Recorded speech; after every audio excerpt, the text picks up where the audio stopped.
Ladies and gentlemen, please welcome Britta Horn with today's invocation.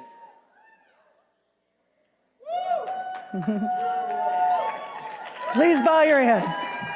Heavenly Father, we come before you today with hearts full of gratitude for the gift of freedom and opportunity to gather here at CPAC. We thank you for the nation founded on the principles of justice, liberty, and truth. May we never take for granted the blessings of living in a country where we can speak and worship and pursue our dreams freely. Lord, may we ask for your wisdom, guidance in every speaker, leader, and attendee today, with special protection for our President, Donald J. Trump. Grant us the courage to stand for what is right, the grace to listen, and the strength to serve others. May our conversations be filled with truth and our actions reflect a commitment to uphold the values that make our nation strong. Bless those who defend our freedoms, our military, our first responders, and public servants. Protect them and their families. Let us gather and be a beacon of light, remaining that what is faithful and determination, and that there's no challenge we cannot overcome. And all God's people said, amen.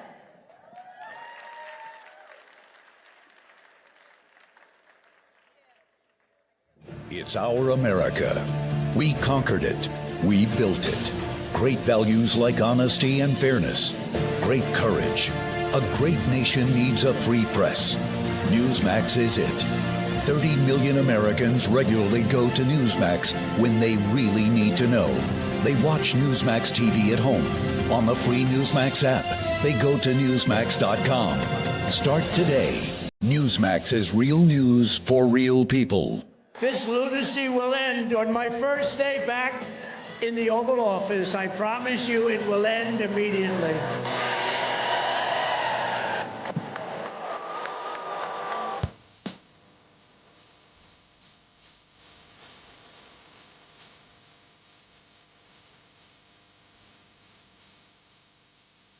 I, Donald John Trump, do solemnly swear. RSBN, by the way, how good is RSBN?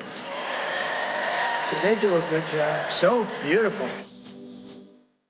Who's AARP really watching out for these days? They've made billions partnering with big health insurance corporations while opposing reforms seniors want, like applying big discounts to medicines directly at the pharmacy counter. Instead, AARP supports liberal price-setting schemes, giving politicians, not seniors, control over any so-called Medicare savings. With no guarantees, funds won't be spent on unrelated programs or pad big insurers' profits. If AARP and Congress believe America's seniors aren't watching, think again. Paid for by American Commitment. Every institution today is under attack. The home, the church, the government. And many people are asking, what is the truth?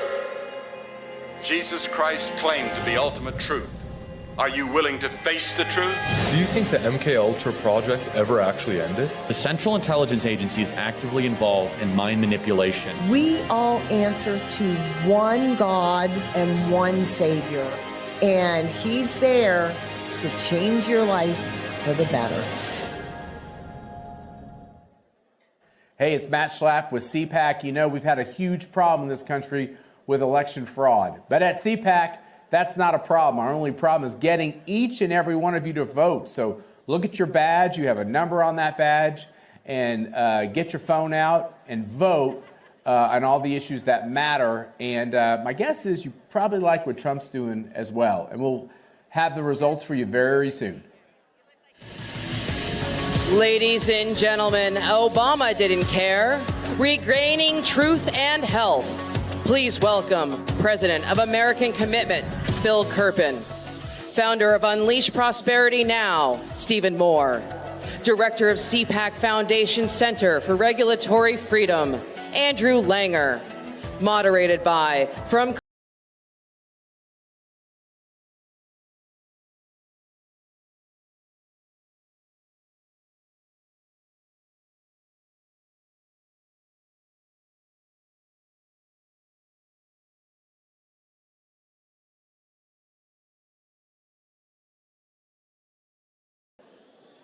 Good morning. Good morning, Good morning. All right, I must be in the right place. All the finest people are here. And of course, I'm here with the heads that know things about health policy. And yes, health policy is very sexy. And we're going to talk about it today. Really? You're going to talk sexy at 8:30 on Well, sex and health go together, right? That's true, yes. Let's get right to it. We were introduced. Obama didn't care. Look, healthcare is a mess, and we can fix it. The Trump administration is ready to do it.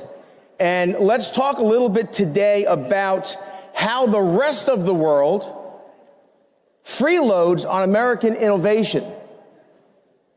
Steve, talk about those freeloaders. Well, hello, everybody. Great to be here. Don't you love 2.0 Trump? It's even better than Trump 1.0. And what an honor it is that the four of us get to be Donald Trump's warm-up act. Yes, so that's right. fantastic. And Javier Milei's. Yes, there you go. So I'm very, very qualified to talk about the economy and healthcare. I worked at McDonald's for 1 year, so I'm very qualified. I'm here to tell you a couple of quick things. Number one, I just turned 65, and I will not join AARP. It's an evil organization. They're too liberal.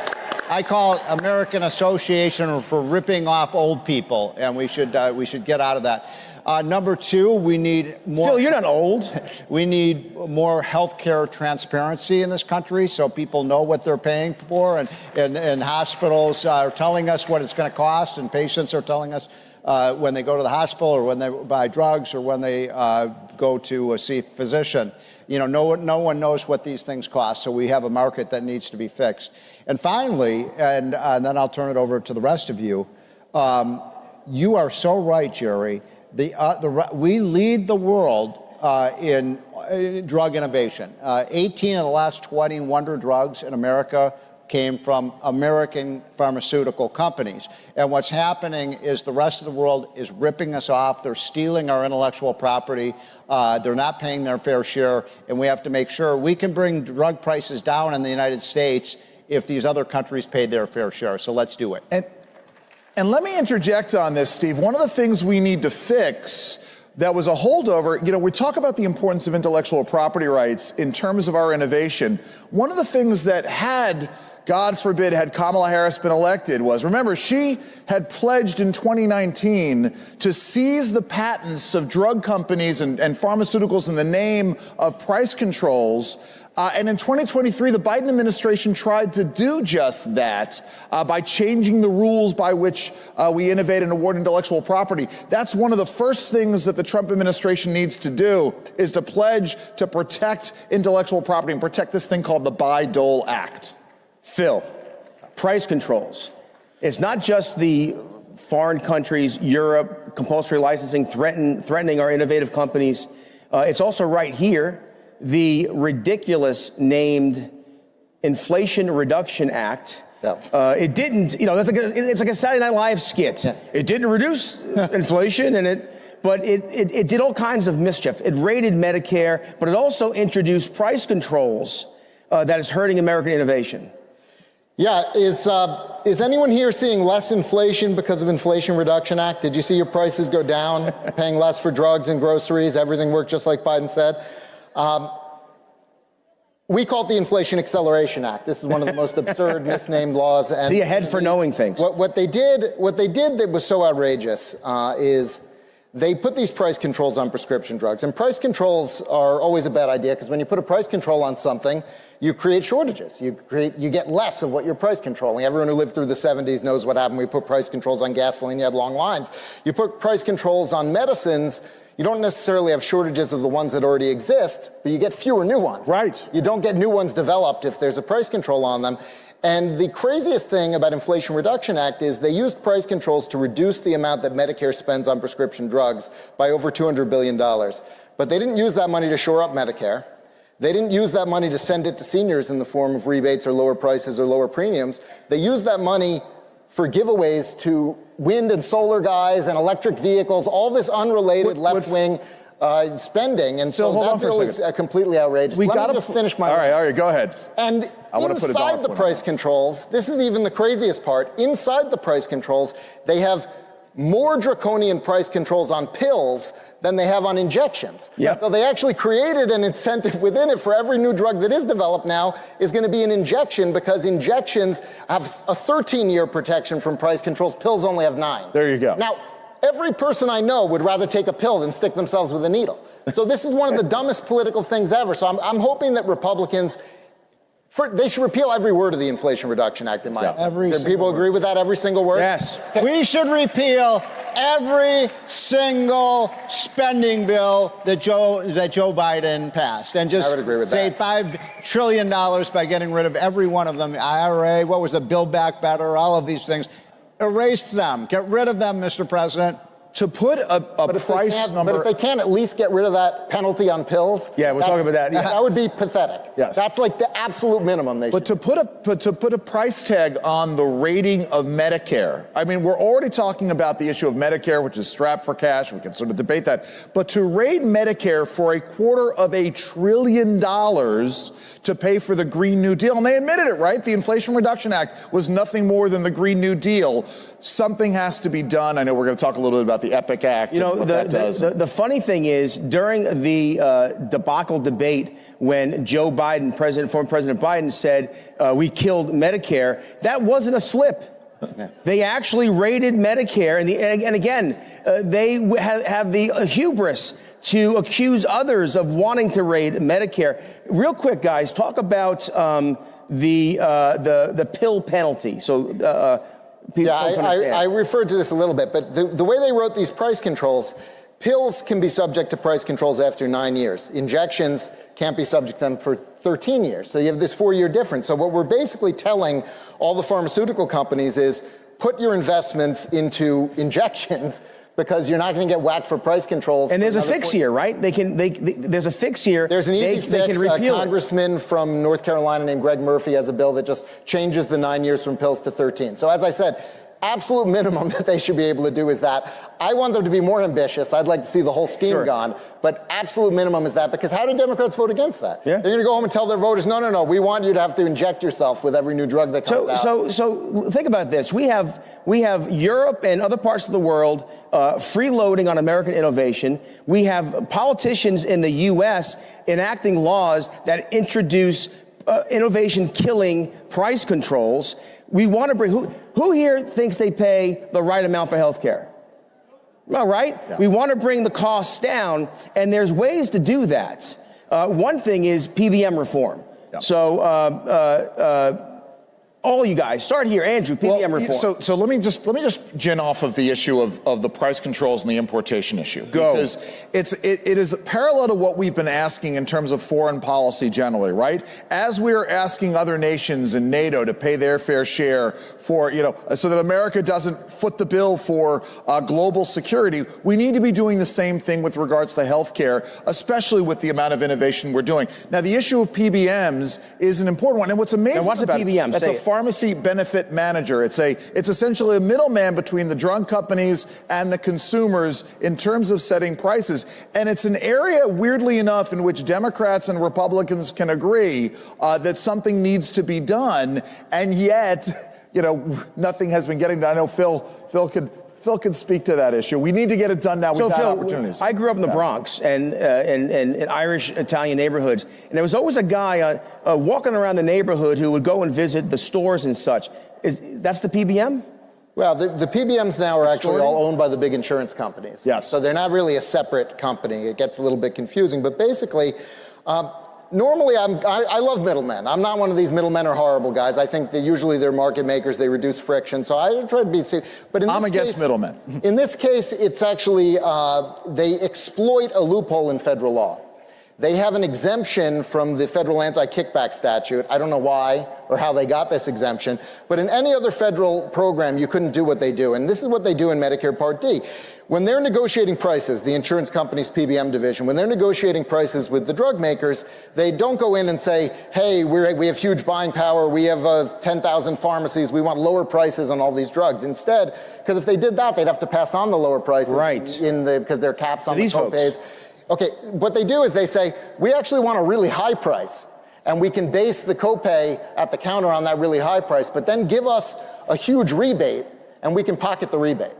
because we're exempt from the federal anti-kickback statute that in any other federal spending program would make that illegal. So Trump tried to end this. He actually, in his first term, they did a regulation from HHS that prohibited pocketing those rebates, said any rebate has to be passed on to seniors at the point of sale in Medicare Part D.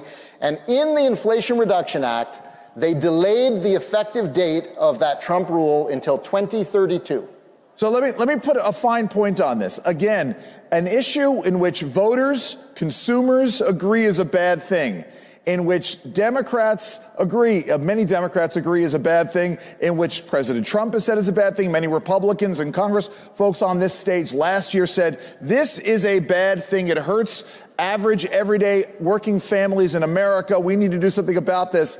And yet the swamp still strikes back and says, no, no, no, we're going to delay it down the road. By the way, this gets into the whole issue of transparency.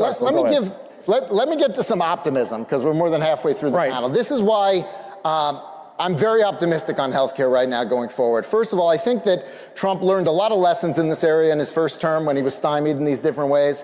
For instance, in USMCA, he actually got Canada and Mexico to agree to pay more for certain classes of drugs, which of course would have been a huge breakthrough if we could replicate that in other trade agreements. Nancy Pelosi insisted that come out. They actually took it out of the agreement. She's not going to have the power to do that. No one's going to have the power to do that when he gets these provisions in trade agreements this time.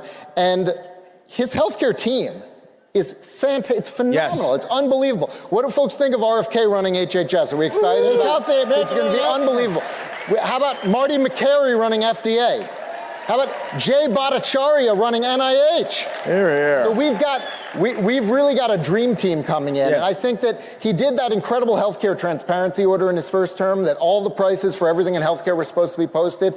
75% of hospital systems are in violation. They're just not complying.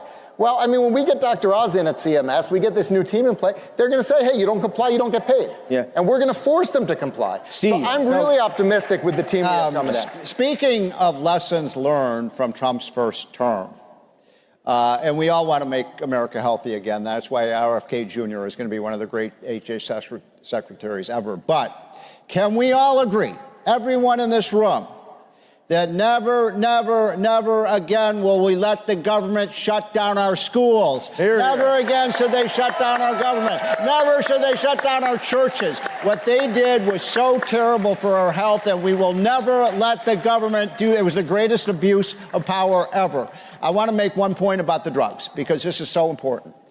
Folks, we are on the cusp of so many incredible breakthroughs in medicine. It is so exciting. In everyone's, unless you're over the age of 9. By the way, I'm 65. I'm so excited to learn that I'm going to be able to get Social Security for the next 65 years of my life, right?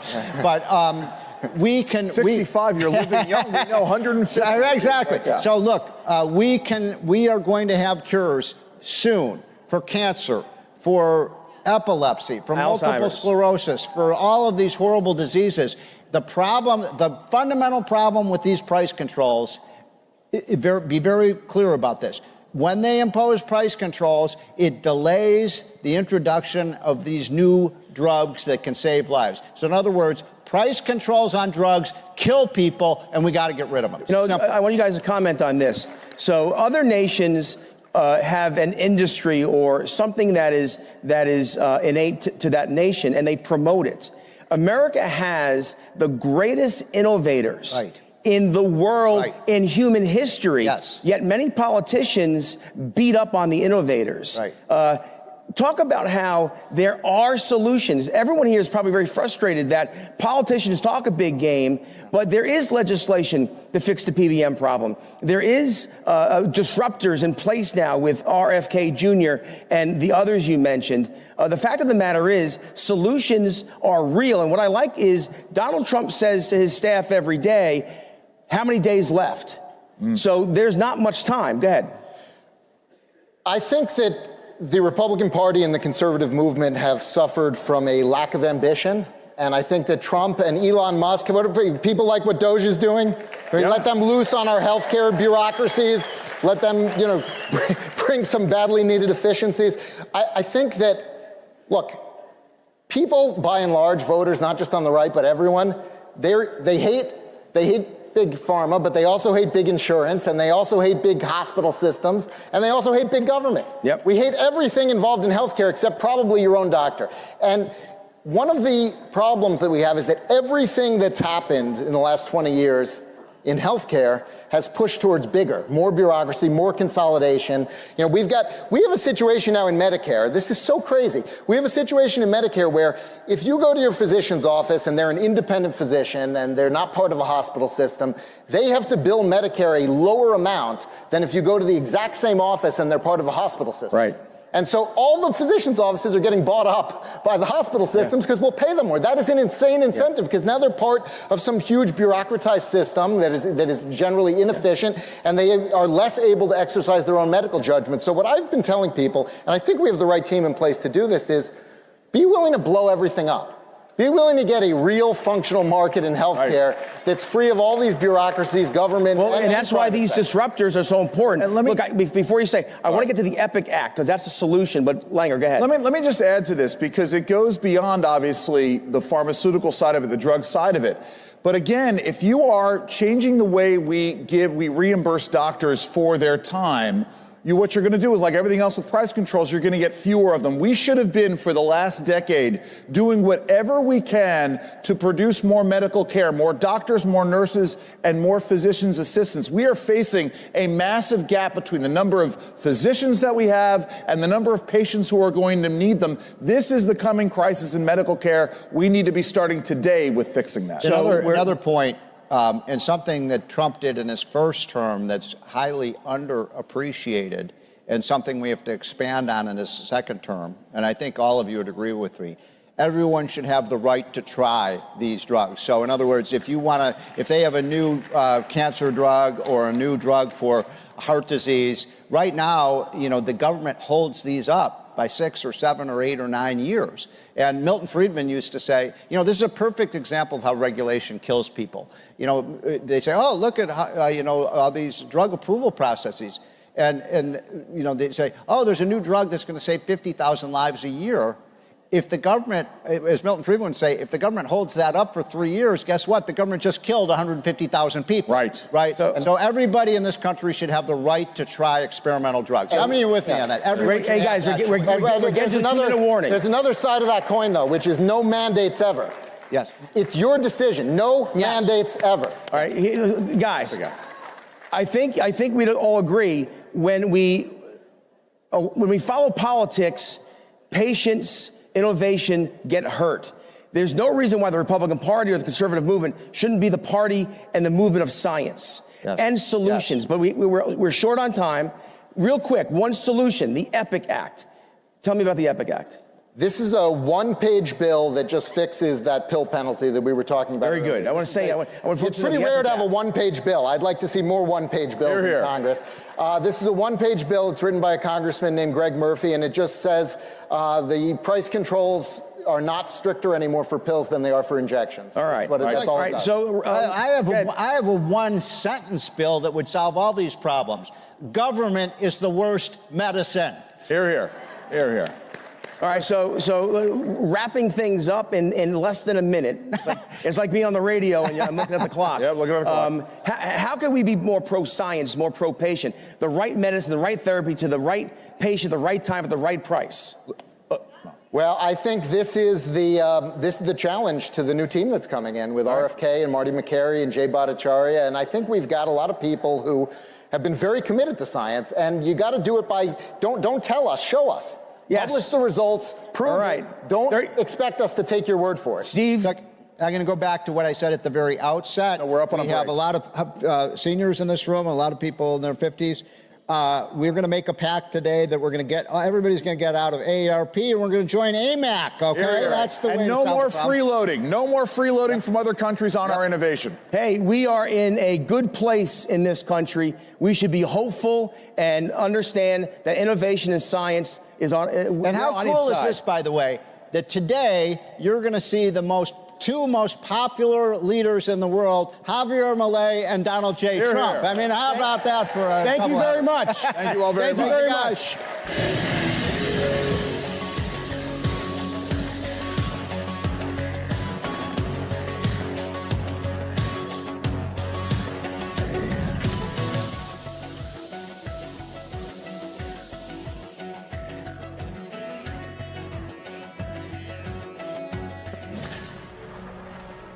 During my second term, we will fight for Alaska like never before. I'm excited about what we can do with President Trump in the office. We'll work together to provide affordable energy to Alaska and allies all over the world. More investment, more certainty, production, more exploration. Thank you to everyone in Alaska, and thank you to your great governor. I look forward to a long and enduring future relationship. Drill, baby, drill. Welcome to CPAC. At Great American Media, we celebrate what matters most: faith, family, and country. Today, we invite you to experience storytelling that uplifts, inspires, and reflects the values we all cherish. PureFlix is your home for entertainment without compromise. With faith-driven movies and series, we bring you stories that strengthen hearts, uplift spirits, and honor what truly matters. And on Great American Family, where faith leads, where stories inspire. Welcome home. Whether it's Christmas all year long, heartfelt romances, or movies that bring families together, we are here to make you feel at home. At Great American Media, our foundation is quality. Our promise is to always deliver entertainment that aligns with your faith and values. Thank you for standing with us as we stand for faith, family, and country. Enjoy CPAC. And remember, when you choose Great American Media, you choose entertainment that lifts you up. Join us and experience the best in faith and family entertainment.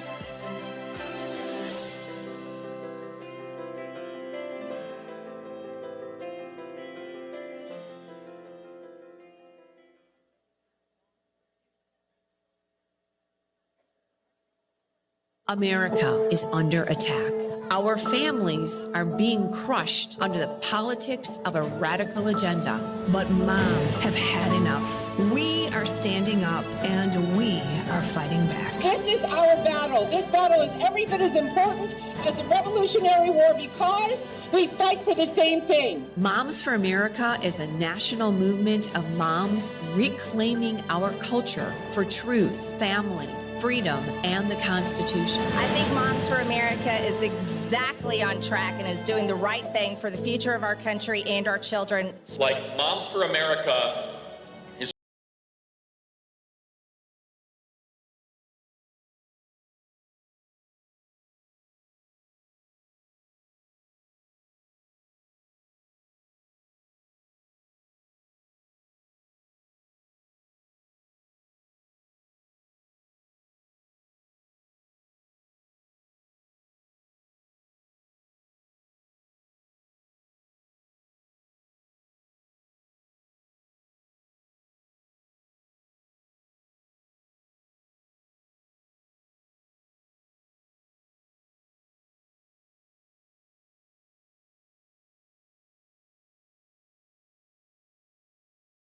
So if not now, then when? If not you, then who? Welcome to the Mom-led Revolution.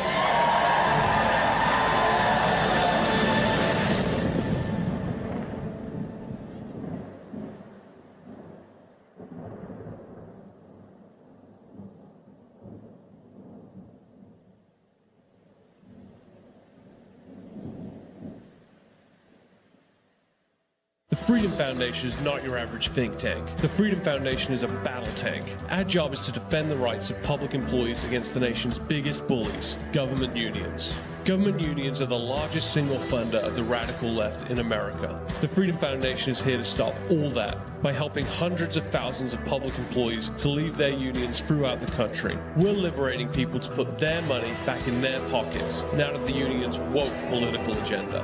This is how we take back America.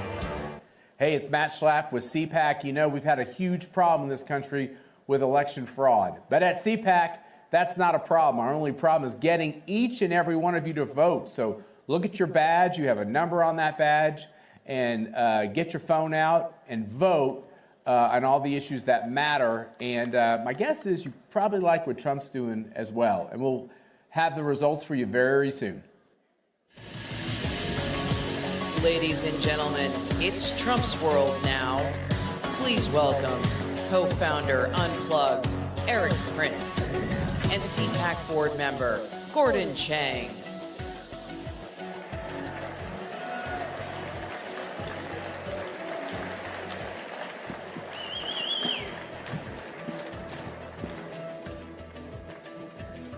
Good morning, Patriots!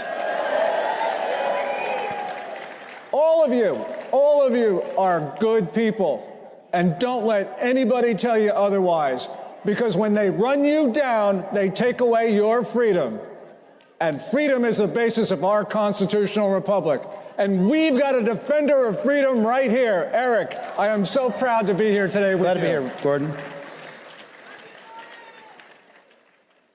Eric, we got problems all over the world. There are wars, there are disturbances, there are conflicts, but let's start at our southern border. This week, the State Department designated 8 Latin American cartels as foreign terrorist organizations.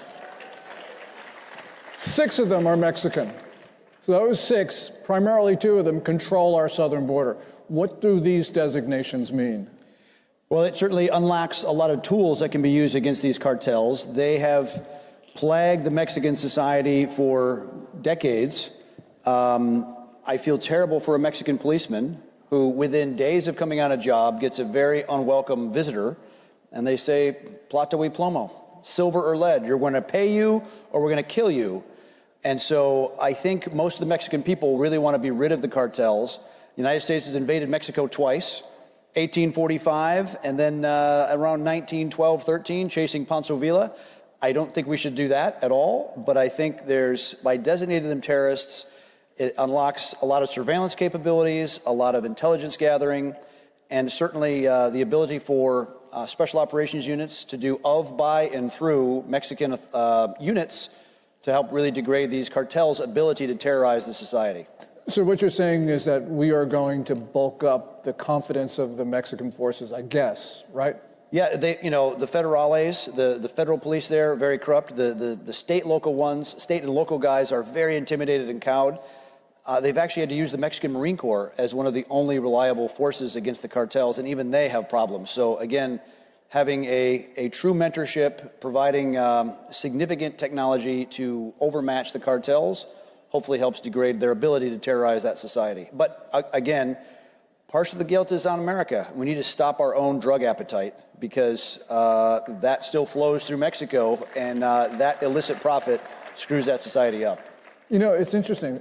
Do you think that the Mexican forces can actually outfight the cartels? Because I get the impression the cartels are pretty good. They're pretty good, but they've never met a JSOC level force. Okay.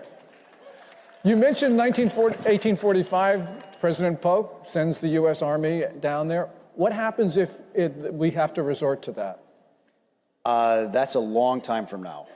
Look, we don't want our southern neighbor collapsing. We don't want it to be a narco state.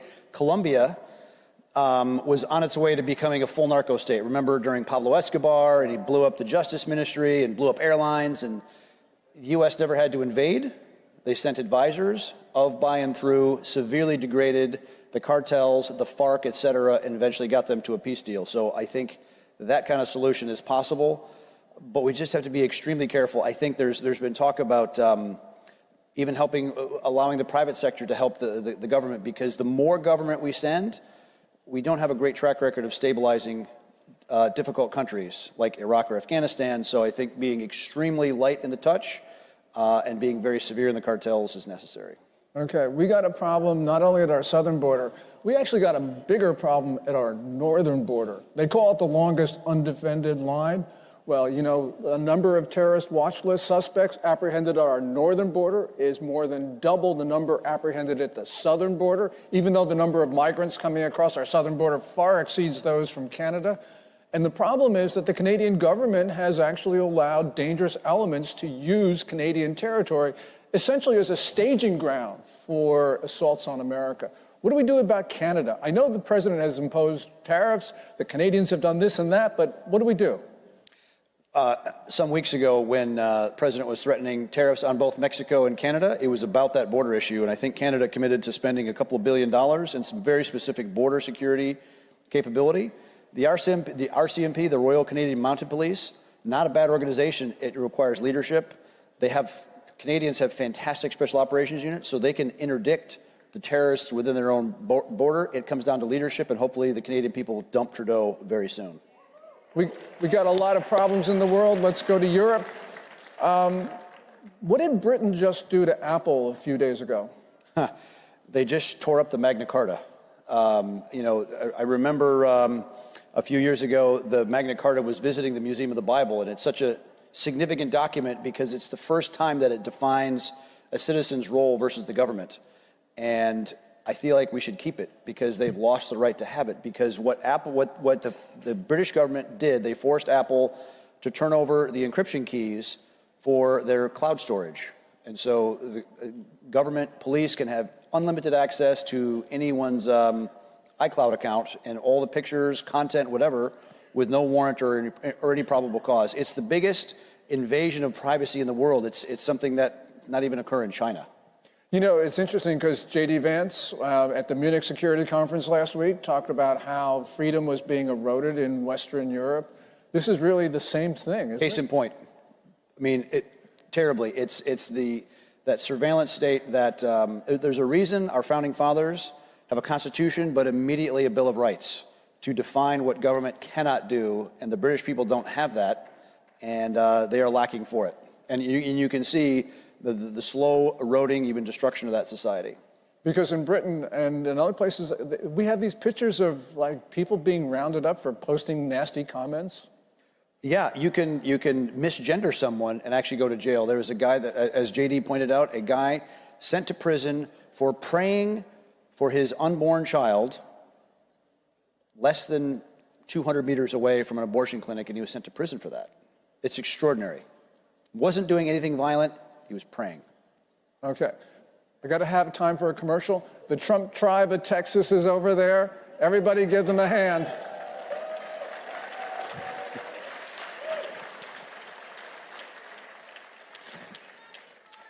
Okay. I love you too. I asked Twitter what they wanted me to ask Eric. And if I were sort of up to date, I'd actually take out my iPhone 5 and scroll down and get to the answers. But I'm not only old, but I'm old school. So here is a question for you, Eric, from Twitter, a guy named @NIXREL828. And he asks, what are we going to do with regard to future relations with Korea? There's a lot in there. So if you haven't noticed, Korea had a bit of a political meltdown. There is massive North Korea-sponsored and CCP-sponsored subversion inside South Korea to shift their government leftward. The previous president saw that, declared martial law, probably a bit clumsy in how it went down, but it was because there was a lot of funded, organized subversion to capture that government, and now they're in real political turmoil. Beyond even North Korea threat for South Korea, their biggest threat is demographic. They are collapsing. It's one of the lowest birth rates in the world, and it's like people have stopped having children. They don't date, they're not married, they don't have kids. Demographic collapse is a real possible problem for them. And what we're seeing is a possibility that the communists could actually take over South Korea. And I know that sounds inconceivable, but the people who are now leading in the popularity polls, they are pro-North Korea, they are pro-China, they are anti-America, they're pro-communist. This is a dangerous situation because South Korea is a really important country.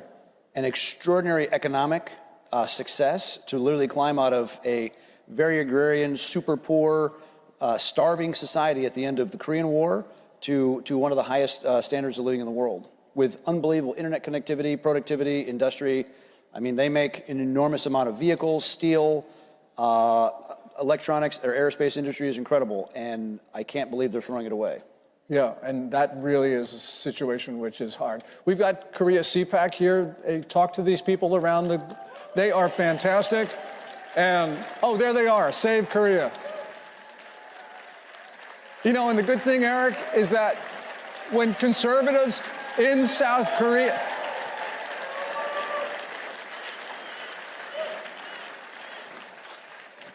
when the conservatives in South Korea, when they rally on the streets to oppose the leftists, they fly, of course, their flag, and they fly our flag.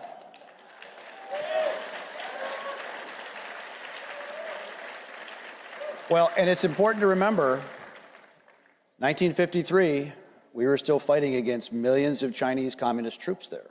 Yeah, and we did fight a war. It was the Korean War. After 1 million+ Chinese volunteers rolled across the Yalu River. And that war, quote unquote, ended with an armistice, 1953. And there has been no peace treaty, which means there is still technically war on the peninsula. The North Koreans actually believe it because every once in a while they have these big terrorist events and cyber attacks all the time against South Korea. And by the way, in that armistice is China.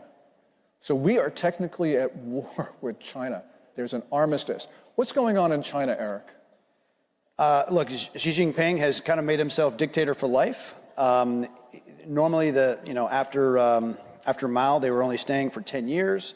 And this last, 2-3 years ago, he changed the process, has really run an anti-corruption campaign, smashed any political opposition.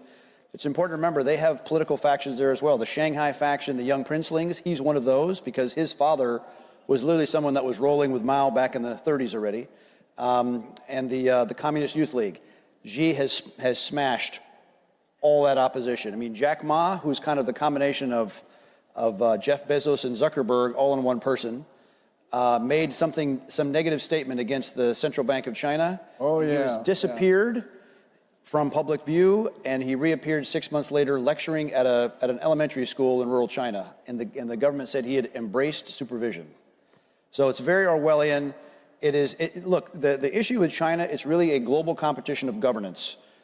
Do we, as citizens that have rights under a constitution, under natural law, we choose our own government versus being effectively a serf under a Chinese Communist Party, very centralized rule where you have 0.0 rights?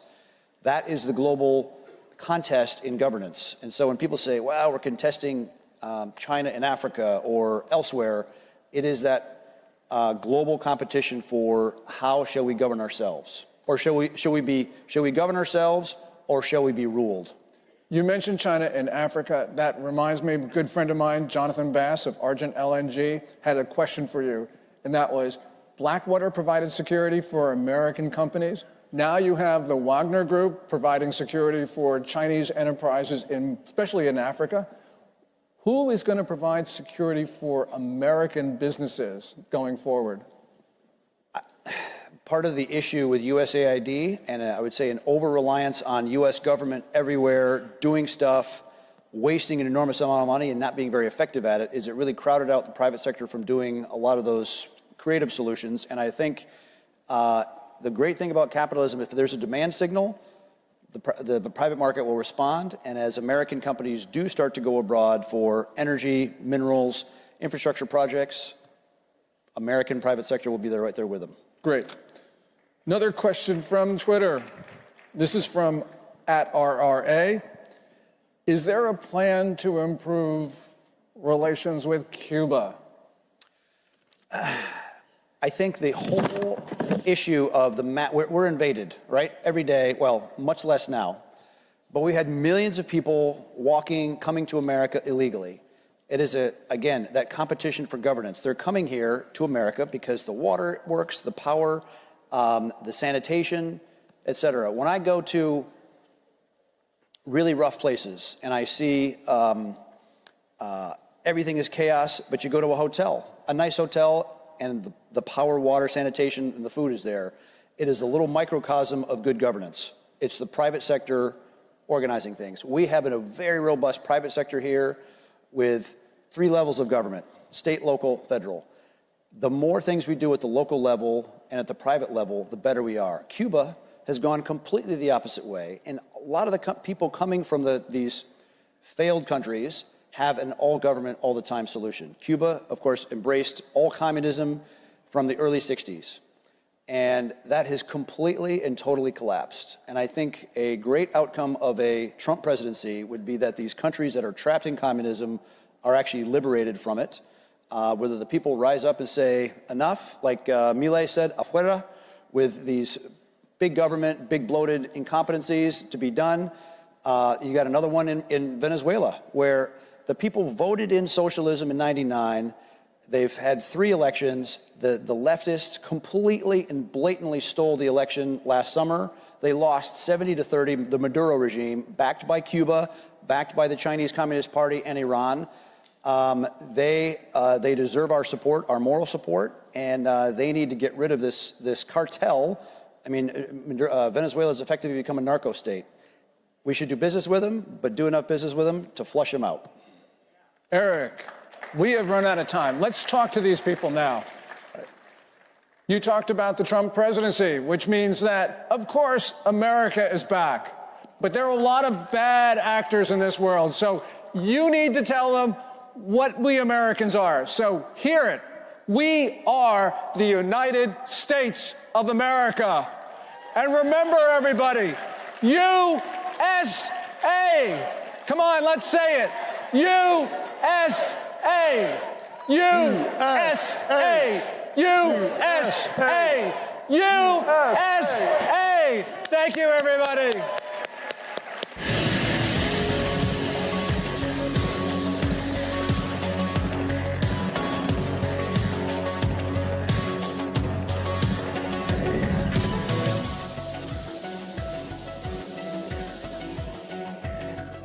I switched. I switched. I switched. I made the switch to Newsmax. We start this morning in Washington, where all eyes are on the White House. I switched to Newsmax. Newsmax. Newsmax. Have you made the switch? You bet I did. My whole family switched. Everyone is making the switch. I did. I did. I switched, and it made all the difference. It made all the difference. Have you made the switch? You should. Millions are switching to Newsmax. You should too. Every institution today is under attack. The home, the church, the government. And many people are asking, what is the truth? Jesus Christ claimed to be ultimate truth. Are you willing to face the truth? Do you think the MKUltra project ever actually ended? The Central Intelligence Agency is actively involved in mind manipulation. We all answer to one God and one Savior, and He's there to change your life for the better. This lunacy will end on my first day back in the Oval Office. I promise you it will end immediately.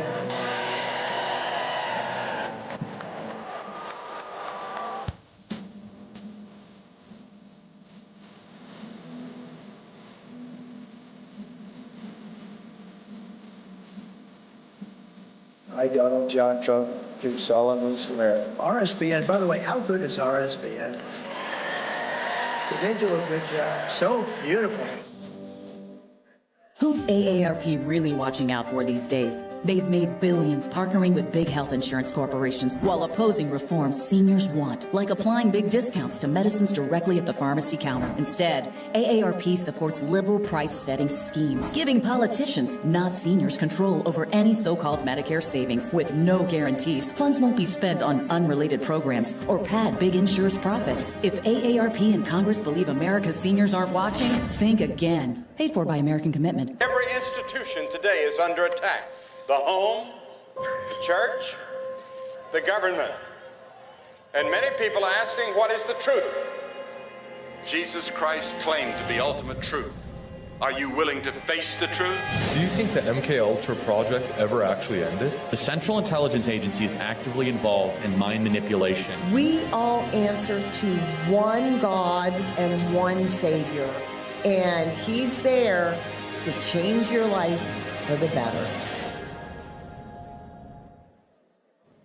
All right, America is back on track 2025, but next year's CPAC 2026 is going to be even bigger. Go get your tickets now. Go to CPAC.org and join the movement. Ladies and gentlemen, this is changing laws and changing lives, stopping human trafficking. Please welcome Attorney General of Georgia, Chris Carr, National Correspondent, Blaze Media, Julio Rosas, award-winning investigative reporter, Sarah Carter, and your moderator,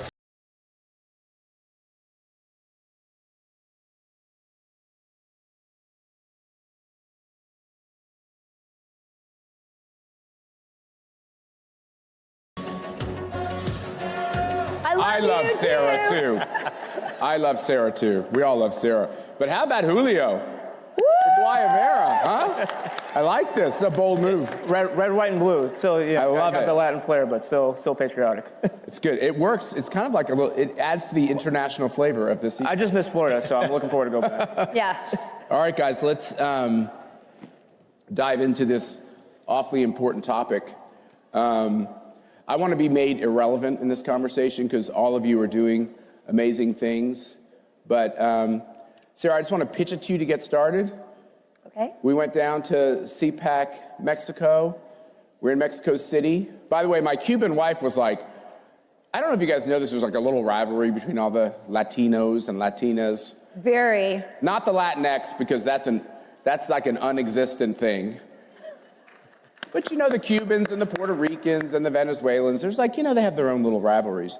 And I will tell on my wife a little bit. She's like, oh, the Mexicans. I don't know, should we be doing CPAC Mexico?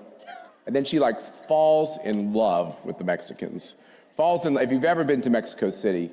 You absolutely fall in love. And let me tell you, Americans have to be careful because we're like, oh, we can't go to Mexico City, it's dangerous. And after I got back from Mexico City, I was like, I think Americans ought to stop saying that because have you been to San Francisco or LA or New York City? I think we got our own problems. But the point is we go down to Mexico City and with Eduardo Verástegui and Rosie and all these new friends we made. Tell us a little bit about what they're doing in this great orphanage, Chalco. So we were very blessed when we were in Mexico. We had an opportunity to be with Caledo. It's a nonprofit organization that works with children that have been trafficked. These are all children, kids under the age of 18. So they have special homes in undisclosed locations in Mexico that are specifically for the kids that have been rescued from their abductors. So whenever you hear stories, and we were talking about this backstage with the AG, with Julio, with Matt, whenever you hear stories like, is that really true? Are children really being abducted? Are children being trafficked? Yes, they are, because I took you and Mercy with Rosie to these homes so that you could see for yourself and meet these children. And we were able to go to the homes and talk to some of the children that were being kept there. Some of the children are as young as 6 years old. And this is in Mexico. We have homes in the United States as well. So when we discuss the topic of human trafficking, and when I'm on television and I talk about it, when I work on investigative stories and travel like Julio to Central America, and we talk about the US-Mexico border, and you see these beautiful little children 2 years old, crying because they're alone and they've been trafficked into the United States. I want you to imagine what it must be like for those kids to be brought into this country and then literally delivered into the hands of their abusers. But when I was backstage and I saw that video clip of President Trump, and after he was shot, and thinking how close we all were to losing him, and how grateful I am to God that he is now the president of these United States. Literally saving children's lives. Literally saving children's lives. When we were here last year, and I'll let you move on right after I say this. When we were here last year or the year before, we were always talking about, what are we gonna do? How are we gonna stop this? It's being stopped right now because we have a president that actually cares. He's not. Wait, I thought it was the Democrats who cared about people. Right. Yeah. Oh, they're supposed to. I thought they're the ones who. It's all about the children. Right. And but this is about actually really, if you care about the people that are being trafficked, if you care about our children, and the fact that we need to protect them from fentanyl, that we need to protect them from the drugs that are pouring across the border and the dangers that lead to gang infestation in our communities, then you have to care about shutting down that border. That's right. No longer are we emboldening the drug cartels or the human traffickers. We are saying absolutely not. You are on call. We are coming after you. Your time has ended. It is over for you. And our president, President Donald J. Trump, with the help of this administration, is going to do that. So these nuns, I think they're the Sisters of Mary. Right. They're actually in some of the worst poverty areas all over the globe. They're in Korea, they're in the Philippines, Correct. They're in Mexico. They pull, Nancy's sitting here in the front row. She knows this. They pull 4,000 girls approximately out of the most desperate of situations around Mexico. And they tell their families, give us your daughters for a period of time. They learn many languages. They have rosary, I think, every night at 6. They have an amazing formation. It's like a small number of nuns. And when I say there are a small number of nuns, they are small nuns. But I don't know if you know something about nuns. They are. The smaller the nun, the more they pack the punch. These are tough ladies. These are tough and sweet ladies. And they're surrogate mothers for 4,000 girls, many of whom pulled out of trafficking, pulled out of sexual abuse, pulled out of just terrible poverty. And you see this room and you realize one child at a time. Right. One child at a time. You save one child. You change history, You change history. And a lot of these young women, and Nancy, you can attest to this because you know them as well, they get treatment. So these children, once they've been abused, once they've been sold into trafficking, the houses where we were at, there was a lot of sexual abuse. We went both to a house that held young girls. We also visited a home for boys. A lot of these children get psychological treatment, medical treatment, full treatment. So it's an all-around, all-encompassing, multi-purpose, multifaceted home to get them prepared for the future and for their future lives. Many of these young girls, in fact, a few of them have become international lawyers fighting against human trafficking. The graduates of these programs are amazing, and they have such character. We walked into the home with the boys, and you meet them, and then they sang for us. Yeah, they did. Not a dry eye in the house. Can you imagine, after being through things I can't even imagine? I can't. Yeah. Most of us can't imagine. They still have the character and the strength to raise their voices to God and to, have this beauty about them. And so it's, I'd just like to encourage you all to, if you ever read cynical reports of what's this trafficking thing? I don't know. It seems like they're making it up, putting it in movies and everything else. Chris, you and I are old now. You seem to have lost your hair. I seem to have had my hair turn a different color. We both had brown hair at one point when we were working together on the Hill. You're now doing great work in Georgia. What can this room do? What can CPAC do to help those of you who are in law enforcement get the bad guys and make sure they don't victimize any more kids? Well, and Sarah was talking about one element. That's restoration. Think about it. Let's talk a little bit about what human trafficking is, sex trafficking. And what we see in Georgia, we're talking about the average age of a victim is a 14 to 17-year-old girl. So we're talking about the 8th to the 11th grade. And human trafficking breaks human beings. And I believe everybody in this room believes in the dignity, value, and worth of every human being. And we have an obligation to put those human beings, try to put them back together. But you do it through restoration. But you also do it, Matt, through legislation. And that's why your ranking system matters, to make sure that legislators and the public understand what laws need to be passed. Because as you said, 8 years ago when I became Attorney General, people said that we were making this up. But we're literally having children. Making it a political issue. Making it a political issue, trying to scare people. But when you have 14 to 17-year-old girls being bought and sold 5 to 10 times per day, this is an issue that I think we not just have a legal obligation, but a moral one as well. So absolutely. So education. Every single person in this room can be trained on the signs of human trafficking, and I'd encourage you to do it. We in Georgia, our First Ladies, put a training system together. You got to educate, you've got to legislate, but you also have to prosecute. And that's what we've done. So in 2019, in our state, our governor, our legislature gave us the authority to prosecute human trafficking. In these 5 years, we've rescued and assisted over 200 victims. That's 200 lives that will forever be changed. We've convicted 50 individuals on trafficking, and this is sellers as well as buyers and enablers. What's an enabler? Well, we prosecuted a clerk in a hotel that was in on the act as well. And as Sarah said this, you cannot be serious about fighting human trafficking if you're not willing to secure the border.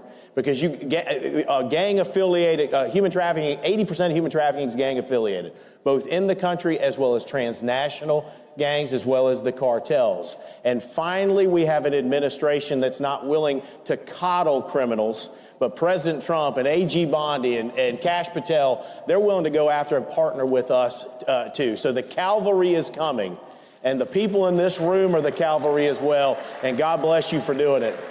So when you go to the airport and the either TSA official or the airline official, I have 5 daughters, and when they look at me and ask me a couple extra questions, or my daughters a couple extra questions, you might think that they're harassing you. They're not. Because what these perpetrators do is they act like the little girl with them or the little boy with them is their kin. And oftentimes, especially with all this illegal immigration, they're not. And so welcome those questions. And if you see something that doesn't look right, go tell someone, I don't think this looks right, because they're masquerading as families, but they're really victimizing these kids. Is that right, Chris? And that's a critically important point. When you train, you'll see the signs of human trafficking. Then you got to get over the stigma of actually going to somebody in law enforcement and saying, hey, I think something's wrong. We would be better off to be wrong than let one more child be abused, okay? Please take this seriously. So what Chris is saying is all of us together collectively, all of you who support CPAC, we're the only group that ranks and rates every state legislator, every state senator, every state House member, every U.S. senator, every congressman, every governor. We're ranking all these people. There's all these international people. I think we should start rating the EU personally, the EU Parliament as well. But it's all the same stuff, guys. We're fighting all the same evil, satanic battles. But that's a good tool, and what we're using that tool for, including the money when you buy tickets and everything else, it's going towards these causes. One of them is hold these legislators accountable, and human trafficking is one of the ways we want to hold them accountable. Julio, the border, you spent a lot of time there. Sarah spent a lot of time there.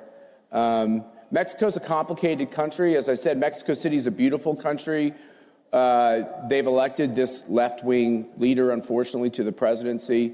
But behind that, there's a lot of Mexican victims in the country with the rise of the cartels and everything else. Give us a little insight of the latest in the battle. Yeah, I mean... Well, by the way, I think the cartel heads are sweating a little bit that Donald Trump was elected president. Thank God. Yeah, definitely change dynamic. No, I mean, that's what always would surprise me, especially when the border crisis was at its peak, because whenever Republicans would obviously criticize saying this is the wrong approach, they say, well, that's racist. You're just fear-mongering, you're scared. And that would back us down. I mean, I always used to say they used to put me on CNN because I looked like Colonel Sanders or something. It's like when the black commentator knows that they call the white guy a racist, initially 5, 6, 7 years ago, the white guy's like, I got to get out of this conversation. There's no win here. Today, that's all changed because people of color have had enough of everyone being called a racist, because there's actual racism, and they've ruined the term by making it a political term. Right, and so it would make me upset because obviously with the increase of illegal crossings and human trafficking, that became more profitable than drug smuggling, because that became a cash cow. Alejandro Mayorkas, he said one of the most idiotic things, but it's because he was forced to by policy. Which one? It was at the very beginning of the Biden administration where he said, if any child comes to the border by themselves, we will take them in. And that was the worst thing to say, because that was the dinner bell for these human smuggling organizations. Right. Because not only is there a guarantee of a supply that they can provide for this demand, but it was the green light. It was the green light for that. And then, of course, as the cartels got that influx of cash, the Mexicans became victimized even more from their activities. So by emboldening these very dangerous criminal organizations, not only is it a threat to us here in the United States, but it's also a threat to the everyday Mexicans. And so, having a strong border and actually taking on these organizations is actually the best thing that we can do, not only for the United States, but also for our neighbors in Mexico. And I went to Oaxaca after the election to interview migrants to see what they were planning on doing now that Trump was going to be in office. And we were interviewing these group of Venezuelans. And as we were interviewing them, a small, motorbike came up from behind. And if anyone has seen any videos from violence in Latin America, if a motorbike is coming, that's not usually a good sign. And this guy jumps off. He tells me to stop recording. He starts interrogating me and my team. And we're trying to figure, whoa, what's going on? We have permission. We asked, that they're fine with talking with us. And I was very concerned because I didn't know who this guy was. I didn't know if he was affiliated with any local gang or the cartel. It turned out that he was actually concerned about us outsiders coming into this camp because he said, the reason why I'm doing this is and trying to force you guys out is because there's always people coming into the camps and taking away the women and children. And so this is, as Sarah was saying, this is real. It was the worst it's ever been with the destructive policies and the deliberate policies from the Biden-Harris administration. It is absolutely disgusting that this was not only allowed to happen, but it was made to happen. At the tune of over 500,000 children coming into our country unaccompanied. Just think of that number. Over what period of time? That was during the Biden administration. So you had over 500,000 children. We don't know where they are, right? Over 300,000 were placed into homes we have no way of tracking. So we have no idea where they're at. Some of these places where they placed them, and I give Tara Rodas so much credit for this because she's a hero whistleblower from HHS, right? Tara, for those of you who don't know, look her up. But some of these children were placed in strip clubs. Like HHS literally turned over people who wrote down strip club addresses for these children and they can't find them. So now that we have Tom Homan in office, this is, as the borders are, with President Trump, this is a top priority for them to locate these children, to ensure that if people are abusing them or if they're in the hands of abusers, that those people are prosecuted by the Department of Justice with Pam Bondi. So, Chris, can I say something on this real fast? I want you to jump in, but there's a political side to this too, which is the Democrats cynically believed that they own the black vote, that they own the Hispanic vote, that they own the immigrant vote, that they own the gay vote. They own these voting blocks. And so I believe they opened up the border, not because they have compassion for kids. If they're giving them to owners of strip clubs and stuff, that shows that was crap. But the fact is, this was a cynical ploy to let millions of people, 15 million at a minimum, into this country to change it demographically. I think the irony is a lot of those people, when they realize who we are and what America's all about, more and more of them are going to vote our way.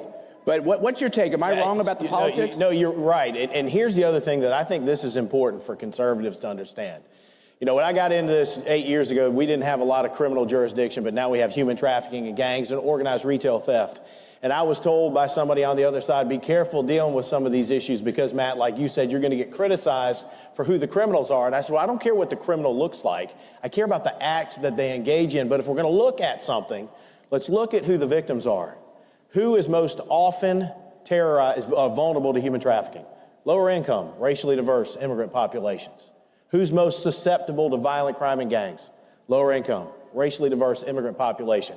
And when the woke DA won't prosecute property crimes and the CVS and the Walgreens and the Walmart has to close, which communities are most often impacted? Lower income, racially diverse, and it's us conservatives that believe in the dignity, value, and worth of every human being. And we're the ones that believe no matter what your race or gender or where you're from, you deserve to be safe in this country. And we now have a president that agrees with that. And we in the state of Georgia believe in it. And it is paying dividends electorally as well. And as much as I love a good political fight, I love a good political fight more than anything else, I'd give all that up to be able to shake hands with the head of the Democratic Party and say, let's work on this together. Absolutely. It would save the lives of millions of children if they will just engage us on the idea that if you don't secure your border, you're victimizing children. Well, it's a human issue. It's not conservative, liberal, Republican, or Democrat. It is a human issue. Well, and that's why, I can't emphasize this point enough. I always make sure to, whenever I'm talking about this issue, no one had heard of Tren de Aragua before 2021. Yep. They started in Venezuela when all the Venezuelans were starting to leave back in the 2010s. It then became a Latin American issue. And then when Biden opened the border, And then we had all these Venezuelans coming, Tren de Aragua followed, and now we have cells all across the United States. And like, okay, it's great that we're really trying to make efforts to crack down on them, but it had to take cases like Lincoln Riley in order for people to actually take this seriously, and so many other victims as well. And that's why I have to laugh, because as we all seen, there's been anti-ICE protests by people who look like me. And they're say we have to stop deportations, you have to screw ICE and all this stuff. It's like, they're taking away hardened gang members right now. That's who they're prioritizing. Come on, Julio. I know you're as cynical as I am. How are these? First of all, I wouldn't take on Tom Homan if you gave me like $1 million. He scares the hell out of me. He's going to be here, and I'm going to be very deferential. But second of all, these are paid agitators. Sometimes they have a pink you-know-what hat on their head. Sometimes it says BLM on their shirt. Right. Other times it's like anti-ICE. This is a coordinated, well-funded campaign to destabilize our political gains, right? And momentum. And Antifa. And Antifa as well. Oh, no, Antifa. Chris, I don't know if you understand this. Excuse me. I always forget. I know we're friends, General. Excuse me. Antifa is what did the guy say, the FBI director? It's a made-up. Yeah. It's an idea. It's an idea. It's an not idea. An actual group. It's an idea until they punch you in the face, and then it's not such a good idea. And I would say that, exactly after right. 2020, because of the unbalanced judicial system that we previously had, even though the rioters stopped, the systems that were in place in 2020 to maximize that chaos, it never went away. And so that's why I kind of have faith now that we have Kash Patel at the FBI. Kinda. I do. That those networks will finally be dismantled. And that's not to say there can't be any other types of chaos, but the systems, that never went away. Can I just say, well, and this is... you have children, I have children. Right. Marty's probably done this. Here I'm living in the swamp. Not very popular in the swamp. Not very popular in my neighborhood. Not very popular with a local paper. You know that. And not afraid to put the Trump signs up. But I had to sit my girls down. I hated this. This was one of the grossest moments. Sat them down and said, the FBI comes to the door. Don't let them in. Don't talk to them. Don't trust them. I felt like dirty in saying that because I'm a pro-cop guy, but that's the reality. Kash Patel coming in, Tom Homan coming in, Trump coming in, people like Chris Carr in office, we got to stop the weaponization. Well, that's it. Absolutely. That's it. And I know we're running short on time, and I just want to say this really quick, too. She's a TV person, so she's very good at the prompter. When it's over, it's over. Yeah, it's over, it's over. It's like, okay, sorry. But this is what Matt's saying is absolutely essential. What we were up against the last 4 years was a weaponization of our bureaucracy in such a way that it was destroying the foundation of our nation. It was breaking and tearing our nation apart. The reason we have people like Kash Patel and others, thank God, in these bureaucracies is to root out that corruption and to expose it. And the only way we're going to be able to protect ourselves and our families is by doing what's right. Common sense tells us, don't leave the border wide open. Don't do it. We protect our homes. We shut our front doors at night. Why do we leave our border wide open? This is going to take a lot of work. It's going to take the FBI. It's going to take the DOJ. It's going to take UAG, working day in and day out in order to save our country. Because as much as we're talking about the victimization of these children, our adversaries are out there, China, Iran and others, and they're seeing that border, and they saw that border as the last 4 years as an open sieve to destroy our country. And many times it comes across as a proxy war, like they did with fentanyl coming from China. And so we have to be very aware, and I'm just so grateful to be living in this time, in this amazing time where I know our country. Did this room do a good job or what? Wow, this Thank you guys. amazing. You saved America. I think you saved civilization. I do too. I know that sounds like a broad term, and I just want to say in conclusion, thanks for being here, of course, and keep up the good work, Chris. And we got two real journalists here. These are real journalists. Thank you. The new version of journalists. But I just want to say one thing in conclusion.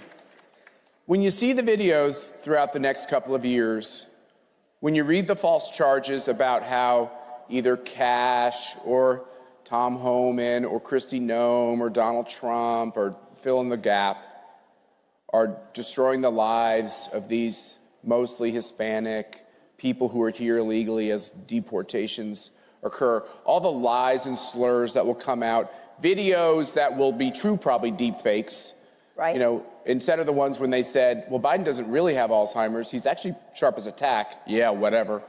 When you read all that, understand behind that, what they're doing actually in securing the border is saving the lives of millions of kids who would have committed, killed themselves with fentanyl, who would be victimized because they don't matter in our system.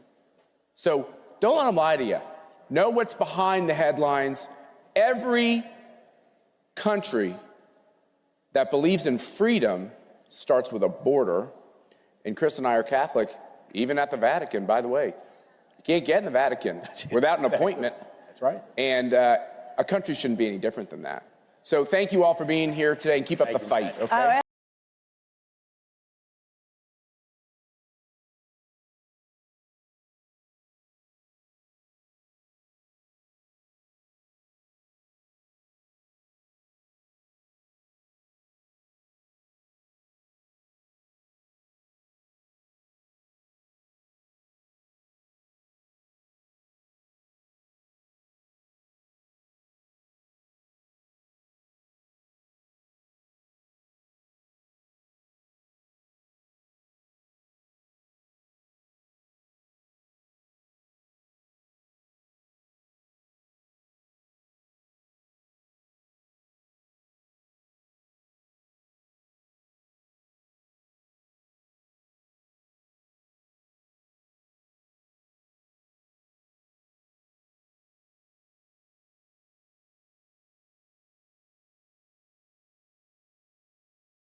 Ladies and gentlemen, blessed are the prosecuted, fixing justice. Please welcome Attorney General of Pennsylvania, Dave Sunday, Mayor of Knox County, Tennessee, Glenn Jacobs, CPAC's Nolan Center for Justice Senior Fellow, Savannah Chrisley, and your moderator, Director of CPAC's Prosecutors and Law Enforcement Advisory Council, Frank Russo.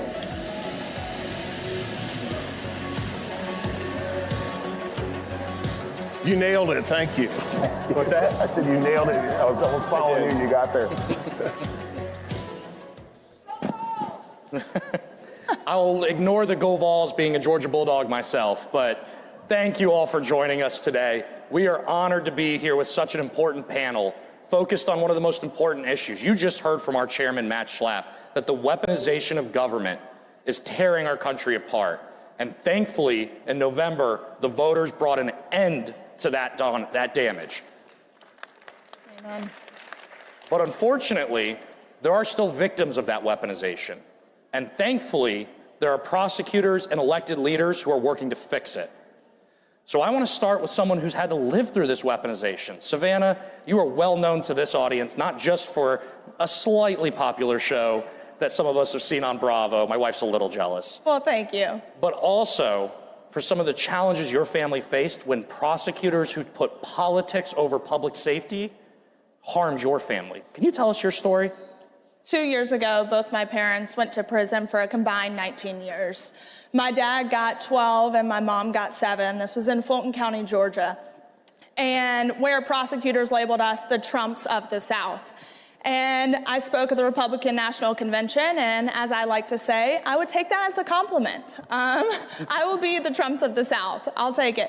But it's sad. I mean, because of that, I got custody of my 10-year-old sister and 16-year-old brother at the time. And that's when I learned to fight. That's when I learned to fight and to uncover the injustices that happen with us. There were huge Fourth Amendment violations, and the government even went to accuse us of money laundering and terrorism just so that they could access certain financial documents. And when you have things like that happen, it taints the entire case. And I tell people all the time, if you want to convict them, I'm fine with that. But do it based off of the truth. And the government shouldn't be allowed to break every single law in order to get a conviction. And our judge, too, that's a whole other story. First off, I do not believe prosecutors should have full immunity. That, we have to get rid of that. People have to be held accountable. And our judge, she is the youngest African-American female appointed by Obama. And you look at her Wikipedia page, and her notable cases are ruling against Trump for mail-in ballots. She also refused to allow the victims of Hurricane Helene to register to vote late. And then my family's case. So I think you have something in common there. So you mean to tell me that the weaponization of justice actually has a face? And it's your family. It does. It's families who care about the communities they live in. And I think what's sad is we had the money to fight this. Yes. And we spent millions of dollars. I want to say it was about $6 million on trial lawyers. And they still ended up in prison for a combined 19 years. And most people don't have those resources. That's why the DOJ has a 98, 99% conviction rate, because they scare people, and people have to plead out no matter if they're guilty or not. And 1 in 20 criminal cases result in a wrongful conviction. I would argue it's more than that, and that is why I had lunch at the White House on Thursday, and that's why I am a daughter fighting for justice for my parents and to get them home. Yep. So now that we know what the problem is, we have two gentlemen who are going to have to fix it. No pressure. Yeah, none. Mayor whatsoever. Jacobs, can you talk a little bit about accountability and redemption? Because we still want to hold the actual criminals accountable. And then we want to ensure those who come home have the resources to stop that cycle of crime. I know you've been doing that work in Tennessee. Yeah, right. As conservatives, we believe in public safety. We also believe in fiscal responsibility. On the left, what they've done with the criminal justice system has undermined both. They've used the criminal justice system for weaponization against political opponents while allowing violent criminals to literally go free. And it's been done at a huge cost, not only to public safety, but also fiscally. First of all, law enforcement's an extremely difficult job. We lost an officer that was killed in line of action a couple years ago. He was a young man named Tucker Blakely. So my hat's off to everyone in law enforcement, as well as in the criminal justice system at large. As you say, when you think about the criminal justice system, obviously some folks have to go to jail. They've committed crimes that necessitate that they have to be removed from society. We also have to realize that 97% of these people will come back out of jail at some point, and what happens then. So in Tennessee, we're very invested in reentry programs that lessen the rate of recidivism. That's the 3-year rate at which people go back to jail. Across the country, it's 70%. In Tennessee, it's still at 50%. One of the organizations that we work with is Men of Valor. It's a Christ-centered prison ministry that walks with men through their incarceration as well as post-incarceration. The people that complete this 1-year program, it is a great program. The people that complete this 1-year program, their recidivism rate drops to less than 15%. So it makes a significant difference. And the great thing is, this is a private organization. So there's very little government funding that goes to it. But I think that when we're thinking about criminal justice, we have to look at those two. It's public safety, but it's also fiscal responsibility. And we can do both. I agree completely. And I think the faith element is so vital to this process. These are people we are restoring to our communities to make sure that we stay safe. Well, now we have a president that is bringing Jesus back to the center. And I think when you have that at the center, everything else falls into place. 100%. And the question I think a lot of people ask is, can you win on this message? We saw last fall, and I think one of the great successes of that cycle was the only attorney general's race that flipped Republican. The only race in general that flipped at all was Dave Sunday in Pennsylvania, who ensured that we pushed out progressive prosecutors and brought in a conservative leader.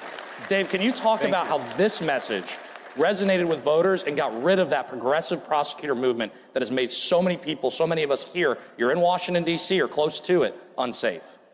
I'll say that the best policies, I think, all come from your own personal life experience. And, I was a little bit of a knucklehead when I was a kid. And so I joined the Navy right out of high school. I came home and I worked at UPS for 8 years, all through college and all through law school. And when I worked at UPS, I'll tell you, I worked with people that worked so unbelievably hard, that fought every day to put food on their table and take care of their families. I then went on after law school and became a prosecutor, prosecuted, everything from gang murders to domestic violence killings, drug traffickers. And what I realized all those years of prosecuting and putting people in jail, that the reality was if our community is not safe, nothing else matters. And the only way we could get to that place was by not only holding people accountable, but by embracing redemption for those that have already served their time. When people come out of prison, what I want to see is them work. I want to see people have career jobs. I want to see people take care of their families and pay their taxes and pay restitution. And more importantly, recognize that they have the power within themselves to change their lives. They don't need government to do it. They can do it themselves. And when you apply that to the criminal justice system and work with the business community, the manufacturers associations, when you work with the faith-based community, with substance use counselors, mental health counselors, you get everybody together, then what happens is magic, and crime rates go down. And our crime rate went down almost around 45%. Our homicide rate dropped by over 80% during that time period. And this is critical because success breeds success. And then other people that weren't quite sure started coming to the table. And we realized our prisons are full of people that have severe mental health illnesses. And so we tried to find a way to help get them to get mental health treatment.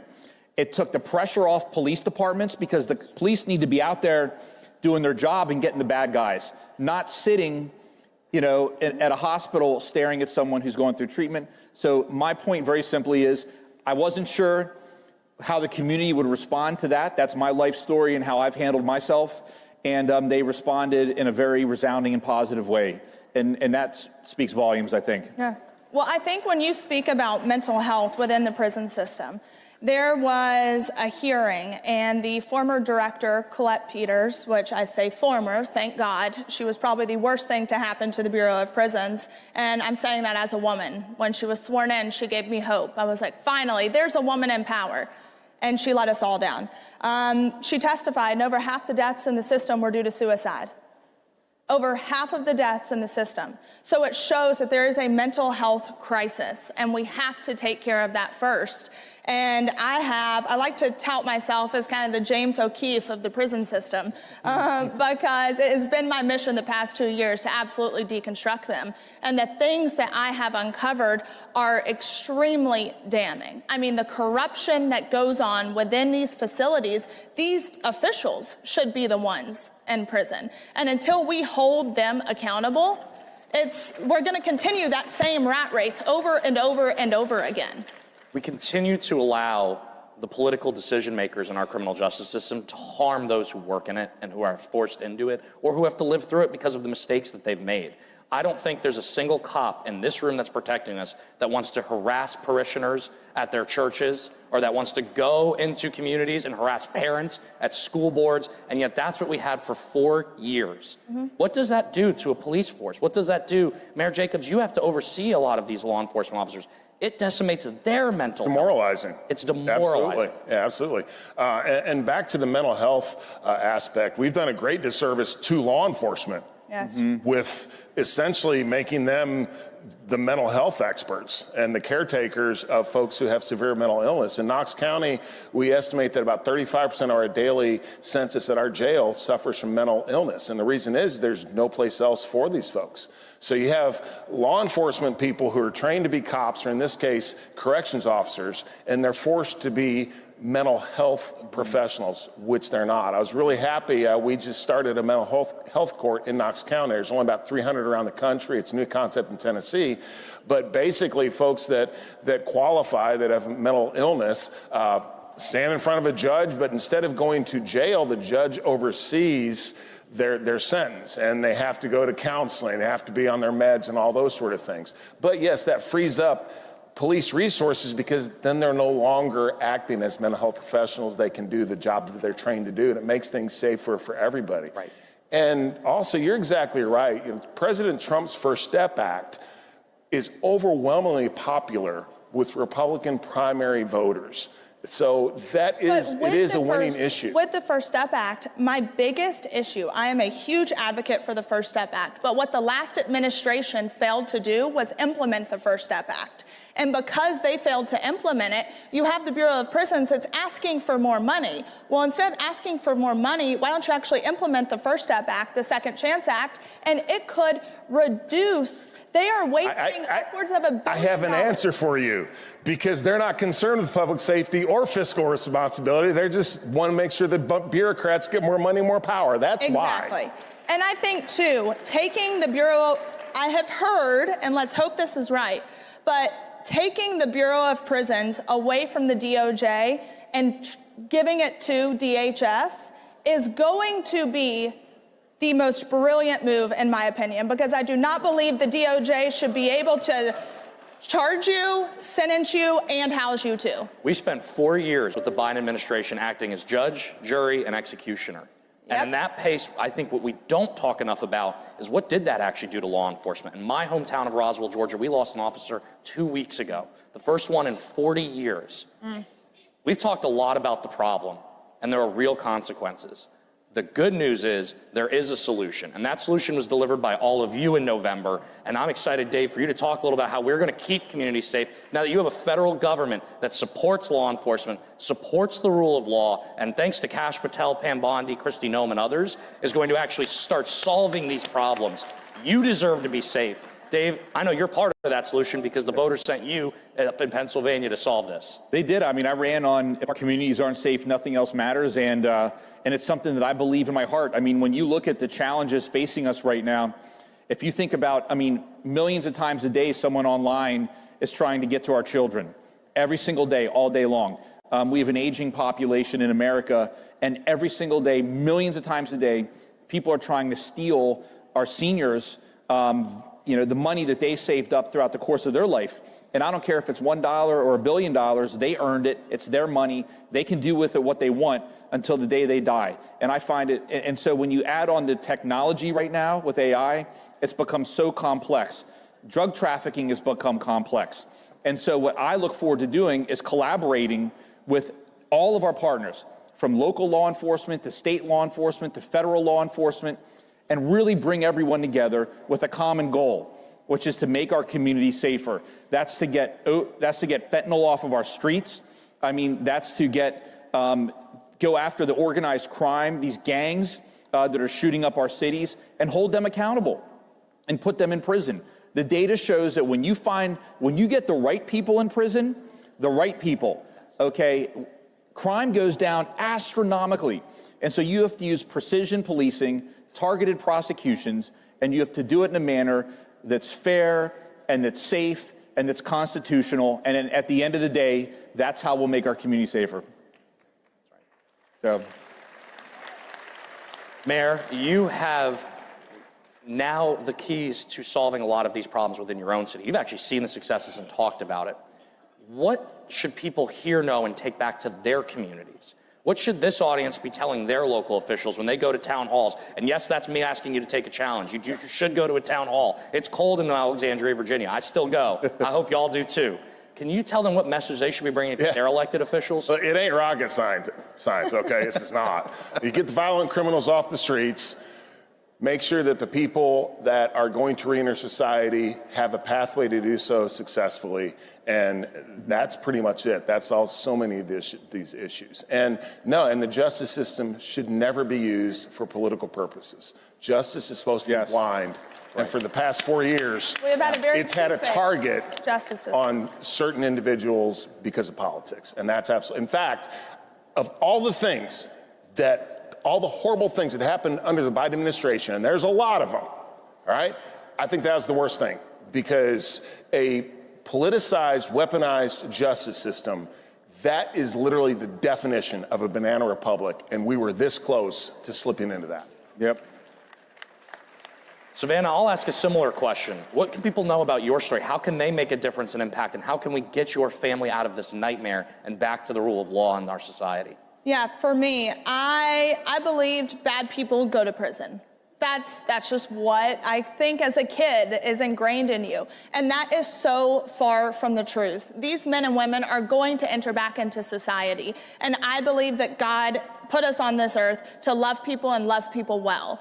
And let's not forget about those men and women that are incarcerated, who maybe need an additional hand, who need a little help, who need people to believe in them, because right now we have a very hopeless system, and there's nothing more dangerous than a hopeless person. And right now, with all the issues that we're working on and restoring hope within these individuals, I think Alice Marie Johnson is a prime example of what happens when someone believes in them. Alice was pardoned by President Trump the first go-round, and now he has brought her on as the pardon czar, and he went out on a limb. He believed in her, and he gave her a chance. So just don't ever think you're too good to give out a helping hand. Makes a lot of sense. I think communities of all backgrounds came together to support President Trump. And the reason is, there's one thing that binds this room together. It's we care about public safety. And we care about the rule of law. And unfortunately, at whatever conference is happening back in the Biden administration, apparently that wasn't in the topic areas. So Dave, I'm gonna leave it to you to answer. What do we do next? What do we expect to see next? And how do we restore, how do we do the hard work? You've touched on what you've already done in Pennsylvania. Yep. How do we do the hard work going forward of fixing this problem? Because unfortunately, as you've heard over the last 3 days, the Biden administration apparently left us with a lot of problems. I don't think any of us are surprised by that. Shocker. So I'll try to be as quick as I can. I'm looking at the time. Yep. So to start with, we have to have the courage to fight tough battles. And what I mean by that is a lot of the things we're talking about up here, severe behavioral health problems, the opioid epidemic, issues with regard to trauma on children. These aren't things that we can solve in a day. These are things that will take time and courage to be able to work through them. They're greater than the political cycle. And when we come together as a community and we work on this, and these are all conservative values, and we come together and we do this, our community will begin to get better. You have to have the courage to do it. The second thing is we have to support police. And what I want to, you said something earlier that was so fantastic. We expect our police to be domestic violence counselors, mental health counselors, substance abuse counselors. We expect police to have the answer to every single problem within a split second, oftentimes 10 to 15 times a day. And we have to get them the support so that they can do their core function of patrolling, keeping communities safe, and investigating very serious crimes and putting the bad guys in jail. So support your police. And I said, don't always have the courage to take the tough battles, like winning Pennsylvania. Like winning Pennsylvania, right? That was an important one. Yeah. I think it's easy to conclude on this. Today, we are being protected by strong, brave men and women of the Secret Service, of law enforcement. Yep. We owe it not just to ourselves, but to them to make America safe again. We know President Trump will do that. We know that our friends up here on the stage will do that. And CPAC remains committed to ensuring accountability and redemption are what are the tenets of law in this country. Thank you for joining us, and let's make America safe again this year.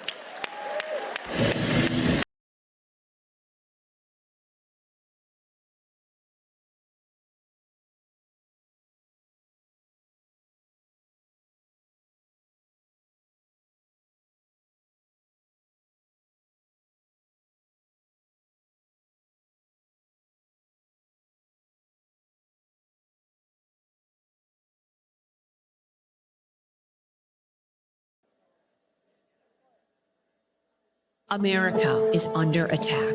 Our families are being crushed under the politics of a radical agenda. But moms have had enough. We are standing up and we are fighting back. This is our battle. This battle is every bit as important as the Revolutionary War because we fight for the same thing. Moms for America is a national movement of moms reclaiming our culture for truth, family, freedom, and the Constitution. I think Moms for America is exactly on track and is doing the right thing for the future of our country and our children. Like, Moms for America is going at the heart of the issue.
You came to Washington for one of two reasons.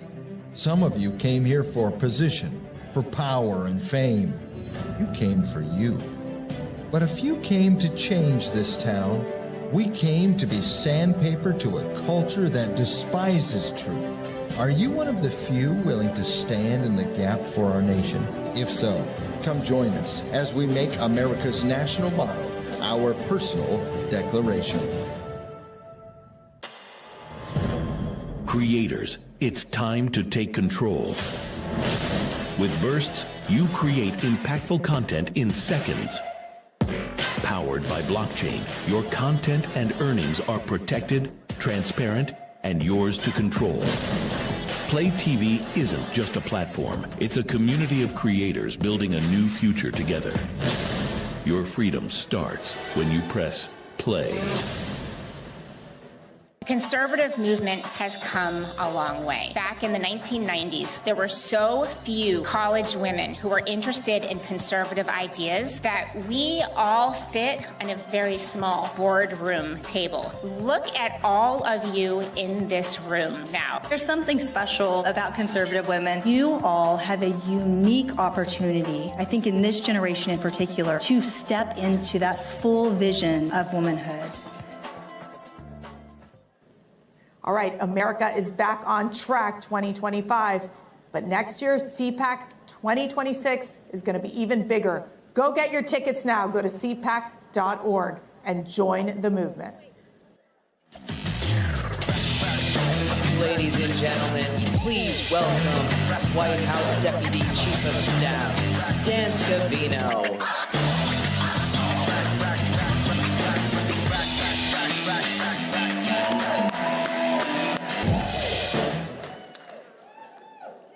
Good morning, everybody. How's everybody doing?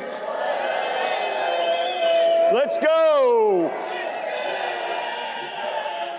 It's a great honor to be here. Mercedes and Matt, thank you very much. And congratulations on everything that you've accomplished with CPAC over the years. And again, it's a great honor. I'm truly humbled to be here. Thank you. I have two words for all of you. I said this before. I don't speak a lot publicly. I like being the behind-the-scenes guy, doing my job. I'm not a public speaker. I don't often come out and speak. But when I do, I speak from the heart. I have a lot of passion. I had the option for teleprompters. I said, no, thank you. I just wanted to come and say a few words and say two words. We're back.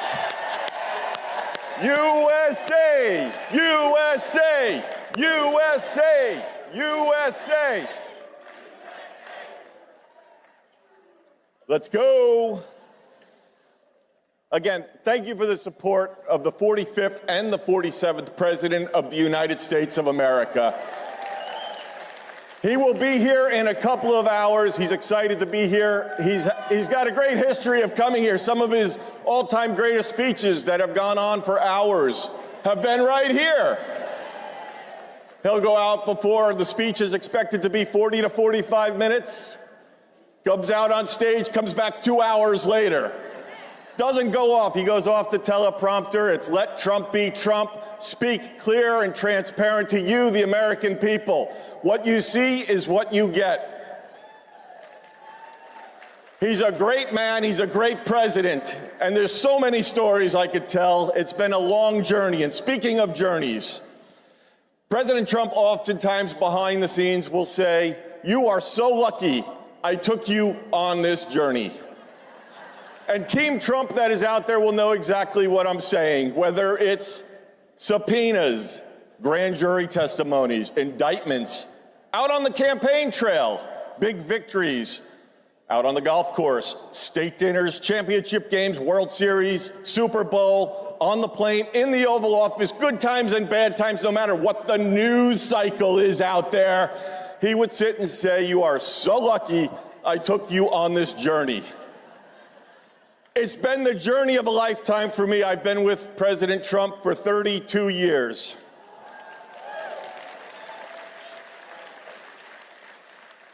I started caddying for him back when I was 15 years old. I caddied, I worked in the bag room.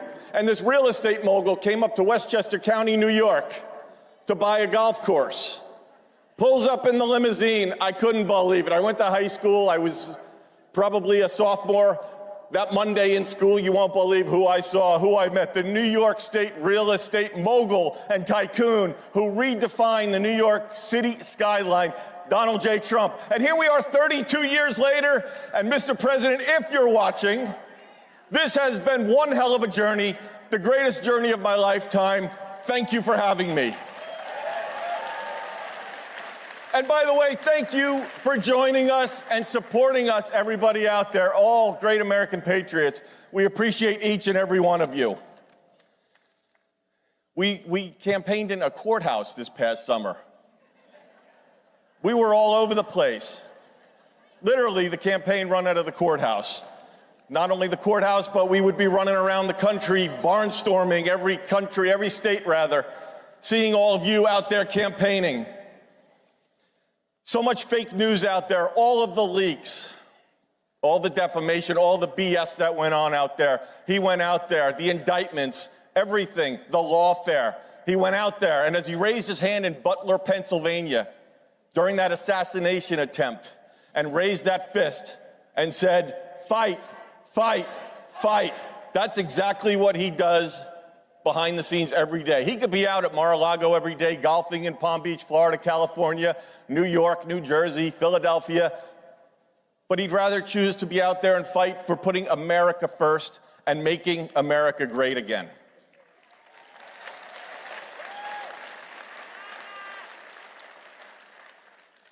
His behind-the-scenes moments in the assassination attempt in Butler, Pennsylvania, in the hospital, just to show you his mindset. The guy just got shot in the damn head. Somebody attempted to assassinate him. He's in the hospital, and I show him that iconic picture of him raising his fist. He goes, hey, Dan, how's it playing? Sir, the entire world is wondering what's going on right now. How's everybody doing? How's the team doing? And myself and Susie Wiles and Stephen Chung and Walt Nauta were back with him. He cared about everybody else. He cared about his family. We're connecting him with Melania, Ivanka, Don Jr., Eric. He's speaking to them. How's it playing? I showed him that iconic photo. Doug Mills took it from the New York Times, great photographer. He stared at the picture, just stared at it. And he said, how is Doug Mills doing? Is Doug okay? Call Doug and see if he's doing okay. That's his thought process with everything going on. He's just a fighter. He's truly, I call him like America's greatest host because he's a great man, and everybody in the administration, the cabinet, and the people that spend those moments with him behind the scenes will understand, and they get what I'm saying. He just loves America. He loves people. He's just a happy-go-lucky guy, and the guy works his ass off from 5 in the morning till midnight. The guy barely sleeps, and trust me, I know from the phone calls and the messaging and things that we would put out on social media and platforms. But to be in the hospital with everything shot in the head, and he's worried about everybody else. A few hours later, we went wheels up. I believe we went back to New Jersey that evening. He was on the plane joking with all of us on the plane to make us feel, I mean, we were all, to this moment, to this day, and none of us will ever forget it. He cared about all of us on the plane, trying to make us all feel better and lift us up. And ladies and gentlemen, that is your 47th President of the United States of America.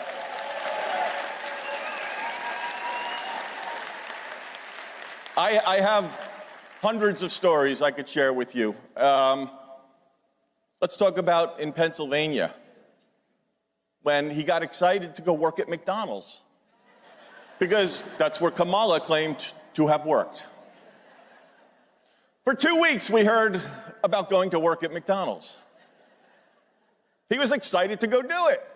And sure enough, you all saw in those viral videos and on the news, he was at McDonald's having a good time with that French fryer and the people driving through. I'll never forget that moment when we pulled in with thousands of people lining the streets. That was the night he also went to the Pittsburgh Steelers game. But the guy couldn't wait to get to McDonald's, and he knew that it was a big moment for us. And it was pretty damn awesome, was it not? McDonald's. Joe Biden You guys are all garbage. Trump supporters are garbage. Oh, really, Joe? Garbage. We're going to Wisconsin. And the team, Justin Caparelli, give him a lot of credit with regards to being on the plane. We're heading out to Wisconsin, and he comes up and he says, Mr. President, we can have a garbage truck upon arrival on the tarmac. I mean, what a campaign. What a campaign. Oh, sir, and by the way, before we went wheels up, I have an orange vest for you to wear. If you want to wear it, you go wear it off the plane. Give me that vest. Let's put that vest on. He puts the vest on the plane. We're still flying. He's being brief. We're going to land. There's going to be a garbage truck upon our arrival. It's going to say Trump 2024 on it. And sure enough, an hour and a half, 2 hours later, we land the plane. We look out the window, and there's the garbage truck being escorted to the motorcade. And there's the president sitting with his orange vest on, just looking out the window like this. I mean, just total classic and priceless. He gets off the plane, he wears the vest into the garbage truck, right? Great moment. But then he wore it in the motorcade to the rally. Then we get to the rally, he meets Brett Favre, who endorsed him, backstage taking photos and clicks, laughs, good times, he's getting ready. We're feeling good because this election's coming up. Where's the garbage vest? Out onto the stage. And I don't know if you heard the stories of why he wore it, but he thought he looked rather trim in it. And then so he's sitting, looking in the mirror. I look rather thin in this. I look very trim. I look good. He wears the orange vest out. Hour and a half rally, comes off stage, walks back out. Time to get in the motorcade to go back to the plane, right? You take the vest off, right? He wears the orange vest into the motorcade. He said, I'm not taking this off till we get on the plane. He kept the vest on the entire time. That was a big moment for us when we were all garbage. It was like that deplorable moment. We're all sitting backstage saying, here's the moment. I could go on all day, but I don't have that much time left. We're very grateful for you. There's so many times that the president is just so grateful for the support he sees out there on social media. I mean, we won the election in an electoral landslide, swept all 7 swing states. And we not only have the 45th president and the 47th president of the United States, we got a great president who's going to put all of you first.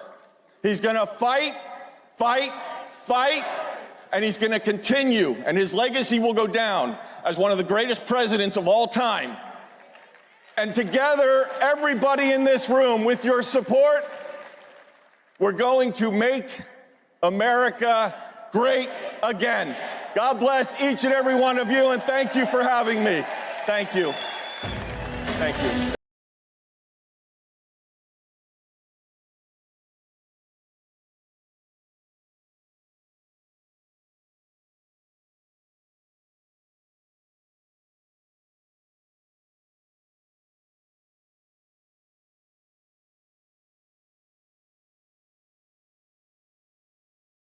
Welcome from Wyoming, Congresswoman Harriet Hageman.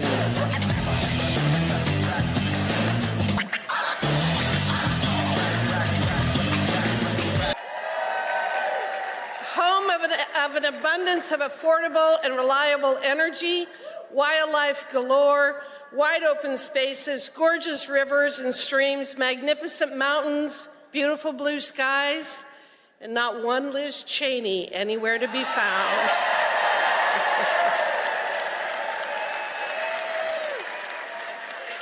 In 2024, Wyoming provided President Trump with his largest margin of victory of any state in the nation, and we are so proud of the job that he is doing.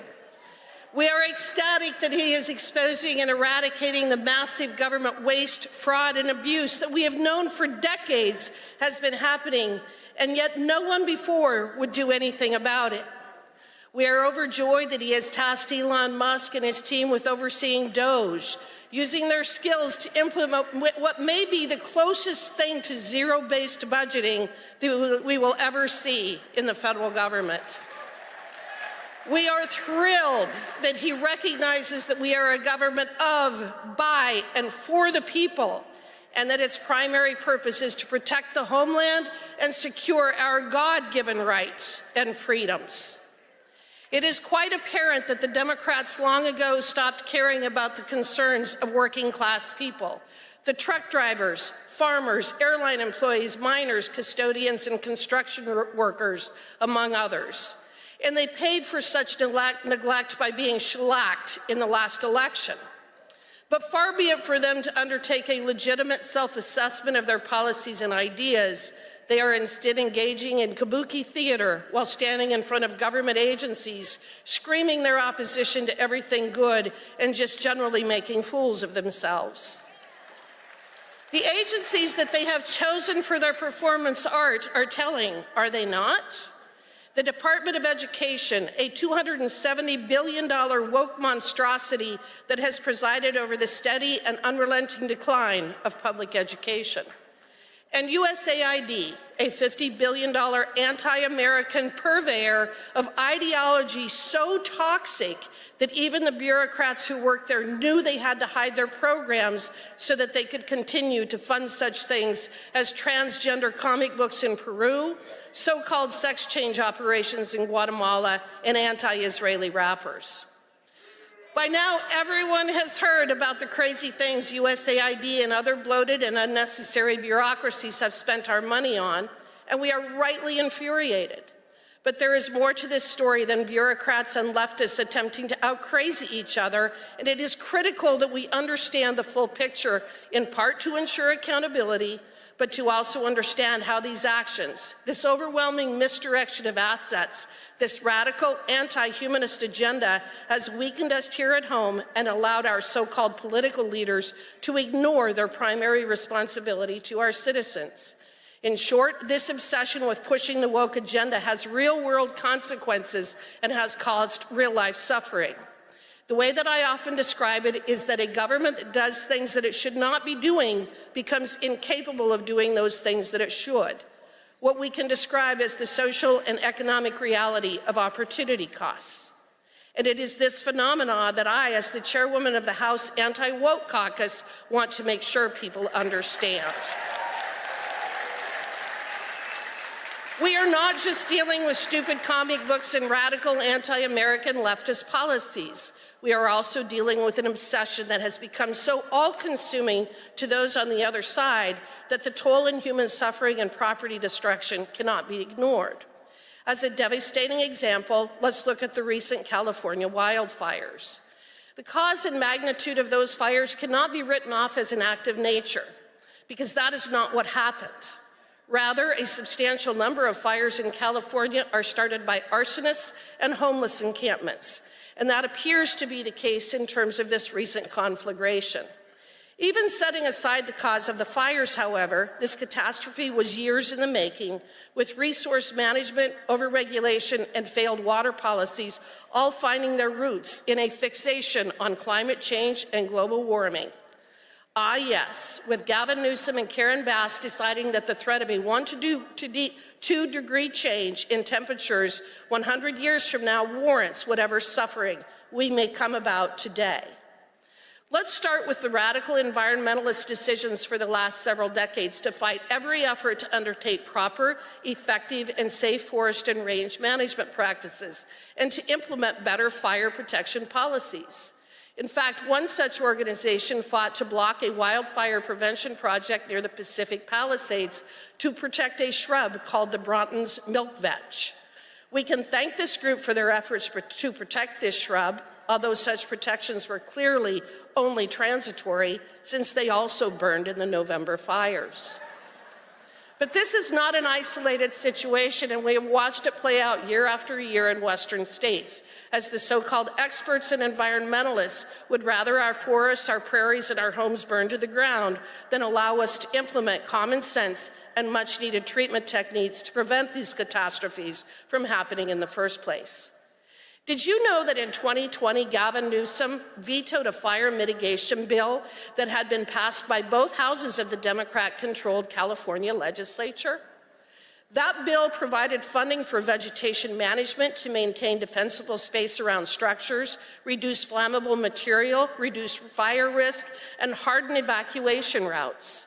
In his veto message, Governor Newsom exposed his moral corruption by stating that any efforts to fireproof California could not take precedence over his plan to replace single-family homes with affordable housing and multifamily units. I could spend hours regaling you with the many ways in which radical environmentalism and the fear-mongering surrounding our ever-changing and healthy climate has destroyed our natural and human environment, but I think you get the gist. In short, in the name of climate change, in the name of our environment, in an effort to burnish their elitist bona fides, these people have largely destroyed the very things that they claim to hold dear, with their policies and actions being responsible for spewing more carbon and pollutants into the atmosphere than our collective humanity could in hundreds of years. And that is why we must expose them for the frauds that they are. Charlatans who prove time and time again that they know nothing about the environment, climate, resource management, how to build strong, vibrant, and resilient communities, or human nature. But like so many dictators before them, believe that they are the experts who are entitled to micromanage our lives, mandate and restrict our mode of travel, control our food supply, and shove us into 15-minute cities and multifamily homes. Now, it is often easy to make fun of people like Gavin Newsom, Karen Bass, Kamala Harris, Al Gore, John Kerry, and others, but these people have caused and will continue to cause real human suffering unless we stop them. And one tool that we have is to expose the true cost of their woke ideology.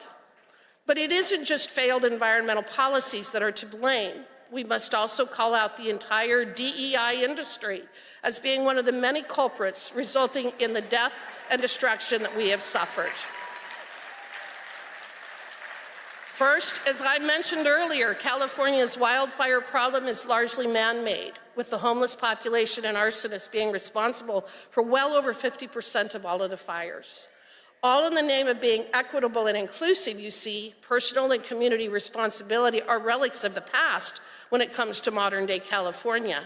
And nothing epitomizes that more than in allowing the homeless to literally run your cities into the ground and, when they so choose, to burn them down. Second, DEI is not only insidious because of what it means in practice, but in the fact that it allows politicians and bureaucrats to divert our precious resources from where they should be focused to pet projects that have nothing to do with carrying out the functions of government. The stories from California are legion, of millions of dollars being spent on DEI workshops and training, of hiring based on race, sex, sexual orientation, and intersectionality, rather than on whether the individual could physically do the job. And the outcome? Empty reservoirs, broken down fire trucks, air-sucking fire hydrants, no evacuation routes, and not enough firefighters. DEI is a disastrous concept in theory and wholly destructive in practice. It undermines faith in our institutions and allows unelected and unaccountable bureaucrats to redirect hundreds of billions of dollars into programs that we don't want, don't need, and that ultimately destroy everything that we hold dear. Fortunately, we now have a political leader in President Trump who understands how destructive these environmental policies have been to our communities and how insidious DEI policies are to our physical, mental, and financial well-being. Thank God, in other words, that we have finally awakened from this woke nightmare, and it is a new day in America.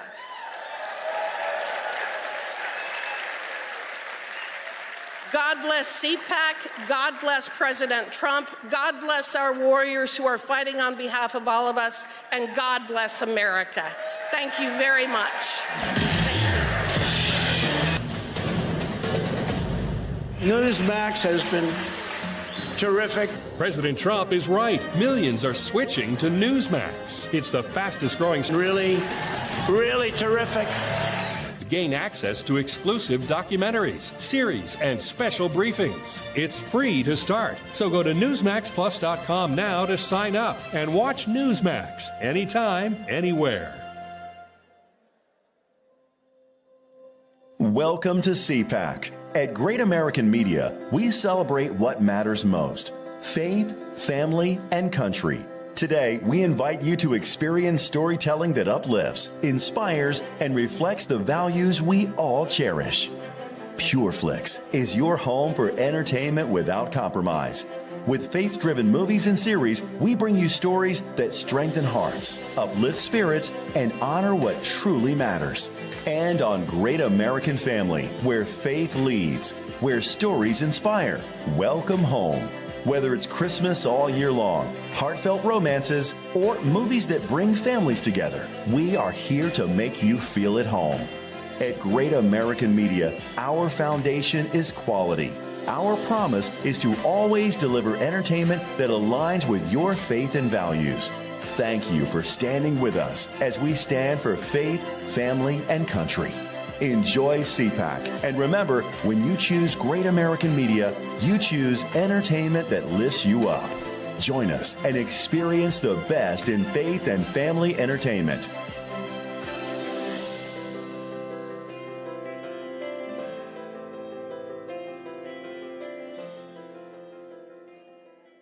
Hello, I'm Jim Paff, president of the Conservative Caucus. The Conservative Caucus has been winning battles in Congress for all 50 years of its existence. In fact, we're the oldest conservative grassroots organization in America.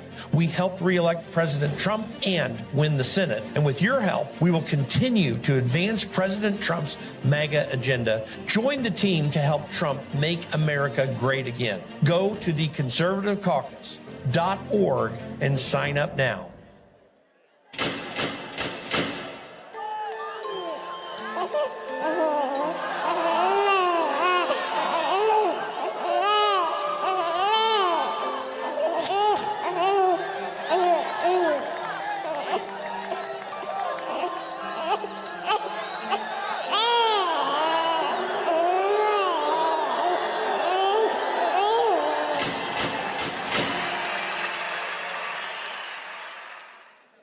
Institution today is under attack.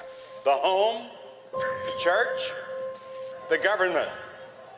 And many people are asking, what is the truth? Jesus Christ claimed to be ultimate truth. Are you willing to face the truth?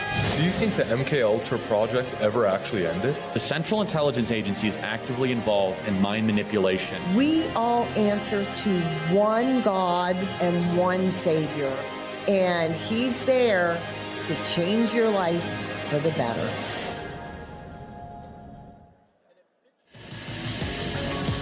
Ladies and gentlemen, up next, an interview with Governor of Arkansas, Sarah Huckabee Sanders, hosted by CPAC Senior Fellow, Mercedes Schlapp.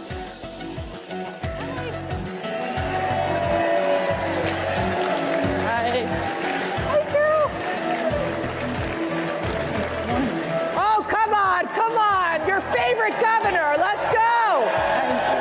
Okay, we're waking up here. All right, I think Governor Sanders, Sarah, Sarita, my sweet Sarah. Oh my gosh, I'm so excited to have Sarah with us. We are in countdown mode right now because guess who's coming? Who's going to close out CPAC? I mean, just a slightly well-known individual, maybe the most popular human on the face of the planet right now. Yeah. So, America's favorite president. That's right, President Trump. Are you all excited? So this is such a blessing for me. Sarah and I worked together at the White House for several years. And I mean, Sarah, seriously, what you have accomplished is amazing. And we're so proud of you. Thank you. Just to start right there. We were trying to raise our kids during that time. Trying being the key word there. We were trying to raise our kids, and somehow they turned out amazing. Yeah. Which says a lot, really, truly. They were all in the backstage. Sarah brought her daughter Scarlett with my girls, and they were doing the whole posing of taking pictures together. We're like, this is the next generation of leadership, seriously. But let's get to it. Okay, so you were at the National Governors Association dinner, and President Trump had this interesting exchange with the governor from Maine. We're all in the family here. Tell us what happened. Well, I think it was classic Donald Trump. If he doesn't like something, he's going to call it out. I think it's one of the things that has made him so incredibly popular. And one of the reasons he's been able to get so much done is because he doesn't care who's in the room, what it looks like. He's going to tell you exactly what he thinks in that moment. And that's what he did. And frankly, he's on the right side.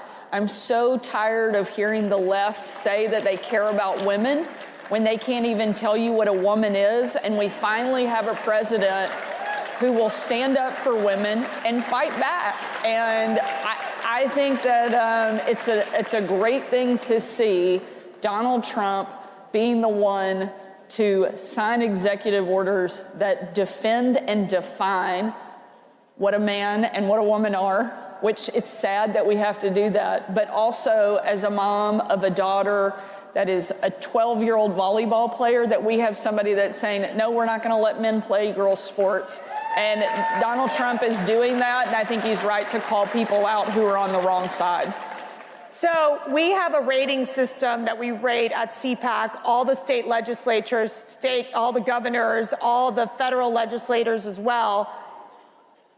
Governor Sanders has ranked the top conservative governor in America. The top, #1. And I know partly is because we're related, but no. But Sarah, tell us about, you're in the middle of the legislative session. You have so much going on. You've been in office now. And what are you planning to accomplish this legislative session? What do you think the people of Arkansas really want and what they're focused on?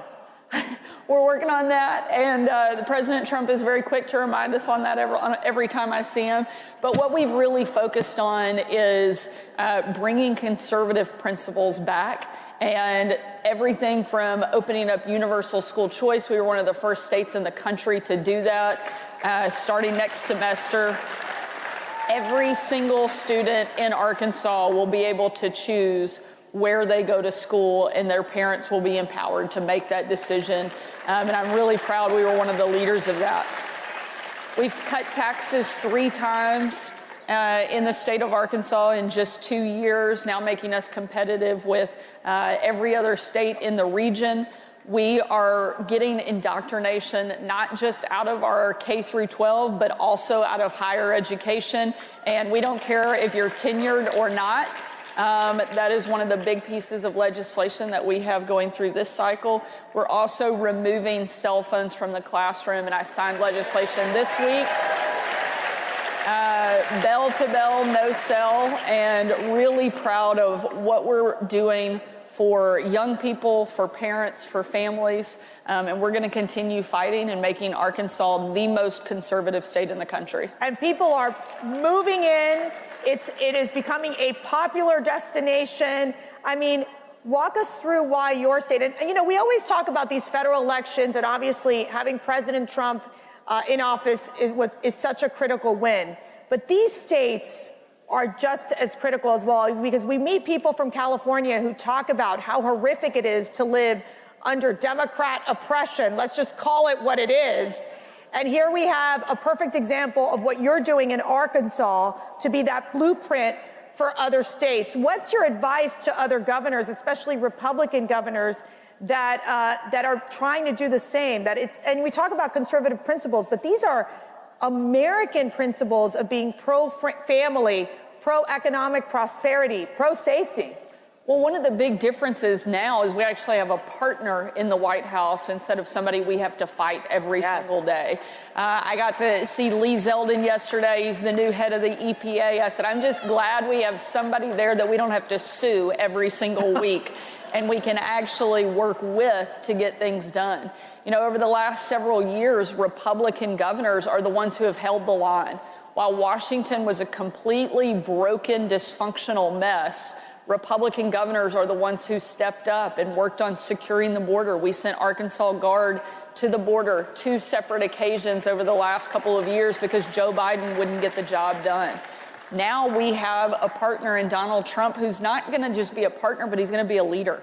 He's going to be the #1 fighter, pushing back on some of the crazy wokeness that we have seen the left try to impose on our families, on our schools, on our businesses. And Republican governors are going to be right there with him. We're going to make sure that our schools do not become indoctrination factories for the left. We're going to make sure that you can run your business the way that you want to and that you can raise your kids the way that you want to, as it was intended in this country. And I'm proud of the work we've been able to do. Arkansas is now the #1 state in the country that people are moving to. It's not Texas, it's not Florida, it's not Virginia, it's Arkansas. So if you don't live there yet, we're ready for you to move and call that your home. We're the #1 state for economic growth. We're the lowest cost of living. We are booming on all fronts. And it's because we're implementing good conservative policy that lets you live your life without constant government intrusion. And that's something we're proud of and something we're going to continue to do in our home state. Gosh, wouldn't she make a great vice presidential pick in 2028? I think so. I do. Sorry, Sarah, you don't have to respond to that. Okay. I'm not. Very happy to be in Arkansas. Okay, maternal health, you're providing funding. I really want you to talk about this problem this crisis you discovered in your state, how you're solving it, because it's not only impacting states like Arkansas, but other states as well in the South. Walk us through what you're doing there. You know, one of the things that I think is so important for the pro-life community is that we don't just focus on the baby when they're in the womb, but it's what does that look like after, and making sure that we are actually fighting for kids every single day. And that's something that's really important in our state. We had about 10% of moms in Arkansas that were never seeing a doctor until they were in labor. That's unacceptable, especially when they have that access to care. They just weren't taking advantage of it. We know that healthy moms make healthy babies, so we've invested heavily in making sure that those women get the care that they not only need and deserve, but they know that their life and their child's life has value. And it's something that we want to protect at every single stage. And so we're investing heavily in the maternal health problem in Arkansas, and something that we're going to expect to see a dramatic impact and dramatic results just in a short amount of time. So we've seen President Trump right now, where he's been in office for 32 days. It feels like it's been like 10 years that he's been in office. It's so remarkable to watch the amount of work he's been able to accomplish. Now, as us, the Trump 45ers, is that what we are? Yeah. Okay. Makes us sound older than we are. Makes us sound so old. Help me figure out here. Like, I'm watching this and going, I'm amazed. It is so different from what our experience was at the time. Give us that comparison of what you're seeing, and also what advice you're giving to this next administration right now. Look, I can't say enough good things about the president and his team and what they're doing. You know, we used to joke that you aged in dog years during the first administration because it was like 7 at a time. And so we haven't aged, not a bit. Well, we didn't, but it was the most intense, most, I think, polarizing, difficult time that we've seen probably in political history in a very long time during Trump's first administration. Nobody expected him to win. And when he did, they weren't happy that he was here. Then they saw what life was like under a Trump administration, and they had a chance to see what life was like without Trump in the White House, and they didn't like it very much. And so now that he's back, people want to see him doing exactly what he talked about on the campaign trail. They want a strong economy. They want somebody who will secure the border. They want somebody who's going to take China on. He was the first president in my lifetime that actually called China out and is holding their feet to the fire.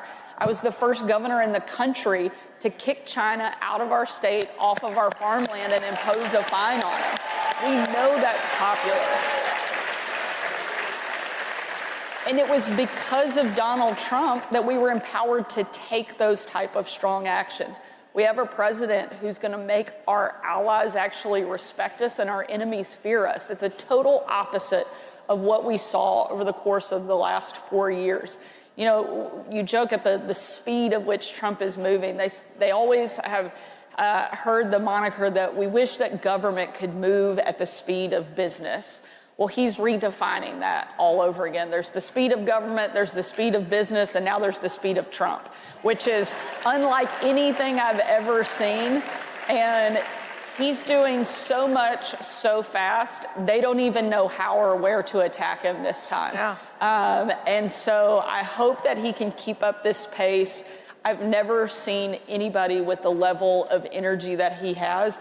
As you know well, it was not surprising that we could get a phone call from the president at midnight, 1 a.m., asking us to do a laundry list of things and then calling us back a couple of hours later at 4 or 5 in the morning and saying, "Did you get all that done?" I'm like, "No, I didn't."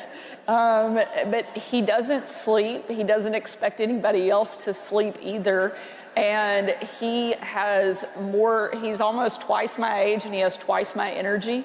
But it's because he loves this country. And he did not need to run and take this job on, but America needed him to be willing to do it. And anyone else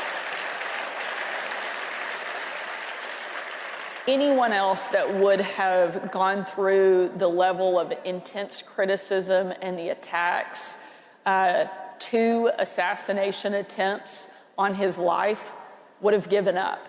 But this is a president who I think that only emboldens him more. The more they come after him, the stronger and tougher he gets, and the more he comes back ready to deliver for the American people. And I love getting to see him with this mandate and with this level of excitement for his presidency, because he deserved it the first time and he didn't get it. And now he's getting it and he's winning, and because he is, America's winning. So I love always getting the insider information. So there would be times, this is so funny, we'd literally our first meeting was like 7 o'clock in the morning. I can't even remember. It was so early in the morning. We're half asleep, and before you know it, they'll be like, President Trump had tweeted something out at 2 or 3 o'clock in the morning. So we would all look at Sarah and we'd be like, "Okay, Sarah, this is what he said.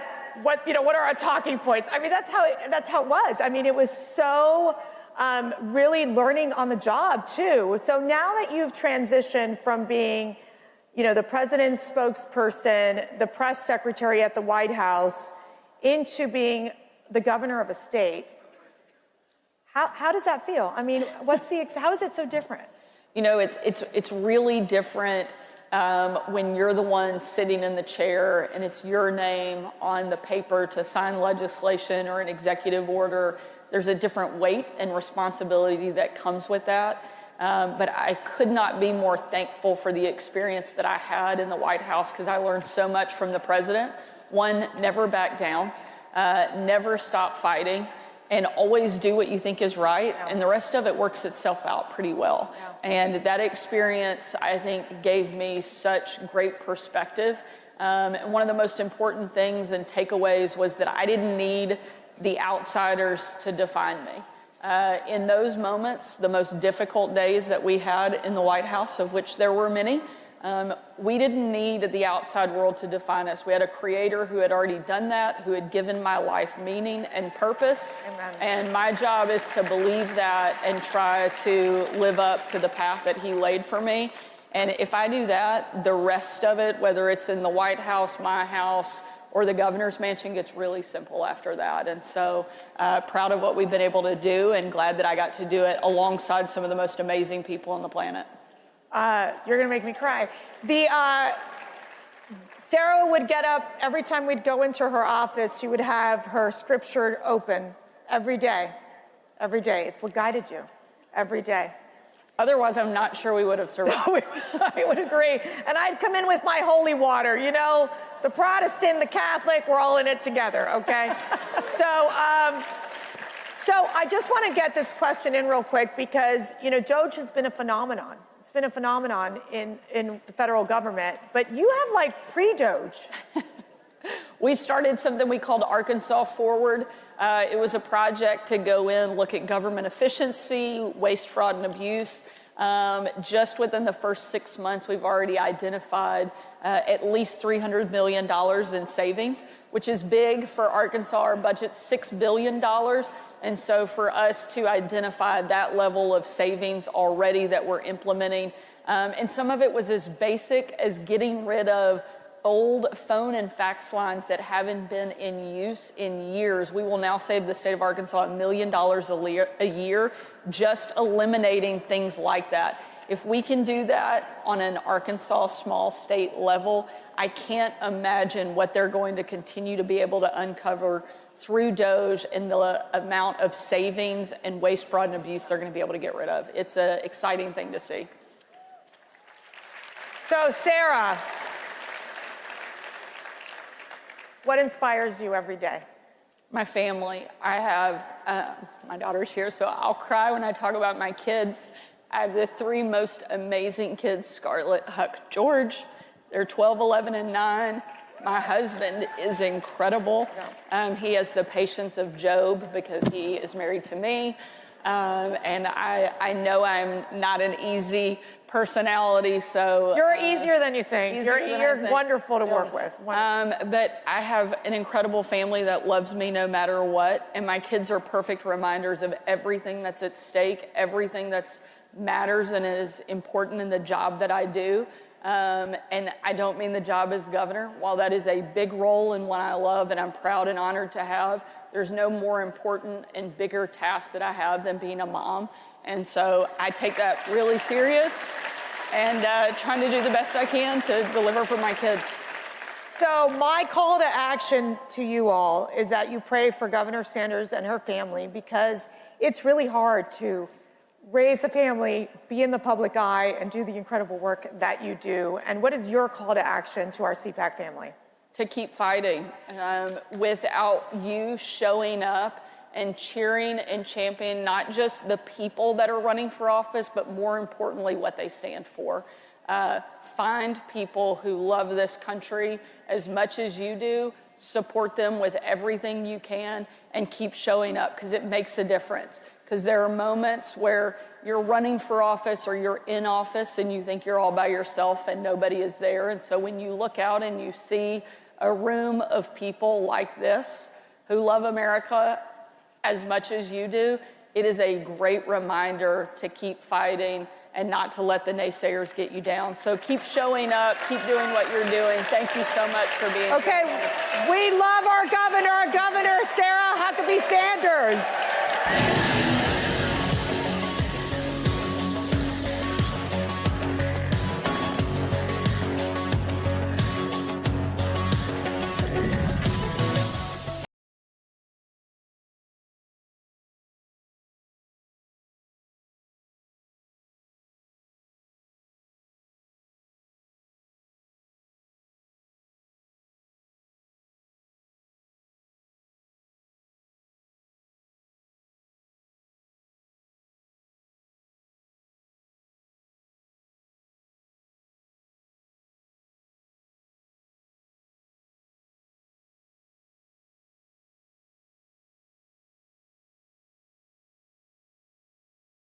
Of this, we are champions for Christ.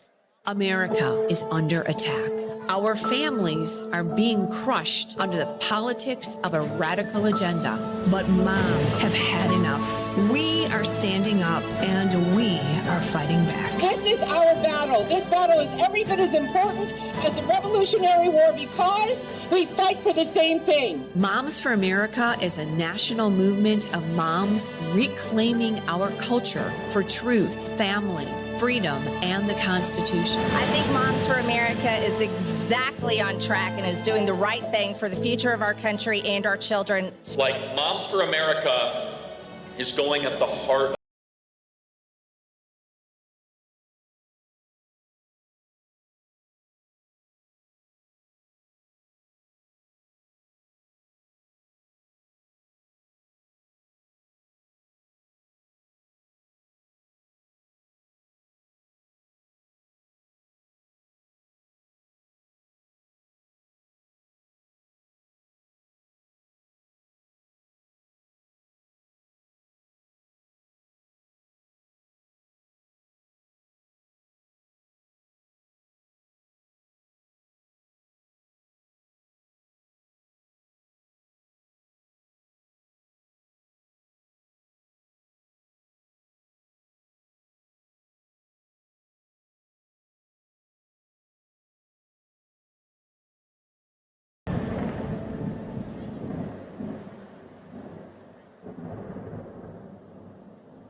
The steal was stopped on Election Day, I think in no small part thanks to Judicial Watch's heavy lifting. In just the last year and a half or two, we've cleaned up 4 million dirty names from the rolls. We also got that huge Fifth Circuit ruling that found counting ballots received after Election Day is unlawful. You can be sure that all helped ensure cleaner elections on Election Day, but there's more work to be done, so be sure to support Judicial Watch's election integrity work. Every institution today is under attack. The home, the church, the government. And many people are asking, what is the truth? Jesus Christ claimed to be ultimate truth. Are you willing to face the truth? Do you think the MKUltra project ever actually ended? The Central Intelligence Agency is actively involved in mind manipulation. We all answer to one God and one Savior, and He's there to change your life for the better.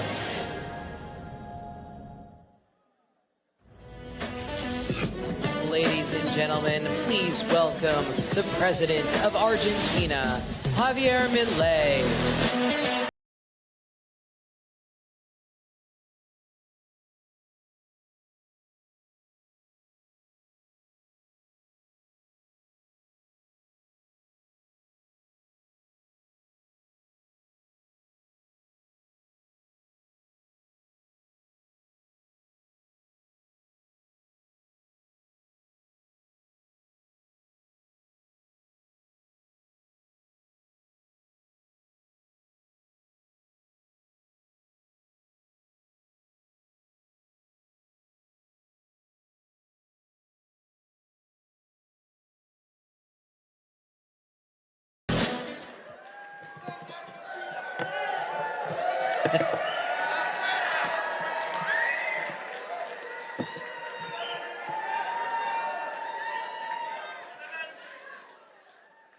Hola a todos. Es una gran alegría para mí estar nuevamente en los Estados Unidos y es un honor poder hablar ante todos ustedes hoy. Muchas gracias a los presentes y especialmente gracias a CPAC, que siempre ha tenido una consideración especial conmigo. Gracias, Matt. Gracias, Mercy.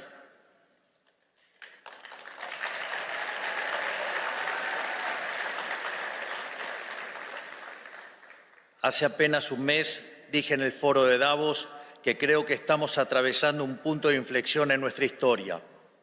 La historia transcurre en fases o etapas, momentos en donde el espíritu y la idea se materializa en una persona o en un grupo de personas, a veces cercana, a veces con kilómetros de distancia entre ellos, pero con un hilo conductor invisible que si se pudiera observar, presumo sería muy similar a las imágenes que observamos de redes neuronales del cerebro humano.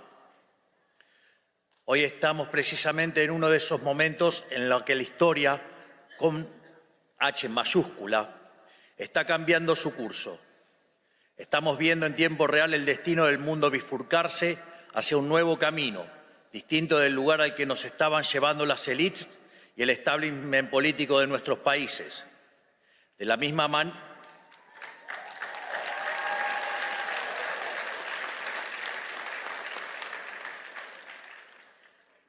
manera que en la década del 30 se podía vislumbrar que la llama de la libertad se estaba apagando y que comenzaba un nuevo cambio de servidumbre para la humanidad, hoy finalmente podemos decir que la era del Estado omnipresente ha terminado.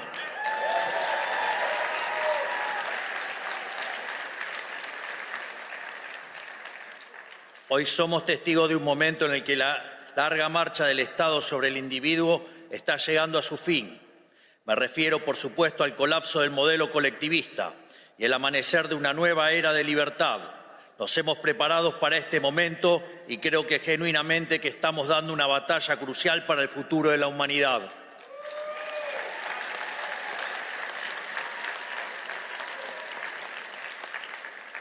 Pero como siempre digo, solo se puede obrar de forma eficaz si el diagnóstico desde el que uno parte es el correcto. Hay que entender dónde estamos parados y a qué nos enfrentamos para poder saber cómo llegar a donde queremos.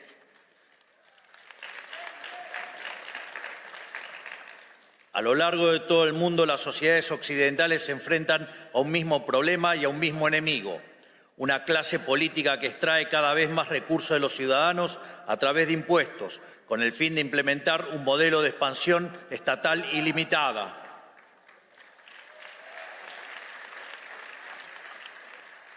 Una clase política con complejo de Dios, que pretende regular cada aspecto de la vida de la gente, haciendo honor a una de las máximas del fascismo de Benito Mussolini: dentro del Estado todo, fuera del Estado nada y nada contra el Estado. Hemos llamado a esta clase política el Partido del Estado, una casta extendida cuyos miembros, más allá de diferencias superficiales, comparten la idea fundamental del avance del Estado sobre la sociedad. Son todos aquellos que por interés económico o convicción ideológica o incluso cierto idealismo ingenuo trabajan para los intereses del Estado. Los medios de comunicación tradicionales o ligas y media, la oligarquía sindical, los empresarios prebendarios, los burócratas permanentes no electos y en consecuencia intrínsecamente irresponsables, las organizaciones mal llamadas no gubernamentales que hacen el trabajo sucio de los políticos, las instituciones académicas que proveen el marco teórico para la expansión estatal, los organismos supranacionales y todos los que de alguna manera pertenecen a la gran secta del colectivismo mundial.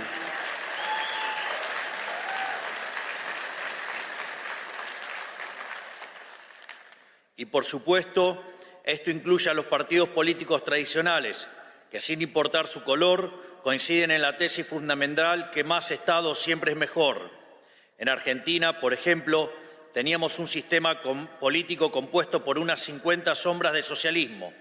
En Estados Unidos existía la ilusión de bipartidismo de un partido demócrata que marcaba la agenda y un partido republicano incapaz de enfrentarlo hasta la llegada del presidente Donald Trump.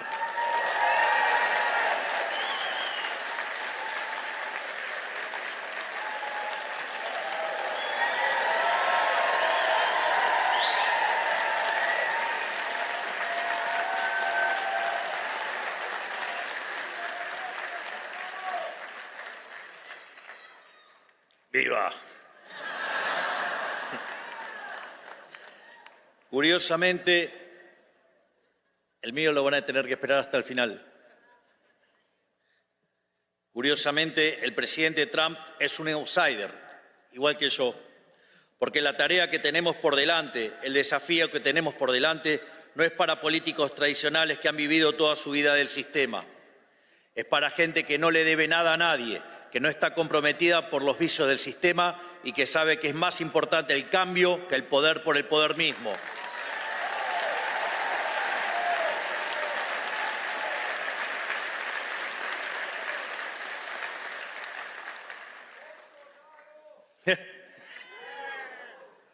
En el establishment político de nuestras dos naciones existía una mentalidad más o menos explícita de que el avance del Estado equivalía a avance de la democracia, que cada conquista del Estado implicaba un acto de justicia social ante las supuestas injusticias de la libertad, que el rol del Estado era llevarnos a una utopía igualatoria mediante la creación sistemática de supuestos nuevos derechos que obviamente debían ser financiados por los pagadores de impuestos.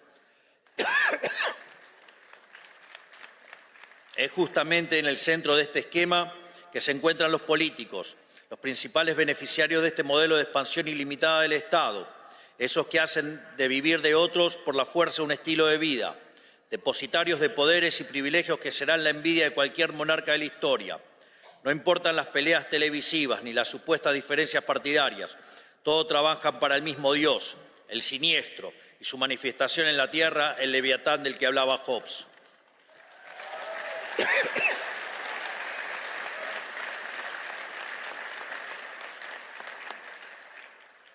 Por eso, salvando algunas particularidades propias de cada nación, todos los que estamos aquí tenemos una misma misión: quitar el poder al partido del Estado y devolvérselo a la sociedad.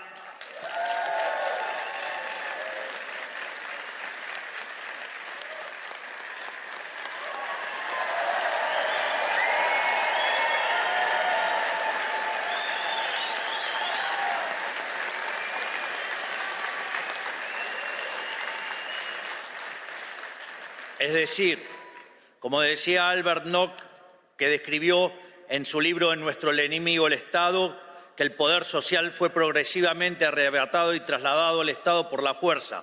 Nuestro objetivo es hacer el camino inverso, aumentar del poder del ciudadano y quitarle el poder al Estado.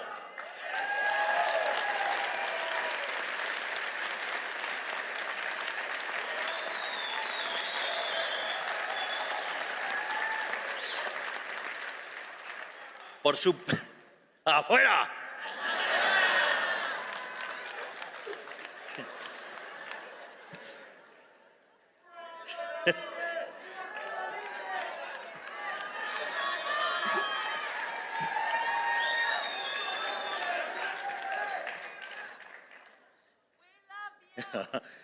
Me too.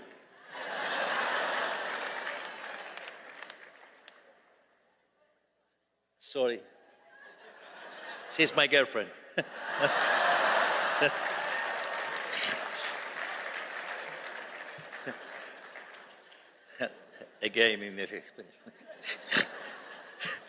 Por supuesto, no puede hacerse gestionando mejor el Estado tal cual existe o simplemente administrando correctamente los recursos de que dispone, sino que el único camino racional es achicar el Estado hasta su mínima expresión posible. Reducir el tamaño del Estado es en sí mismo un acto de justicia, porque cada erogación del Estado es una sustracción del pagador de impuestos.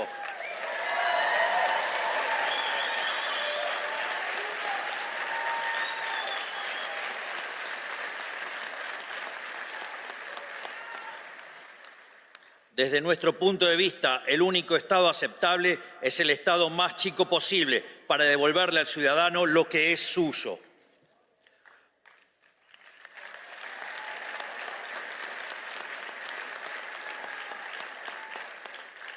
Por eso, todas las atribuciones que no tengan que ver directamente con la protección de los tres derechos fundamentales, que son el derecho a la vida, a la libertad y a la propiedad privada, deben volver a su origen, los individuos asociados de forma voluntaria sin intromisión del Estado.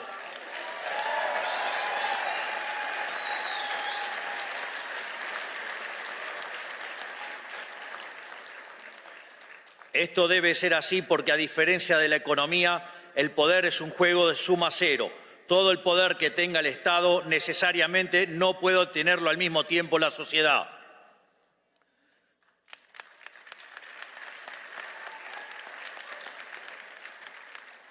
Por eso no creemos en soluciones parciales o compromisos de centro. Sabemos que hacer las cosas a medias es una invitación al regreso del Estado, que como un cáncer metastásico solo sabe expandirse y debe ser obligado activamente a retroceder.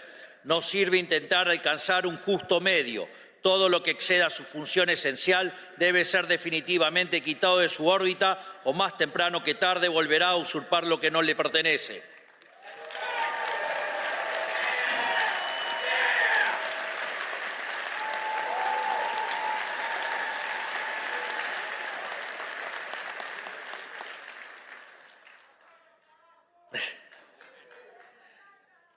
Sabemos que no es una tarea fácil.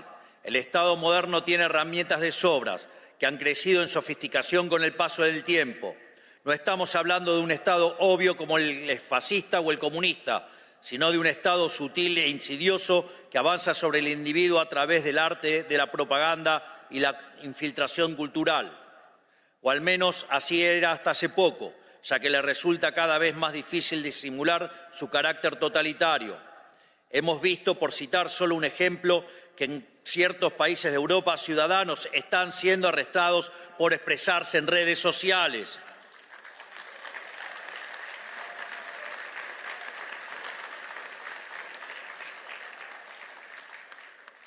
Pero en términos más generales, hablo de la financiación de la academia, incentivando la elaboración de estudios que justifiquen la implementación de políticas públicas intervencionistas y de la compra encubierta de medios de comunicación mediante la pauta pública.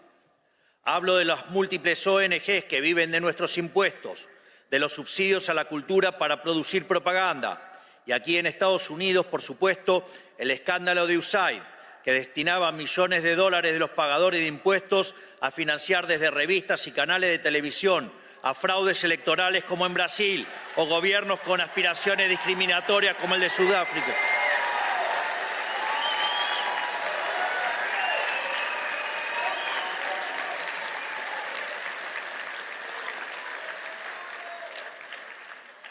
Y como decía, gobiernos con aspiraciones discriminatorias como el sudafricano, entre tantas otras aberraciones, incluyendo la agenda de la paranoia climática, los excesos de la ideología de género y la investigación que derivó la creación del virus del COVID-19.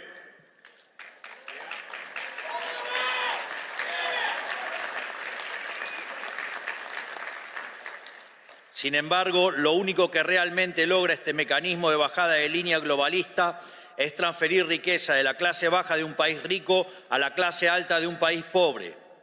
En pocas palabras, hablo de una red global de influencia y formación de opinión pagada con los impuestos de los ciudadanos, un aparato de propaganda sin precedentes en la historia humana, quizás el escándalo político más grande que hayamos visto.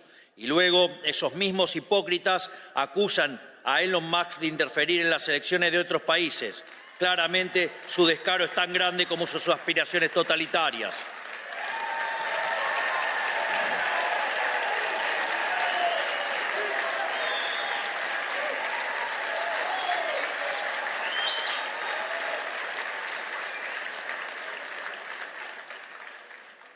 Y si ese nivel de colectivismo en sangre hubiera tenido soluciones, sus apologistas tendrían al menos algo a lo cual aferrarse, pero ni eso.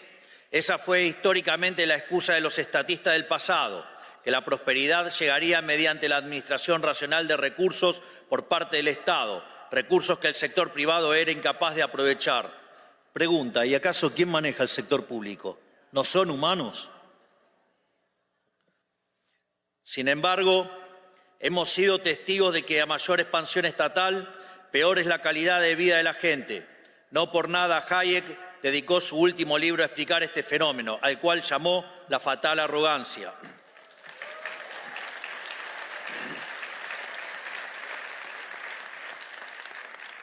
Pero esto no es accidental. Más allá de su evidente incompetencia, la clase política no se dedica a solucionar problemas. Al fin y al cabo, un problema solucionado es un área de la que el Estado debe retirarse.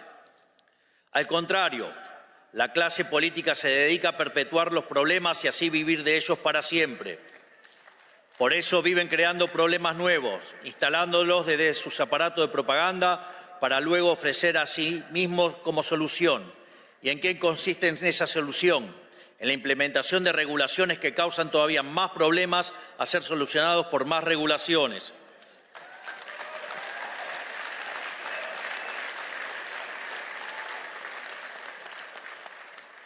En medicina se usa el término iatrogenia para referirse al daño que sufre un paciente como consecuencia de la atención médica. Podría decirse entonces que el régimen estatista consiste en la iatrogenia como política de Estado, o sea, es el médico que se enriquece a base del deterioro progresivo e intencional de sus pacientes. Con el modelo del Estado presente, el Estado te quiebra las piernas para después venderte las muletas como un sobreprecio y obligarte a agradecerle, y te persigue si no lo haces.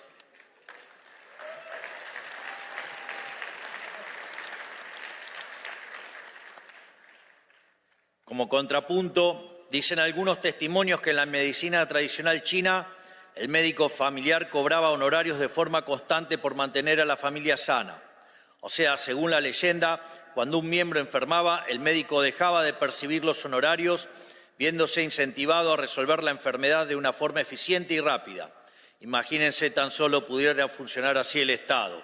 Cuánta miseria nos hubiéramos ahorrado.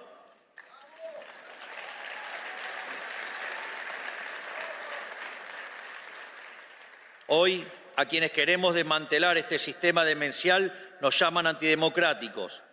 Pero nuevamente, esta es una tergiversación de las palabras, algo muy propio de la izquierda, para variar. Ellos no le llaman democracia al gobierno del pueblo, sino al paradigma de expansión total estatal ilimitada que ellos mismos administran. Para ellos, la democracia existe si y únicamente si ganan los que ellos quieren, para poder someter a la gente a sus caprichos. Pero cuando la minoría electoral son ellos, la elección de la mayoría pasa a ser autoritarismo. De hecho, muchos de los que nos acusan de antidemocráticos ni siquiera fueron electos. Toman decisiones que afectan a miles de millones de personas alrededor del mundo y, sin embargo, nadie los conoce. No son responsables ante nadie más que sí mismos y no pueden ser echados por el voto popular. Y así y todo vienen a hablarnos de democracia.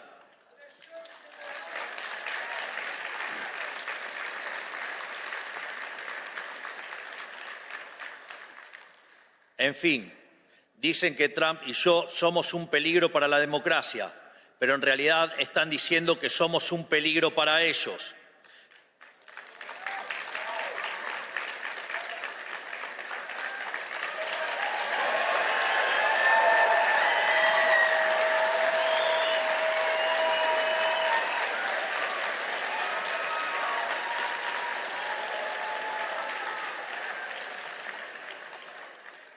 Somos un peligro para el partido del Estado, para quienes viven de su expansión ilimitada, para quienes quieren un individuo dependiente y sometido a sus caprichos regulatorios. Y ¿saben qué? Tienen razón, somos su peor pesadilla.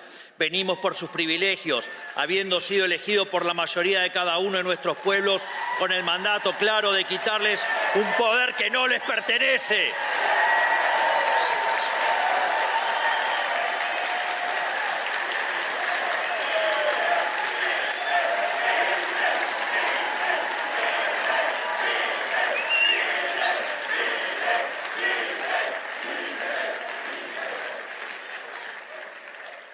Hoy nuestros países, Argentina y Estados Unidos, necesitan pasar por una segunda independencia. La primera nos liberó del poder de las monarquías europeas. La segunda nos liberará de la tiranía del partido del Estado.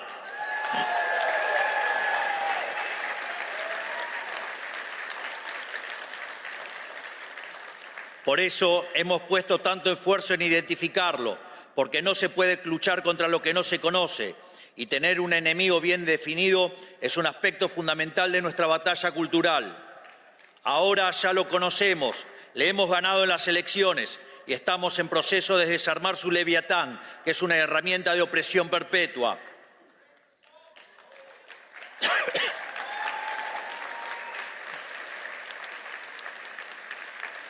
No tenemos ninguna fórmula secreta, solo conocer la historia humana y saber qué es lo que ha funcionado y qué no. Por eso, con humildad, quiero reflexionar un poco sobre cómo venimos llevando adelante esta batalla. Nosotros trabajamos con firmeza y de frente, sin dar lugar a compromisos. Defendemos un conjunto de valores que no estamos dispuestos a negociar, así como ellos no han estado dispuestos a negociar a la hora de quitarnos nuestra libertad. Lo que ellos impusieron sin nuestro consentimiento está siendo eliminado sin el consentimiento de ellos.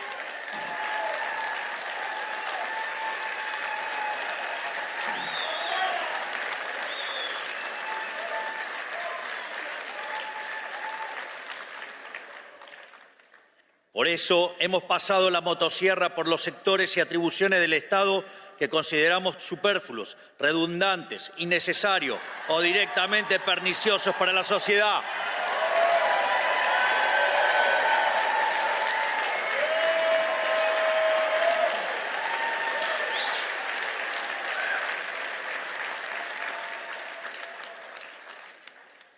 Y más aún, este año emprenderemos la fase 2 de este proceso, que hemos bautizado como la motosierra profunda, para continuar achicando el Estado, devolviéndole a la gente la riqueza que jamás debió habérsele sido arrebatada.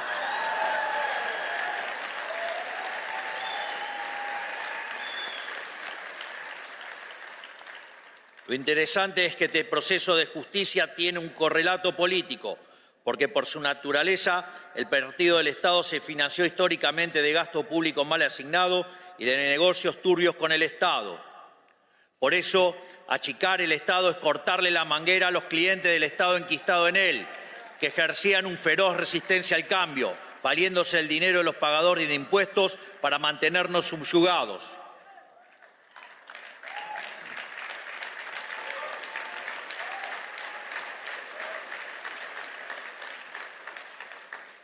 Nuestro método es similar al de nuestro querido amigo Elon Musk. revisar oficina por oficina, conservar lo que sirve y funciona y descartar el resto. Por eso le obsequié una motosierra. Con nosotros nadie que no pueda justificar el costo de su salario en impuestos está a salvo.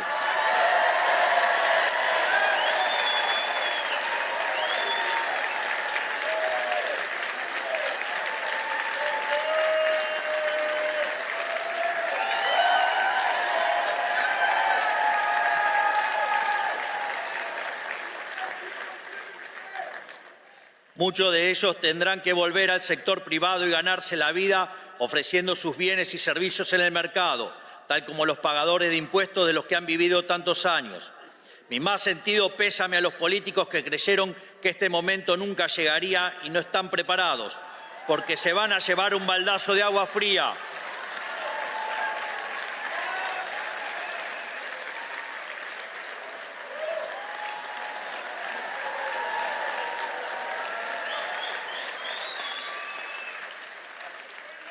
Por suerte para ellos, en toda desgracia hay una oportunidad y debido a nuestro avance desregulador, los salarios del sector privado seguirán subiendo, por lo que si hacen las cosas bien podrán ser parte del progreso, pero lejos de la casta estatal.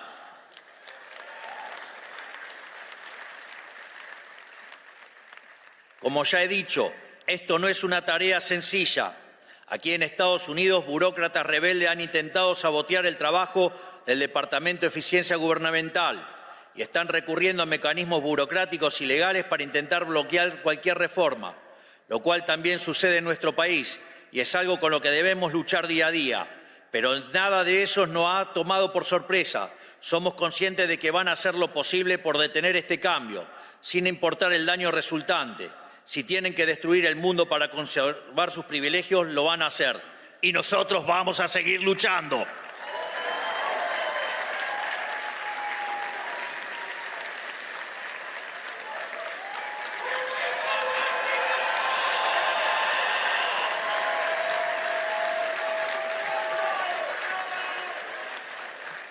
Pero hoy el problema se extiende más allá de las penurias a las cuales el modelo del Estado presente ha sometido a cada una de nuestras naciones individualmente, porque la decadencia de nuestros gobiernos durante la historia reciente a lo largo y a lo ancho de Occidente no solo empobreció material y espiritualmente a nuestros propios ciudadanos, también nos debilitó política, económica, cultural y socialmente ante el enemigo externo.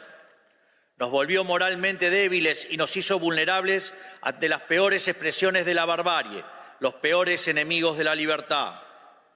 Y a ellos no se les puede dar un centímetro, porque cuando huelen sangre avanzan envalentonados y sin piedad. Esto quedó demostrado durante los cobardes ataques perpetuados el 7 de octubre de 2023 en Israel, que costaron más de 1.000 inocentes y la captura de 251 personas.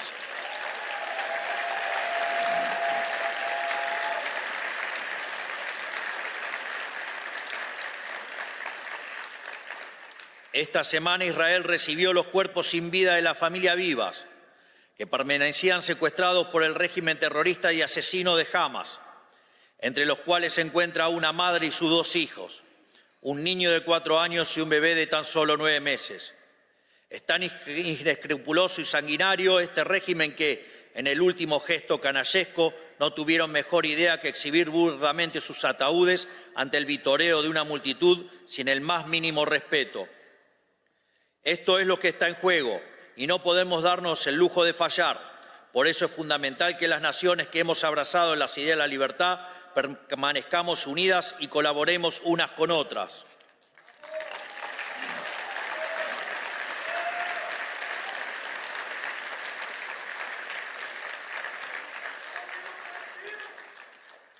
Debemos formar una alianza de naciones libres, porque como ya he dicho en otra ocasión, el mal organizado solo puede ser vencido por el bien organizado.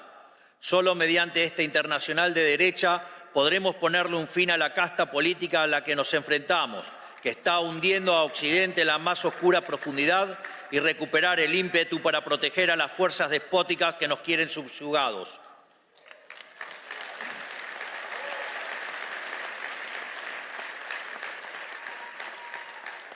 Por eso quiero también aprovechar para anunciar que Argentina quiere ser el primer país del mundo en sumarse a este acuerdo de reciprocidad que pide la administración Trump en materia comercial.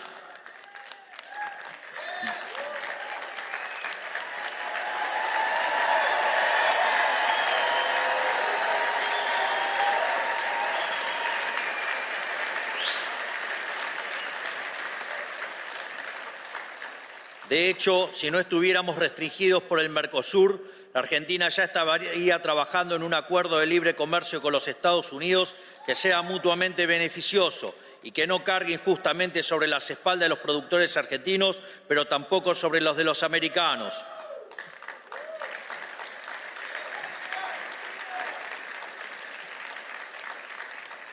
Esto es así porque solo trabajando juntos aquellos que queremos construir un mundo libre podremos salir adelante.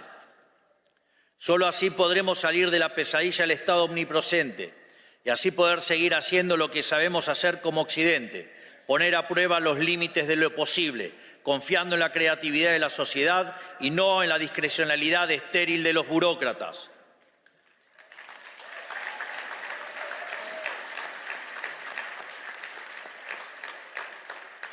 Solo así podremos retornar nuestro camino de grandeza como civilización, haciendo honor a nuestros antepasados que dieron la vida por ver un mundo libre y una humanidad próspera. Solo así, finalmente, podremos reencontrarnos con nosotros mismos y volver a crear en aquello que nos hizo grande como civilización. Que Dios bendiga a la República Argentina, que Dios bendiga a los Estados Unidos y que las fuerzas del cielo nos acompañen. ¡Viva la libertad, carajo!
Ladies and gentlemen, please welcome White House Deputy Chief of Staff, Stephen Miller.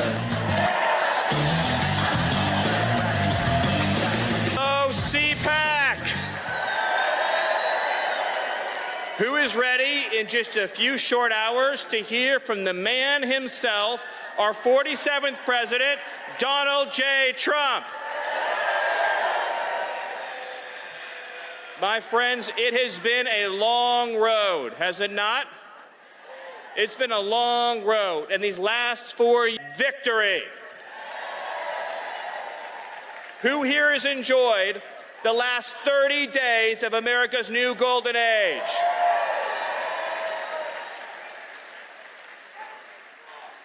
And who here has been filled with pride and excitement in watching President Trump install the most extraordinary cabinet and team any of us has ever seen? Our new Secretary of Defense, Pete Hegseth. Our new Secretary of Health and Human Services, Robert F. Kennedy, Jr.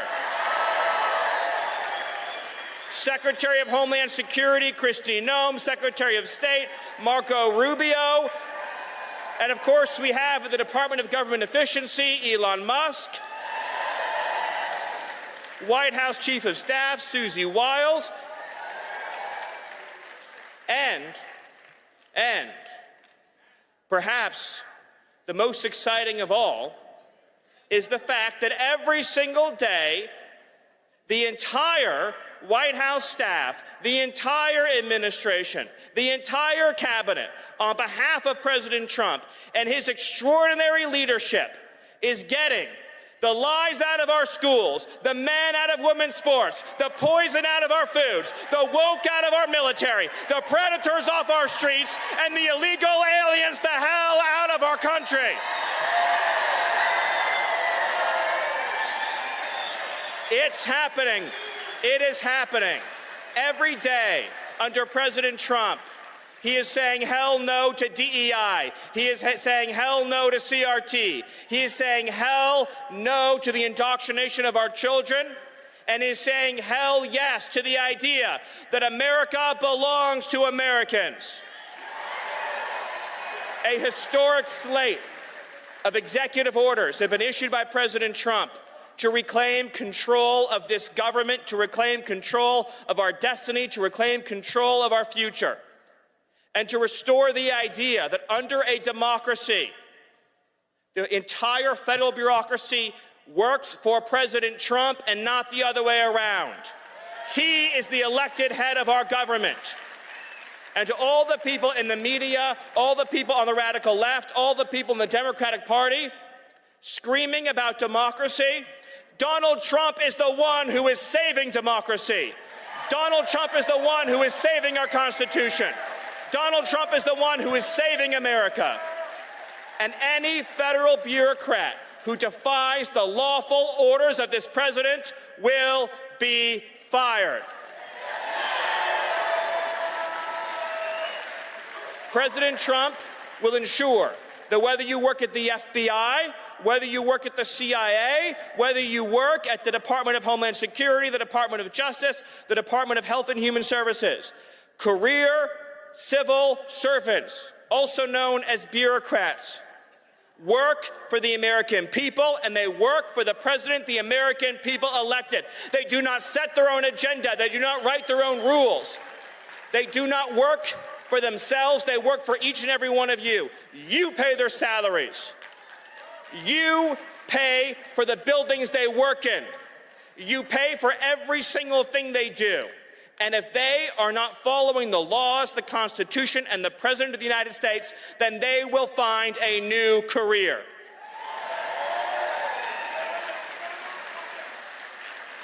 By the way, speaking of the FBI, who here is thrilled about Kash Patel?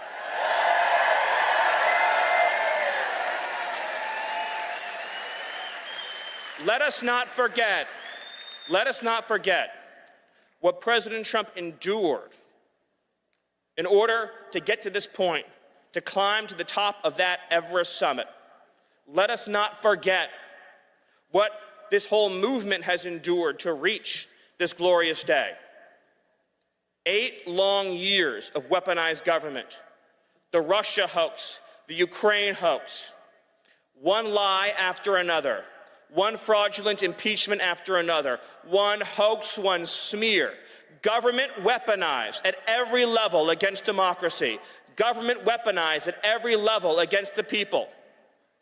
Democrat prosecutors, Democrat attorneys general, Democrat careers using their power to try to sabotage the democracy of this country, to try to keep President Trump off the ballot, to try to throw President Trump in jail, to try to arrest his aides and his supporters. An authoritarian movement in this country that has at every step tried to stop the workings of our democracy. And President Trump, on a field in Pennsylvania, nearly lost his life. And a few weeks later, another assassination plot. And let me ask you this question. When the lawsuits came against President Trump, when the lawfare came against President Trump, when the weaponized law enforcement and intelligence community came against President Trump, and when the bullets came against President Trump, did he falter? Did he back down? Did he yield? Did he surrender? Did he waver? Or did he stand up tall and strong and raise his fists into the air and say 3 immortal words, fight, fight, fight? Every day, that is what he is doing for you. He is fighting for your families. He is fighting for your children. He is fighting for your future. He is fighting for the fundamental idea that this country belongs not to the bureaucrats, not to the radical left communists, not to our foreign enemies, not to the criminal cartels, not to the criminal aliens. This country belongs to the law-abiding, patriotic, God-fearing American citizens. It belongs to the people in this room, and it belongs to the patriots watching at home today. I want you to know that every single morning President Trump wakes up and he thinks about you. And all day long, as he's signing executive orders, as he's meeting with world leaders, as he is orchestrating and directing the actions of this government, he is thinking about you and your future. President Trump's heart beats for the American people. President Trump's heart beats for the American Republic. And President Trump's heart is filled with nothing but love and loyalty for this republic. No president has done more in 30 days than President Trump has done. But we need you to stay in the fight. It is not enough to celebrate the victories we've achieved thus far. Every single day, we need, and President Trump, our president, needs you to be involved in pushing this agenda forward, promoting every single victory, every success, every agenda item, being involved at every level of politics to keep driving forward.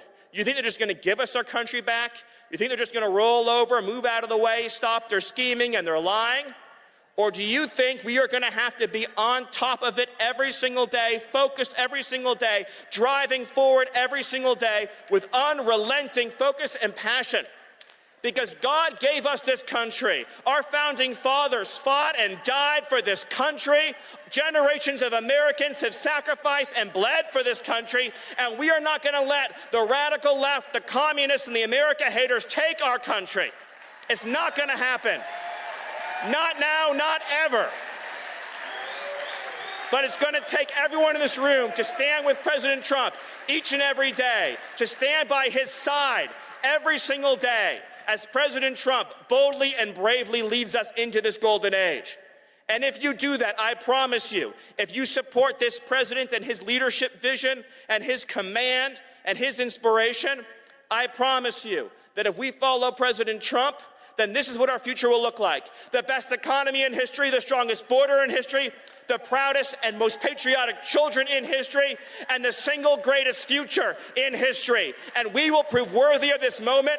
We will prove worthy of this period. We will prove worthy of this opportunity given to us by Almighty God. And I swear to you, and I promise you, and I pledge to you, it will all be worth it. And our children will grow up in a world where they can say, America is stronger, more incredible, more courageous, more united, more devoted, more committed, more incredible, more exceptional, prouder, and more amazing than it has ever been before, with the leadership and the vision and the drive of our President Donald J. Trump. So I ask you all to send a message right now to all the bureaucrats, to all the radical left commies, to the criminal aliens, the foreign gangs, the transnational terrorists, to everyone who threatens the future of this country. Do you stand with President Trump? Do you support President Trump? Do you believe in President Trump? And do you believe in the future of America? Thank you. God bless you, and God bless the United States. I love you. The 47th President of the United States of America. And, you know, I wouldn't say Fox has been exactly perfect. Fox has been a big difference of Fox between now and what it was 4 years ago, as you know. But we have others that come along, and they're doing well, and Newsmax has been really good, and, you know, others are coming along, and people are seeing that they're watching these conservative networks. President Trump is right. That's why millions of Americans are tuning into Newsmax for the real news they can trust. Every institution today is under attack. The home. Project ever actually ended? The Central Intelligence Agency is actively involved in mind manipulation. We all answer to one God and one Savior, and He's there to change your life for the better.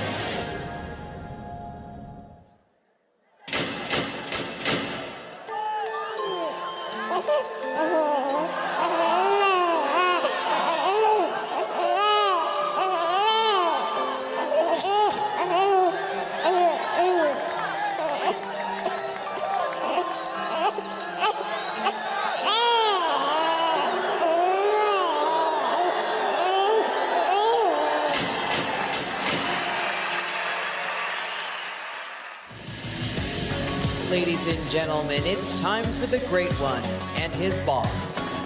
Please welcome, from the Mark Levin Show, Mark Levin. And from America First.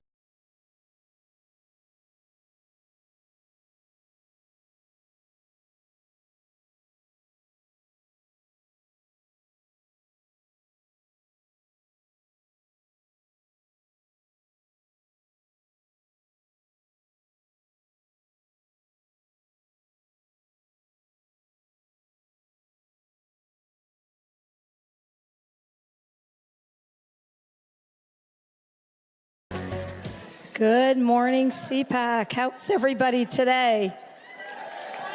You're looking beautiful. And I tell you what, honey, I've been here several days. The energy and the excitement in this room is unbelievable. It's hard to believe that a year has gone. Thank God we lived with 4 years of a president who tried to shove down our throats Marxism and the moral decay of the fabric of our country. And here we are. Fast forward. We got President Donald J. Trump. We have 2 genders. We have DEI gone. We have equality over equity, border crossings down 93%. And we have a world stage where America is now respected and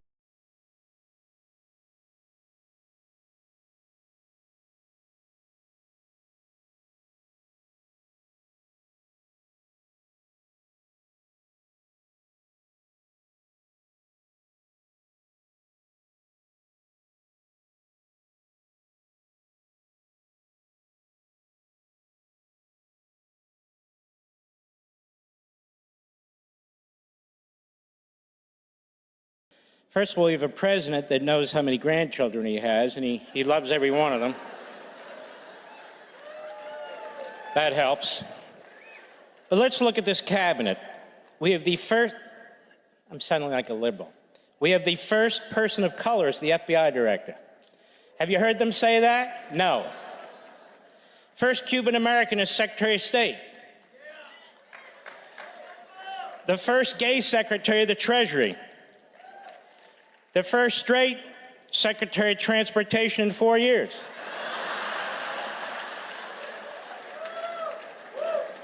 We have one of the highest ranking African Americans, Elon Musk. We have the first hillbilly Vice President, J.D. Vance. We have the first Secretary of Defense who isn't 114 years old. We have women in the cabinet who are proud to be called women and know what the hell a woman is.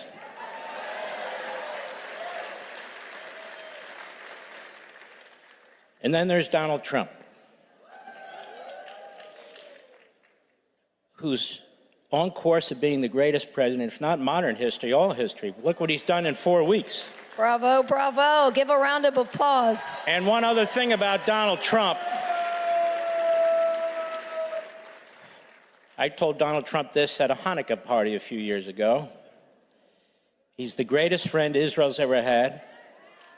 And so are you, by the way, and I want to thank you for that. He's the greatest friend Jews have ever had, so we have the first Jewish president in American history, too. Looks like America, that cabinet. So speaking of that, first of all, I want to do a real sincere shout out to Mercy and Max Schlapp, because their steadfast support of Israel is seen throughout this conference and day in and day out at CPAC. So we really need to thank them for that. It's really, really huge.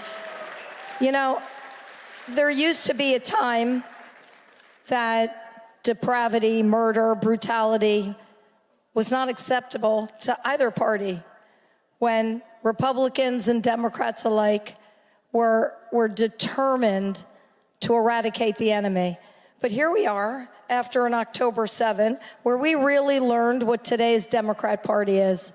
It's the Republican Party, it's conservatives, it's Jews, it's Christians who really care about what's going on in Israel and are appalled at the heinous acts that happened on October 7th it's the Republicans, it's the conservatives, it's Donald J. Trump who have said Israel must conquer, Israel must win, Israel must do what it needs to do, not just to defend, but to go on offense and get rid of the enemy.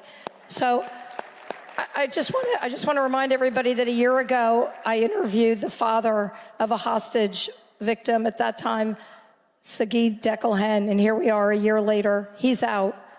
But, honey, I want you to talk about what we saw the other day with 4 bodies coming out of Israel and the joy that was exhibited by the Palestinians in Gaza as these coffins were shown. These bastards must be eradicated. It's that simple. You don't take a 9-month-old baby and a 4-year-old little boy and their mother and torture them, strangle those kids with your bare hands, chop up their bodies so nobody they think will notice. Remember when that mother was being pulled with her kids and she knew the people doing this are subhumans. They are rabid. They're not animals. Animals don't do this. Donald Trump knows this. These are the same people who attacked us on 9/11. These are the same people who decapitated 70 black Christians in a Congo church 48 hours ago. All of them. This is the enemy. It's not about land. It's not about borders. It's not about any of that. They seek to extinguish us, these Islamist terrorists, and we're going to have to extinguish them before they even have a shot at extinguishing us.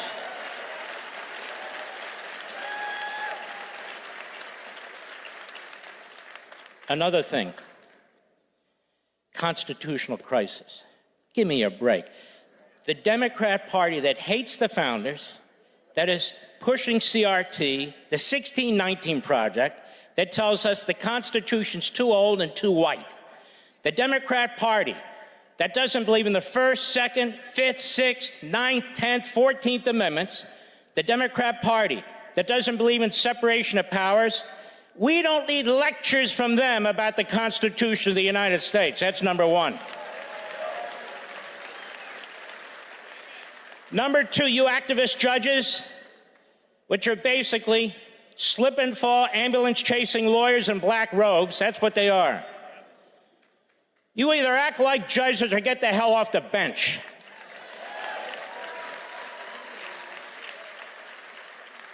You are the people destroying the Constitution. The President of the United States has a right to make personnel decisions. He has a right to make budget decisions.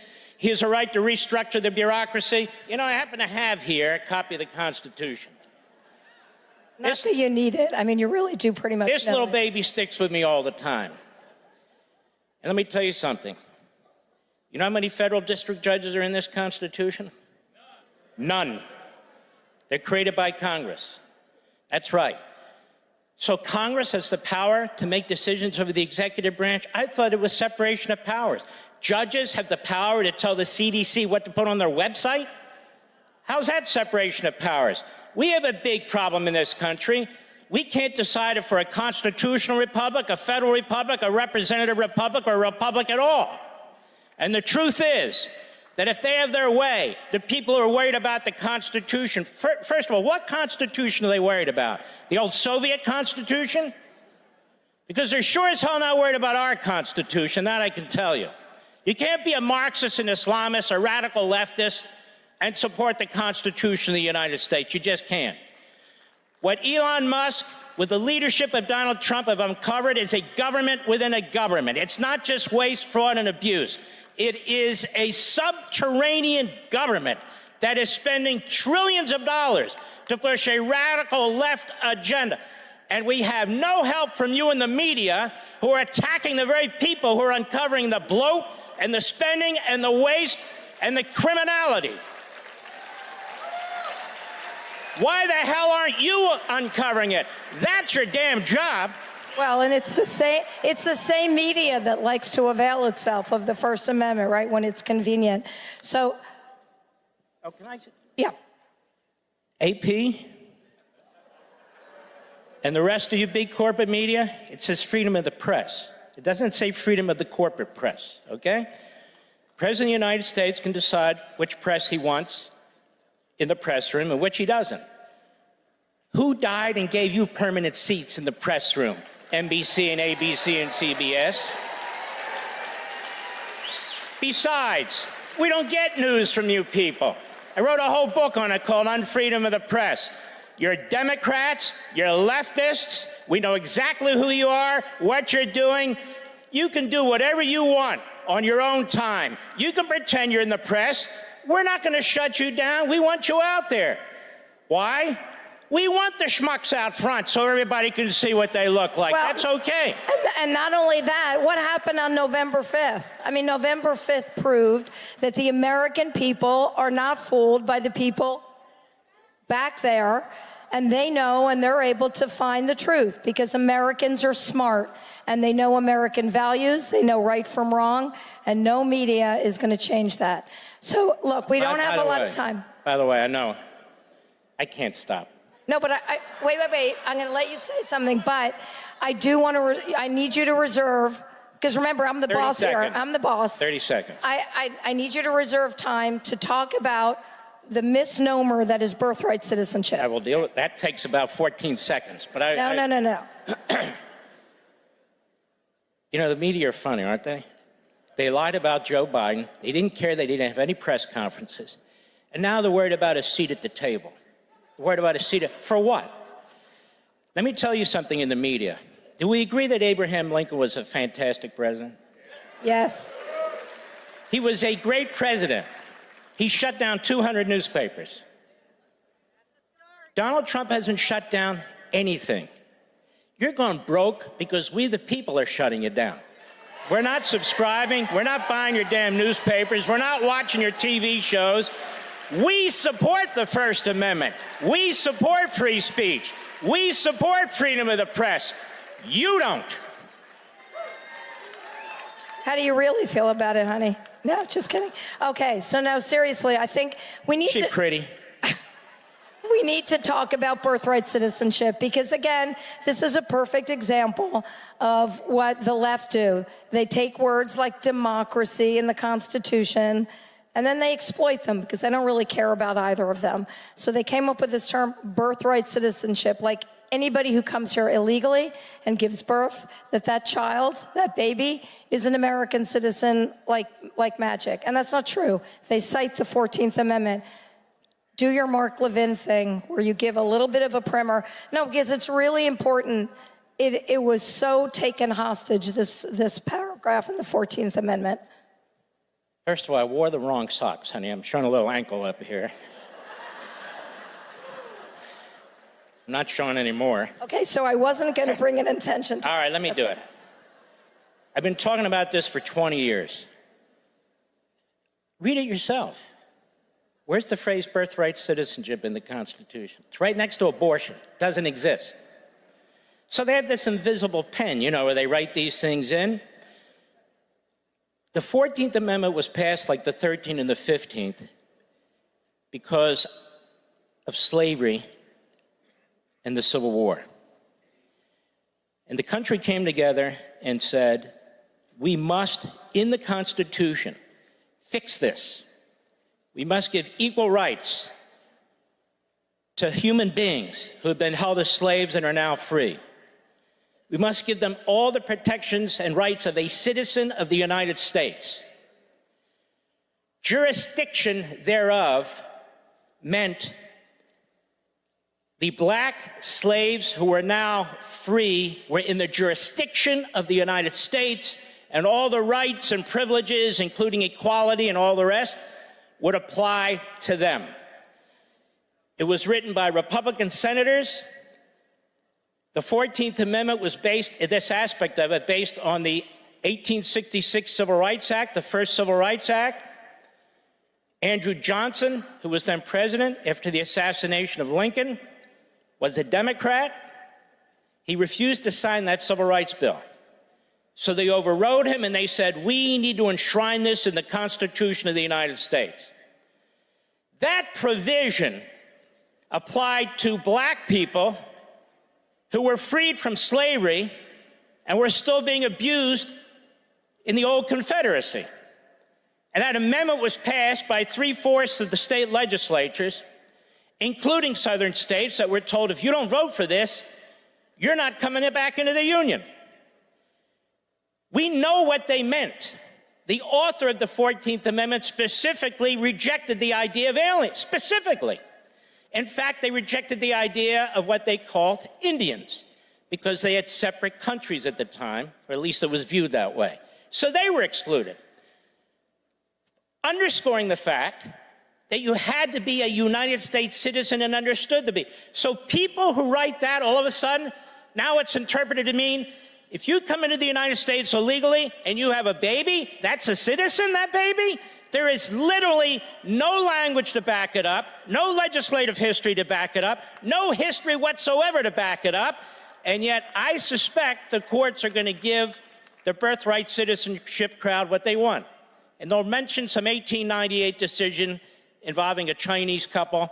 Still didn't apply to illegal aliens. So illegal aliens have no constitutional basis, but I will just warn you about this. Hollywood John Roberts, that's what I call him because he's worried about the press. I don't think he, and I don't think his new best friend Barrett, will do the right thing. I think they'll join the three, I can't say women, because she wouldn't say women. They won't join. That's okay, you can say it, go for it. Two of the non-males, and one of the males. I think that's a 5 that worries me. But just understand, your Constitution does not provide for birthright citizenship, period. So I just want to add one little fine point, because you said a lot. You said a lot there. You notice how it's the Republican Party that consistently has been the champion of equality and the rights of black people throughout history. Every major civil rights bill, starting in 1866 through the 50s with Eisenhower, the 60s, the Republicans either wrote it, sponsored it, or they had supermajorities to get them passed. Never forget, the Democrat Party is the party of slavery, segregation, eugenics, Jim Crow. Now they're the party of Marxism, Islamism, and anti-constitutionalism. That's a fact. And it was Woodrow Wilson who did what? He resegregated the military when he became president. God bless you all. Our time is up. Be well. We love you, CPAC. And thank you, President Trump.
All answer to one God and one Savior. And He's there to change your life for the better. All right, America is back on track 2025, but next year, CPAC 2026 is going to be even bigger. Go get your tickets now. Go to CPAC.org and join the movement. As I think it was President Reagan said, we're from the government. We're here to help. I think you all know that I've always felt the 9 most terrifying words in the English language are, I'm from the government and I'm here to help. We're from the government. We're here to help. I, Donald John Trump, do solemnly swear. President Trump is back in the White House. Donald Trump has won the presidency. Trump is back in the White House. Is back in the White House. Donald Trump has taken back America. I actually started quite a while ago in CPAC, and I enjoyed it so much that I came back for a second one, then a third, then I said, what the hell, let's run for president. Matt said, it's like 5 years ago, 6 years ago. He says, you should run for politics. He's the one who said, you should run For the presidency of the United States. It is my honor to introduce to CPAC 2017 our president, Donald Trump. First of all, I want to thank Matt Schlapp and his very, very incredible wife and boss, Mercedes, who have been fantastic friends and supporters, and so great when I watch them on television defending me. Nobody has a chance. I love this place. Love you people. You never stop fighting for America, and I will never, ever stop fighting for you. We know that there are still more records to be shattered, new summits to be scaled, more triumphs to be realized, and more amazing history just waiting to be written. The American adventure has only just begun. God bless America, and we will see you next year. Thank you very much.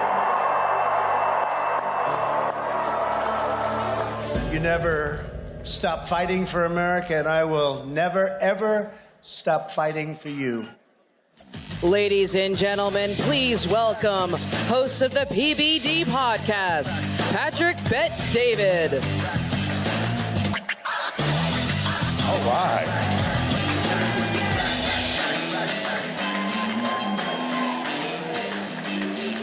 How you doing? How you feeling? Good? Okay. I got the lunchtime slot, which means some of you are either eating or wanting to go eat, but I do have a message for you. How you doing? Yes, it's great to be with you. How many of you here watch or listen to the PBD podcast? I'm curious.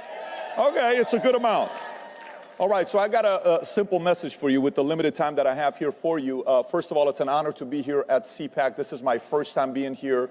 Just had a chance to speak with Matt and Mercedes, incredible people. It's incredible to be around you, especially the fact that the person you wanted to win won in 2024, which is a very big deal. I got a question for you. Can you think about the 2 things tyrants fear? Let me ask the question one more time. What would you say are the 2 things tyrants running a country fear? What are the 2 things? First thing they fear is you and I having guns to protect ourselves. The second thing they fear is you and I having a megaphone to express ourselves. Now, I want you to think about this. In the last 3 weeks, I've interviewed 2 different people. One of the ones I had on the podcast 3 weeks ago, he flew in the entire time he was nervous. He was a former founder of the IRGC, the Islamic Revolutionary Guard Corps. He started the IRGC with Khomeini in 1979. 3 months after I was born, I was living in Iran, and I brought him on the podcast. For many years, we've been wanting to have this man to come on the podcast, but obviously he doesn't want to come because directly and indirectly, millions of people died because of this man. If you go on Google, you type in founder of IRGC, you'll see his name and Khomeini's name. I bring him on. It's a little uncomfortable. I say, so let me ask you a question. When you guys took over the revolution, the Shah is gone. That's the last time the Middle East was at peace. No issues. Iran gets along with Israel. No wars. Things are good. Then you come over. You take over Iran. Khomeini flies in. You fly in. what is the first thing you guys did? He says, our number one mission was to get all the guns out of people's hands. And I said, tell me why. He says, because we wanted to be safe. I said, safe from what? Well, we had to be careful because there was a lot of criminals who had a lot of guns. I said, citizens having guns are criminals. They're trying to protect themselves. So again, what do tyrants fear? First thing is what?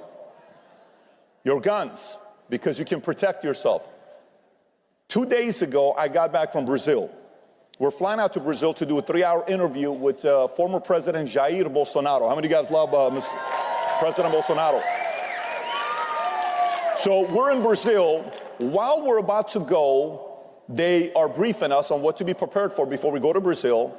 They say, number one, have an international lawyer ready in case something happens. Number two, make sure you have an armored truck. Number three, come with a good delegation. We went with 9 of us. And then we'll be escorting you all over the place. So we go and we experience everything. And then eventually the president comes. And the president sits there and we start conducting the interview. One of the most emotional interviews I've ever done. This man is crying, tears dropping on the table. I can't wait for the interview to come out this Wednesday. And I hear him speaking. About 15 minutes left for the interview to be done. Somebody comes in and is whispering in his ear. Boom. He swipes the hand. Interview ends. Doing all the stuff that he's doing. He gets out. 1 hour later, alert on the phone. Jair Bolsonaro has been charged and is facing 38 years in prison. For what? There's a judge there in Brazil. His name is Alexandre de Moraes. Anybody knows who he is? Okay.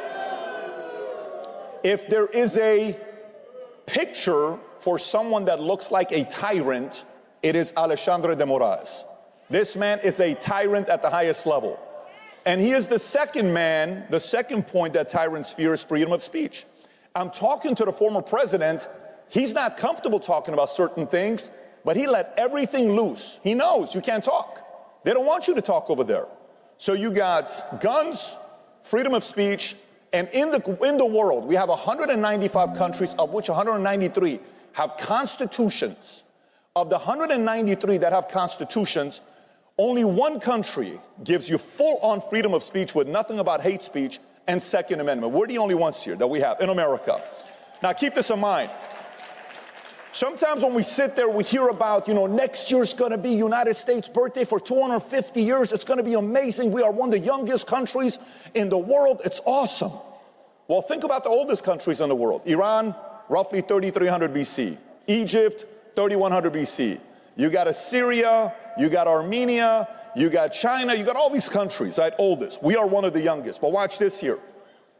Does anybody know what country has the oldest constitution in the world? What country has the oldest constitution in the world, including UK? We, the people, have the oldest constitution in the world. So now watch this. Some of you are clapping. You're like, I don't know what point he's trying to make here. I don't know where you're going with this. Let me give you some numbers here. Dominican Republic has changed their constitution 32 times. Venezuela 26 times. Haiti 24. Ecuador 20. Brazil's changed it 7 times in the last 100 years. While I'm there in Brazil, we're going to the airport. Our flight's at 4:30. We get there at 2 o'clock waiting. Our flight gets canceled. We have to redirect our flight. We go to Peru, and then from Peru, we fly out to Miami. And I'll never forget when we landed in Miami. It reminded me of back in July 15th of 89 when we're escaping Iran on a Lufthansa flight. And while we're going, everybody's waiting for the one magical word from the flight attendant. Anybody knows what it is? It's very simple. You can officially order alcohol. We've crossed the border. And we're like, we're free. This is amazing. We are officially out of Iran, right? So we landed in Miami. I'm like, oh my God, this kind of takes me back to that moment when we left, Iran and experiencing what freedom's like. Then we get down here and I'm sitting and I'm talking to all these different senators and congressmen in Brazil. And here's a number I noticed. I want to kind of take it back because it's very important for us to be thinking about. In Brazil, they have 11 Supreme Court justices, of which only 2 are conservative. In Brazil, they have 81 senators, of which only 22 are conservatives. In Brazil, they have 513 congressmen and women, of which only 130 are conservatives. Let me just kind of take back a little bit and talk to you guys about maybe possibly the greatest accomplishment any president's ever done. If the Supreme Court justice was the other way around, 6-3, and when they said Colorado wants to remove the president off the ballot, and they would have succeeded, Kamala Harris would have been your president today. I understand, I'm with you, but I want you to think about why this is so important. For 25 years of my life, I was an atheist.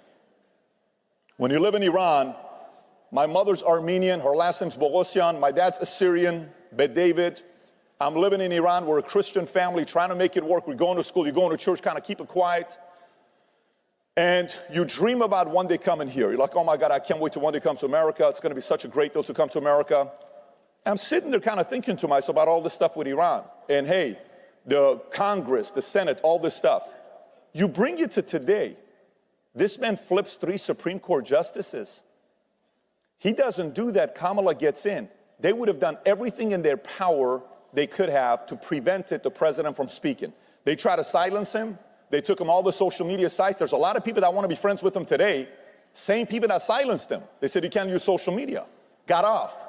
Then you go from there, you dream about coming to America, and you sit there, you think about it, you say, oh my God, I cannot even believe the fact that I'm living in a country like this where you and I, as an atheist, you're like, maybe God this, I don't know about this, people are dying in Iran, I'm in a refugee camp in Germany for a year and a half, you come to the States, I'm a regular guy going to school, then all of a sudden I join the Army, I go to the 101st Airborne Division Air Assault, I'm in the Army, I'm in my uniform, quite honestly, I joined at first for GI Bill, and I'm standing there waiting. We're at a Labor Day, a Memorial Day, and I see one of my chief warrant officers on this side in tears. I see another colonel over here in tears. I see a sergeant first class on this side in tears. I'm like, why are these guys crying? Why are they crying? And then we go into the auditorium, they say, there's a movie coming out about your unit. You guys are going to get a chance to watch it before the world sees it. What's the movie? Saving Private Ryan. I watched this movie at the end, I'm like, I am so proud to be an American. I am so proud to be part of the 101st Airborne Division. I am so proud to be living here. So I watched. While I'm in the Army, because of my PT score, I was able to go hang out at this one camp for 2 days where we could play pool, jump in a lake, and all this stuff. This man hands me a Bible. I'm like, sir, I'm the wrong guy to give you a Bible. He says, my parents gifted me this Bible December 24th of 1974. I think you need it more than I do. I said, I'm telling you, it's not, you don't want to give it to me. I'm the wrong guy. He gives it to me. I start praying 3 times a day. Long story short, 25 years old, life changes, God's in my life. Everything from there has been revolutionary. It doesn't even make sense to me. It's a miracle. Here's what it made me think about. How many of you remember the last time you had one of those nights where you pray for an hour and you're on your knees and nobody sees you? Who knows what I'm talking about? Anybody's ever done that before? By the way, for some of you that are devout Christians, maybe it's a normal Tuesday for you, but for those of you guys that just kind of go to church once in a while, you've only done that 3 or 4 or 5 times in your life. Does anybody relate where you don't do that often? What were you praying about in June of 2024? What were you praying about when you're sitting there? What were we thinking about? What was going on? What were the issues? Everything we're watching, what's going to be taking place? And then you mean to tell me the president is a one look away from this being assassinated, and he lives, and all these miracles happen.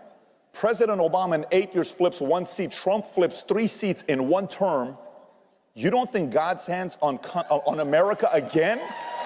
By the way, the reason why I'm sharing this with you is sometimes when we start winning and we start making money and we start driving the nice cars and our candidate wins and we're like, yay, it's great and it's awesome, our paranoia goes away. Let me just prepare you for something. We got to stay paranoid. We got to stay optimistic. They're plotting their moves behind closed doors while you and I are here at this event. We got to keep recruiting the next Bobby Kennedys, the next Tulsi Gabbers, the next Elon Musk, the next Joe Rogans, the next anybody. We got to recruit them over with common sense, with values, with the way we treat them. And if we do that, the future of America will look bright like never before. Thank you, everybody. Appreciate you. Thank you. little lake in Wisconsin, go on to become an Olympic sailor. He became an Olympic gold medal sailor because he understood you never have to recover from a great start. So I've got a few questions for you. In our entire U.S. history, which president has been off to the greatest start in history?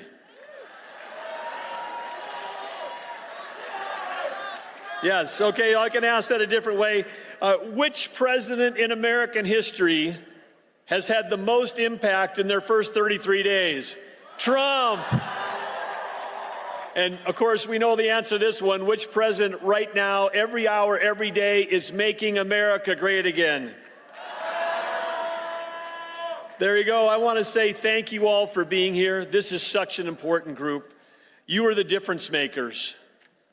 CPAC was the group that believed in President Trump when others didn't. You stayed with him. You worked so hard for all these years, and you were working because you supported President Trump, but you were working because you cared deeply about America. You wanted America to be better. You knew that America could reach its full potential. And now that is happening every single day, and it started here with you. Thank you, CPAC, for everything that you've done. Trump, I believe, for that work, is going to win the Nobel Peace Prize. And this is a group that can help that happen for him. Yes, President Trump knows better than anyone that energy dominance is the foundation for American prosperity, for affordability and world peace. The Biden administration, wow, what a mess that we've inherited. The Biden administration, at the core of everything they're doing, we're beholden to a group of climate extremists. And when those climate extremists got the Biden administration to declare war on U.S. energy, and when they declared war on U.S. energy, it didn't reduce demand. It just shifted the supply to our adversaries across the world, to places like Iran. Iran, who sold hundreds of billions of dollars of energy through ghost ships and front companies to fund 24 terror groups against us. But President Trump wants that to stop. And he's got full maximum pressure against Iran, and he'll do what he did in his first term, which is financially he'll bring that country, or the Ayatollahs, not the country, but the Ayatollahs to their knees. But back home, the climate extremists that wanted it to shut down U.S. energy, what did they do to Americans? They raised the price of everything. Electricity prices 30% higher under the Biden administration. Some of you, if you live in the Northeast, you're going to be staring at 15 to 17 to 20% increases again this summer. This is all what we've inherited. And when we have high energy costs, that hurts our economy and we deindustrialize. And that's why President Trump on day one declared a national energy emergency. It wasn't just about price at the pump. He understood the mess that Biden left us, and that's why he declared that energy emergency. And part of that solution, last Friday, he created the National Energy Dominance Council. He asked me to chair it. He asked Chris Wright to be the vice chair. And with that, with the work that we're going to be doing, it covers everything. It covers electricity, it covers oil and gas, it covers biofuels, it covers export, it covers exploration, all the things that we need to do to have our country become an energy powerhouse. But let's just talk a little bit about one of the things that were left, and that's the energy emergency, and that is our electrical grid in this country is absolutely in danger. The climate extremists worshiped an ideology that defied physics, economics, and common sense. They believed that that was the existential threat. I will tell you that there's two existential threats that this administration believes in. One was existential threat was Iran getting a nuclear weapon. That would change the world, and this administration, working with our allies, is going to make sure that doesn't happen. And the second thing is, the second existential threat is losing the artificial intelligence arms race to China. This country has shut down more electricity than China has opened in the last 12 months. And we need electricity because electricity drives AI data centers, and AI data centers manufacture intelligence. And when we manufacture intelligence, it's going to change every job, every company, every industry. It's going to make the federal government more productive. But no, what did the Biden administration do? They focused on highly subsidized, unreliable, unaffordable, and weather-dependent sources of energy. We all know, you don't have to have a PhD to know that the sun doesn't shine 24 hours a day and the wind doesn't blow 365 days a year. And yet the Biden administration was trying to convince Americans that we could run a full-time society on part-time, intermittent, and expensive power. They pushed a Green New Deal that was a lot more like a Green New Steel because it was stealing your taxpayer dollars at the same time raising the price of electricity for all of you, raising the price of food in this country, and jeopardizing our grid. We have today, for the first time, I was in tech for 30 years before I ever ran for office. We never used more than 1% of the nation's electricity in the whole technology sector. But now with AI coming, the demand is increasing, and that's real demand with real value, not artificial demand where we say we're going to stop driving internal combustion vehicles in favor of an EV. We're going to subsidize those EVs at 15 times anything we've ever done before, and then we're going to buy our batteries from China, who control 85% of the rare earth minerals. The whole plan was crazy. But what do we have right now under President Trump? President Trump knows that we weren't in some kind of mythical energy transition. He knows that we've got to have energy addition. He also knows, because if anybody has studied Energy 101, you'd know that any quote, transition would fail because only one time in all of human history, have humans ever transitioned off a source of energy.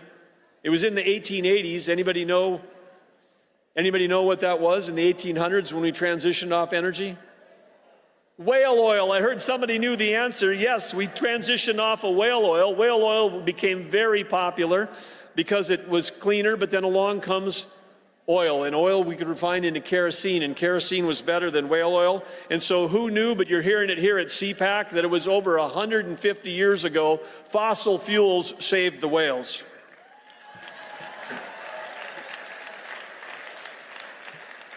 And I think we've got some T-shirt merch experts here in this room, and I just think that could make a great slogan on a T-shirt, by the way. But President Trump's got a plan for energy dominance that's going to help drive us forward. All of you know that we've got $36.5 trillion of debt because we hear it over and over again. But has anybody ever come on this stage and told you how much America's assets are? No, because nobody knows what they are. And the Biden administration is playing hide the ball. But in the Trump administration, we're going to build that balance sheet. And we have trillions and trillions of dollars worth of natural resources. And we're going to make sure that we understand that our assets far exceed the debt that we have. But before Joe Biden left office, one of the things that he did was he took 625 million acres of offshore potential, trillions of dollars of revenue potential for you, your kids, and your grandkids, and with a stroke of a pen said, we're never going to develop that. Never. It's off the table. I got it. You can boo for that if you want to, but that's literally 1/3 of the lower 48 here. He was trying to rob us of that.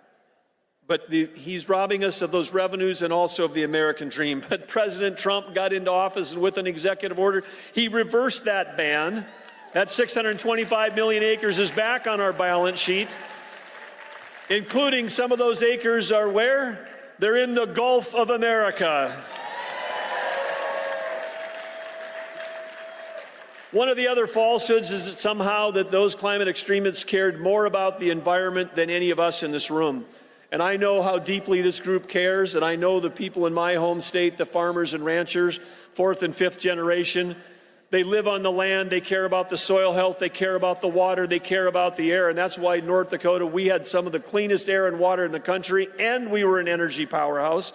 We can do both of these things in our country, because when you shut down U.S. energy and you push that supply overseas, you push it to places that use child labor, that don't do reclamation. They don't have any kind of regulatory environment like we have. And so it's cleaner. If you care about the environment, you want every drop of energy, every electron to be produced in the United States. That's the way to save the planet.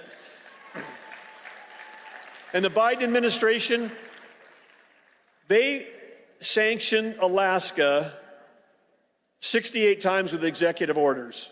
68 times Joe Biden issued orders that tried to shut down energy development in Alaska. They sanctioned Alaska more than they did Iran, if you can believe it. But those days are over. One of the other executive orders that President Trump signed is one not just unleashing American energy, but unleashing Alaska's potential. And when we do that, we have an opportunity to sell energy to Japan, South Korea, the Philippines, our allies in the Pacific, who we need more than ever because of the growing threat of China. So let me ask you, as we close out here today, when we talk about being energy dominant, we know that one thing that the President likes to say, and I'm sure you'll hear it to say, which he wants us to drill, baby, drill, and we're going to do that. But the U.S. Geologic Survey, which is part of Interior, we've got a job to actually go out and map those resources to find out how many trillions or hundreds of trillions of dollars of assets belong to all of you, the public. So we're going to map, baby, map, and then we're also going to mine, baby, mine. We're going to mine, baby, mine, because we've got to get critical minerals developed back in our country. We can't be dependent. We're buying uranium from Russia for our nuclear plants. We have to be able to have those supply chains be right here. So we're going to do all of that. And when we do all of that, we're going to be able to build, baby, build. President Trump is the greatest economic developer that's ever existed. Nobody sells America better than he does. Chris Wright, my partner in this from the Department of Energy, he and I were asked by President Trump to join him when he was meeting with the Prime Minister of India and the Prime Minister of Japan. In those meetings, President Trump said to those leaders, you've got a deficit, a trade deficit with our country. We think you should solve that. What would you like to buy from us? Perhaps some energy? 30 years ago, he wrote the international bestseller, The Art of the Deal, President Trump did. I've seen him in action. Right now, every day, he's writing the sequel to that of The Art of the Deal in real time. Yes, he is, but he's dealing with the world leaders. They're coming to him, and they want to buy American, and we want to build American. And we know that President Trump is not only making America strong again, he's going to make America affordable again. He's helping with your help. He's fighting for the agenda, and you know what he's going to do? He's going to make America great again. Thank you, CPAC.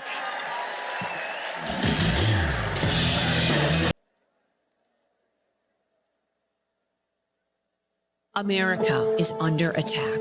Our families are being crushed under the politics of a radical agenda. But moms have had enough. We are standing up and we are fighting back. This is our battle. This battle is every bit as important as the Revolutionary War because we fight for the same thing. Moms for America is a national movement of moms reclaiming our culture for truth, family, freedom, and the Constitution. I think Moms for America is exactly on track and is doing the right thing for the future of our country and our children. Like Moms for America is going at the heart of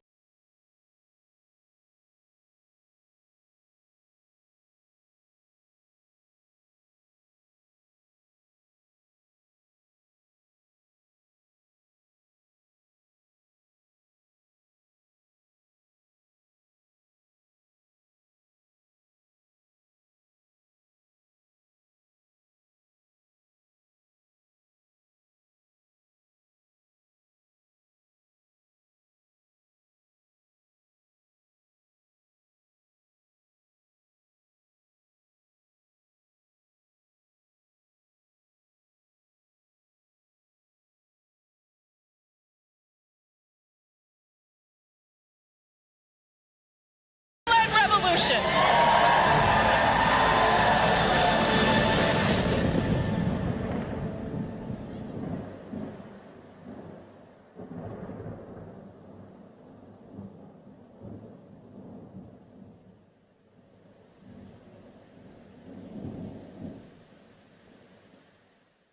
Freedom, sovereignty, prosperity. The Patriots for Europe Foundation is on a mission to make Europe great again. Globalist elites have led Europe into a dead-end street. Violent crime has surged because of mass immigration. The Green Deal has put the future of the European economy at risk. Fake NGOs and the massive bureaucracy in Brussels are interfering in our democracies. Patriots must take action. We bring analysis. We organize debates. We build the network of patriots to challenge the woke narrative head on. Patriots for Europe Foundation.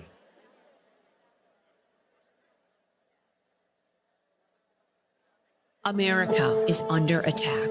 Our families are being moms reclaiming our culture for truth, family, freedom, and the Constitution. I think Moms for America is exactly on track and is doing the right thing for the future of our country and our children. Like Moms for America is going at the heart of the issue. I want to go on the record and say I'm for moms, I'm for America, and I'm especially for Moms for America. But I am honored to join Moms for America today as we speak out against the horrific mandates. With a national network of over 500,000 mothers, Moms for America is one of the fastest growing movements of women in the country. Well, the most dangerous place in all of nature is between a mama bear and her baby cub. We are the change. No matter what, no matter where, and no matter how difficult the obstacles are that are facing us and our families, we will not give up and we will not give in. So if not now, then when? If not you, then who? Welcome to the Mom-Led Revolution.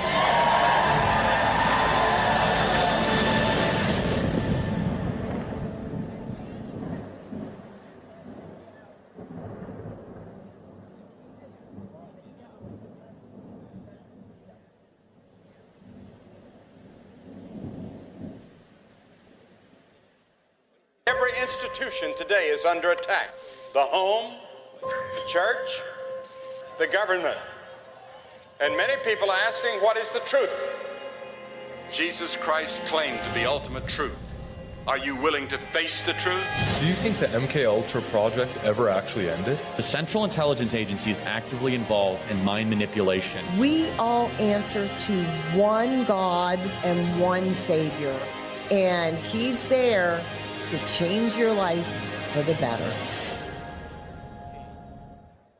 Freedom, sovereignty, prosperity. The Patriots for Europe Foundation is on a mission to make Europe great again. Globalist elites have led Europe into a dead-end street. Violent crime has surged because of mass immigration. The Green Deal has put the future of the European economy at risk. Fake NGOs and the massive bureaucracy in Brussels are interfering in our democracies. Patriots must take action. We bring analysis. We organize debates. We build the network of patriots to challenge the woke narrative head-on. Patriots for Europe Foundation. Ladies and gentlemen, this is Maha Unchained. Please welcome physician Dr. Robert Malone and Epoch Times senior editor Yanya Kellick. Horses and emus. And welcome my friend Yanya Kellick. You may remember that I spoke about Jan's leadership and the Epoch Times at CPAC 3 years ago. And I think without CPAC, without Epoch Times, we might not be where we are right now. It's been my pleasure to build a friendship with Jan and to participate in his fantastic series, American Thought Leaders, and our little fun series of clips that we called Fallout. That's right. So I'm wearing a bow tie today, not my usual attire, in honor of Dr. Peter Hotez.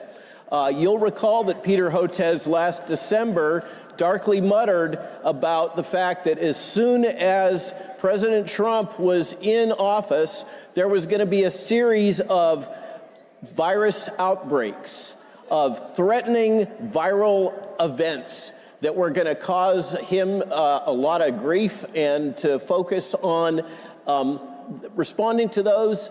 But instead, what we have is two amazing things that happened on the same day.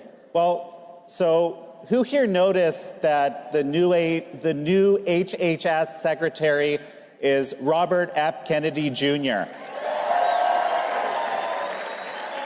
Two things happened that day. First, Robert F. Kennedy Jr. was sworn in, and second, there was an executive order signed by President Trump that established a commission to look at child chronic disease.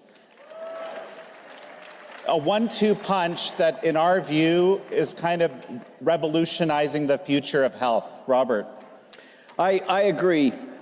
So what is this thing, MAHA? Make America Healthy Again. What does that really mean? Those of us that have kind of been in the sausage-making process have a pretty good sense, but let's go to what President Trump has defined as MAHA in this amazing executive order.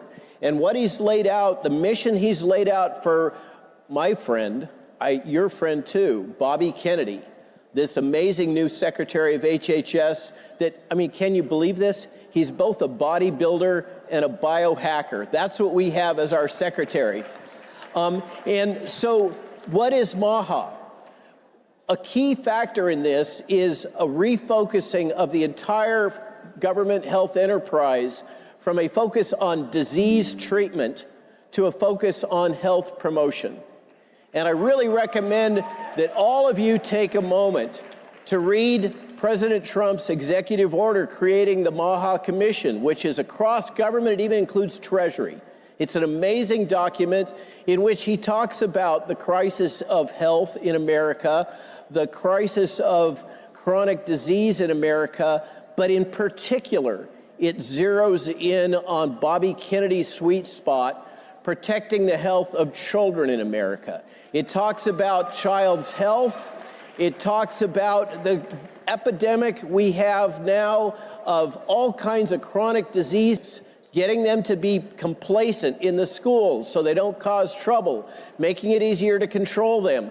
That has got to stop. And that is the mission of the Make America Healthy Again movement, is to, within 12 to 18 months, this is the president's mandate, within 12 to 18 months, Bobby Kennedy has got to show measurable improvements in public health for American citizens.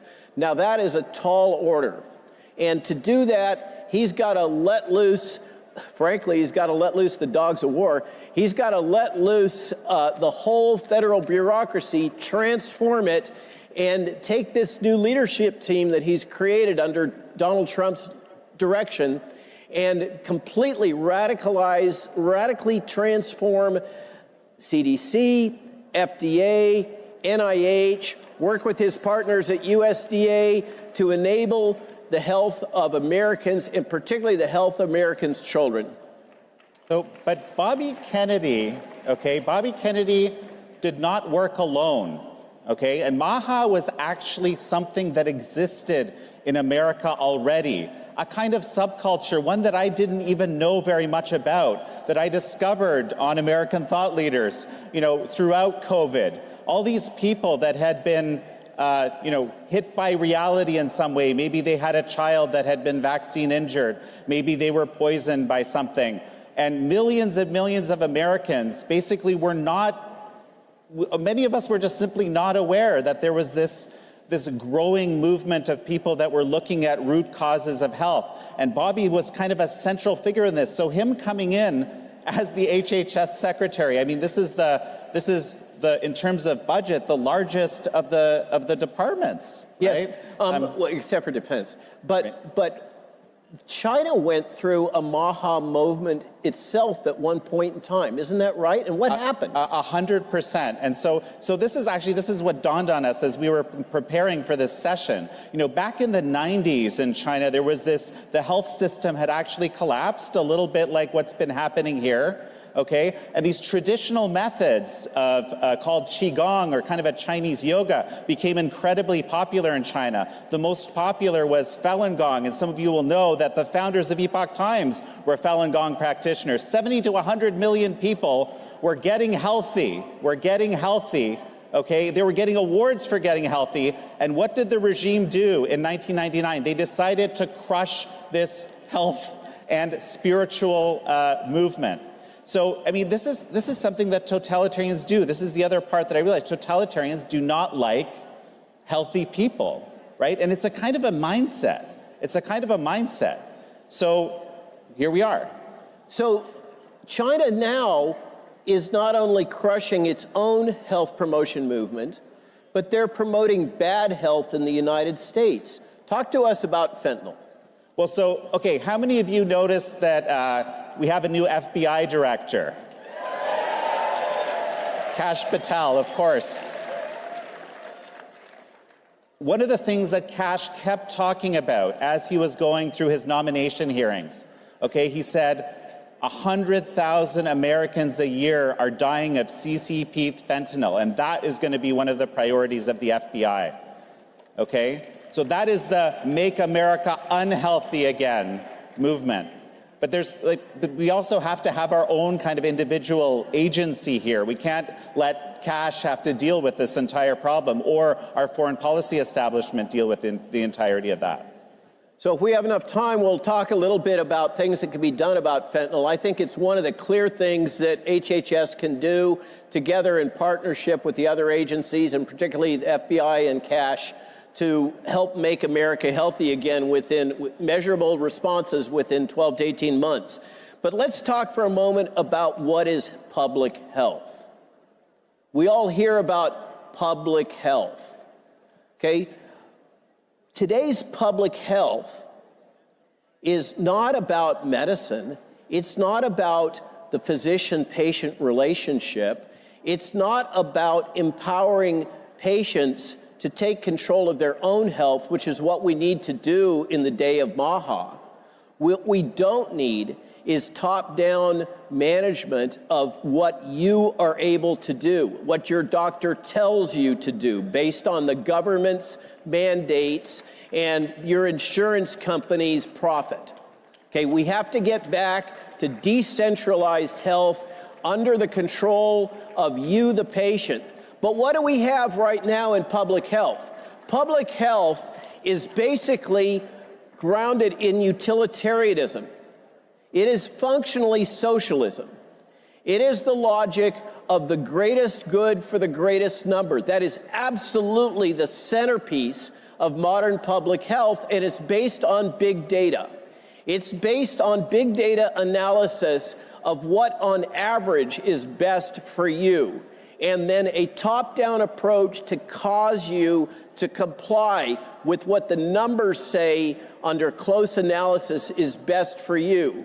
And as a consequence, public health has destroyed the practice of medicine. This is why your docs have no options. They have to treat you based on protocol because that's what public health is saying they have to do. Public health has taken over medicine.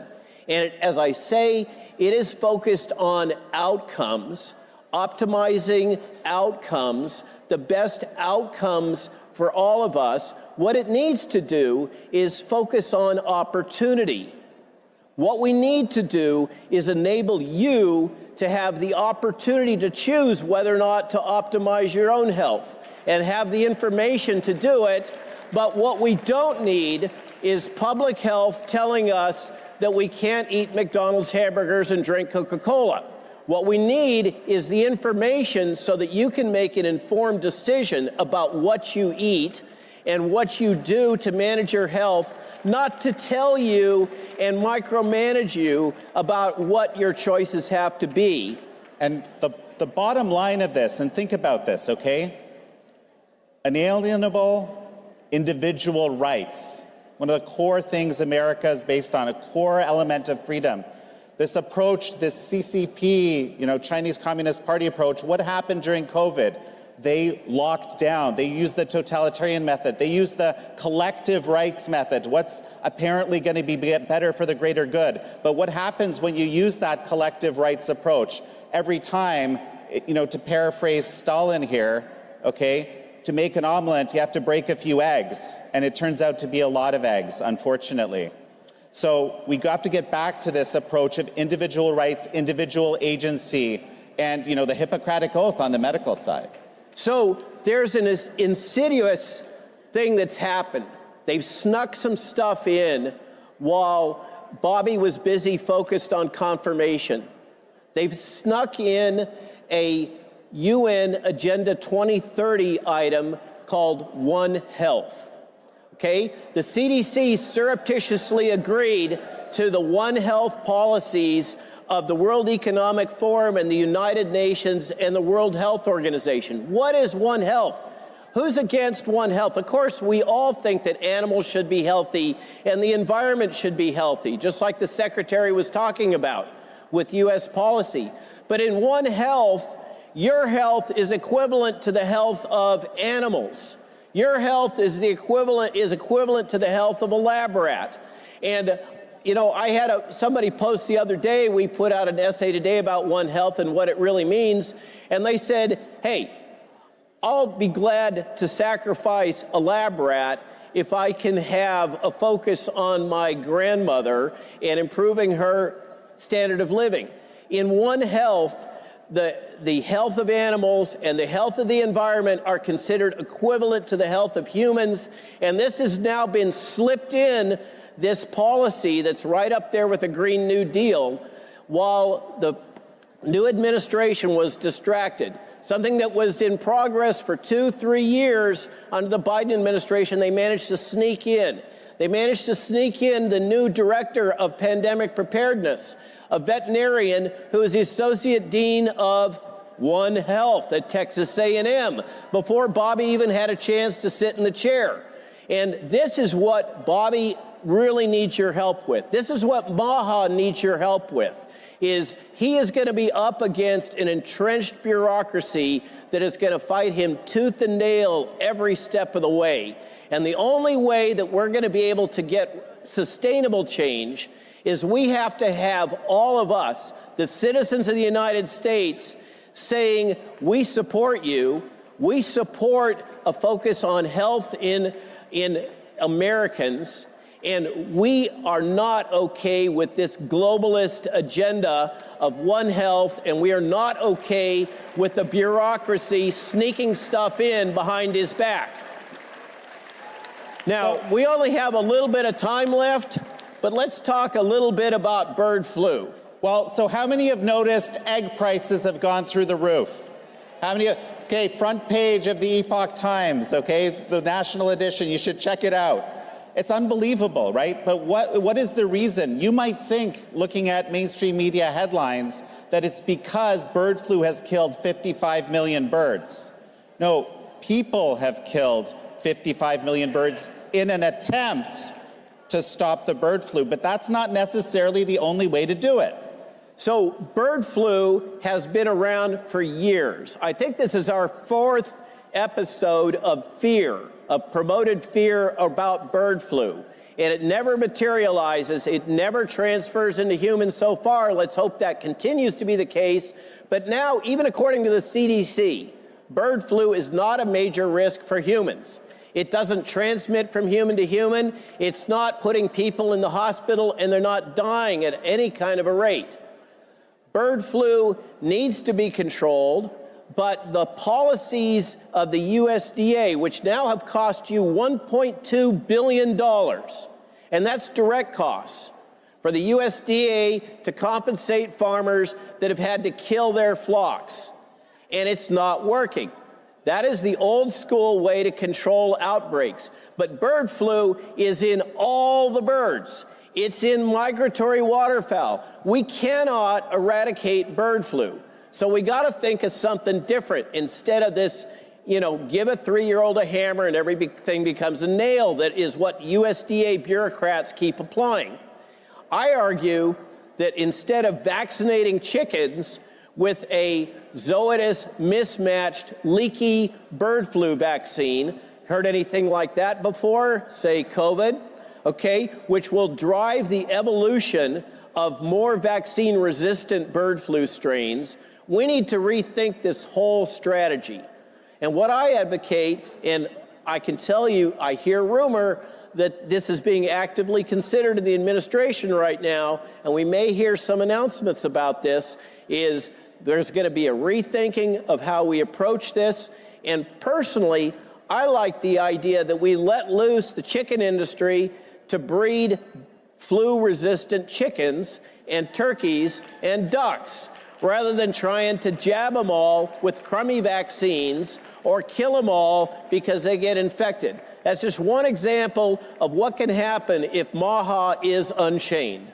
Well, and everyone, I think we've run out of time here. The bottom line is, let's focus on root causes of health. Keep that in your mind. This is what Maha is all about, and let's make America healthy again. Thank you, everybody.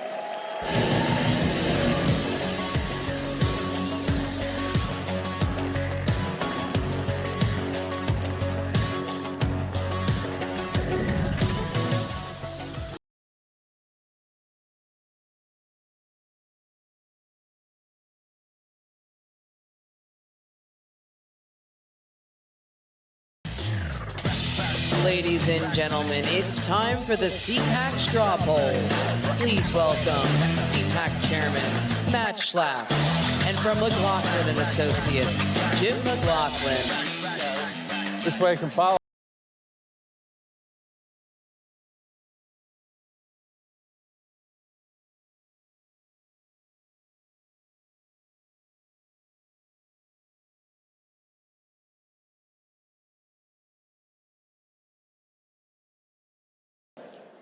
All right, Jim, this is your big moment. By the way, do you all know one of the great things?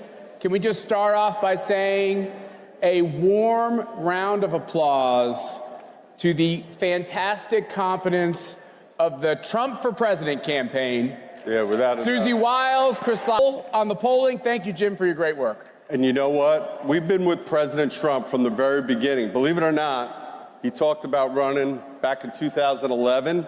And I can tell you, this campaign was head and shoulders above, better than anything we ever did in the past. And I can't tell you that Matt is exactly right. Susie Wiles, Chris LaCivita, Chairman Whatley, and I don't think I've ever complimented an RNC chairman.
steps to secure the border because they clearly understood you can't have national security without border security. They got it.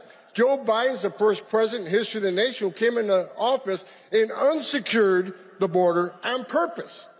So for 4 years, I wake up every day pissed off. That changed November 5th. Now I wake up every day excited because I work for the greatest president of my lifetime, Donald J. Trump.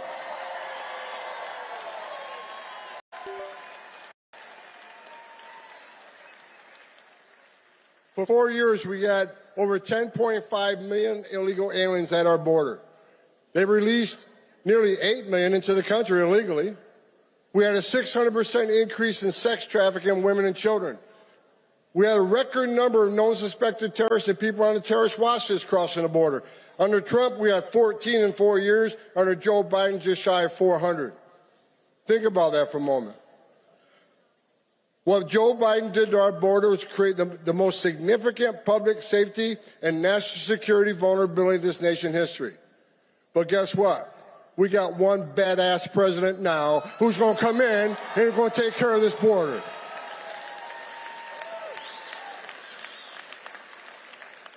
Look at the numbers last few days. I'm telling you, every morning I get up, I can't wait to go to work. Because I know that I have a president who's going to open up every avenue of law enforcement to this great nation. In under 4 weeks, we have illegal crossings on the border down 95%.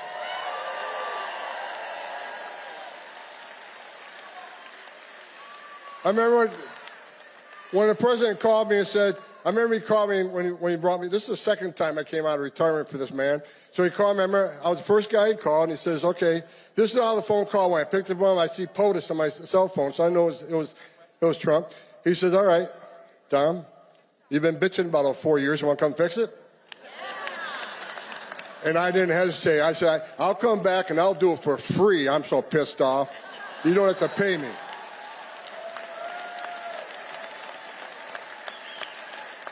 And look, in less than a month, illegal crossings down 95%. ICE has arrested over 21,000 people in the nation.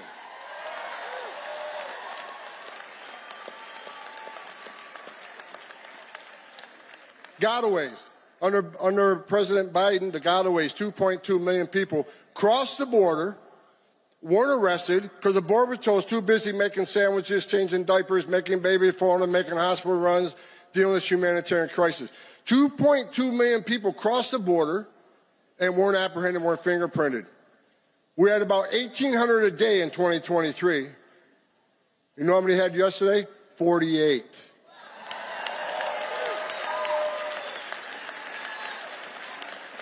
You're talking about 2,000 miles of border and only 48 people escaped, but that's 48 too many. I'm not going to be happy if that number is 0.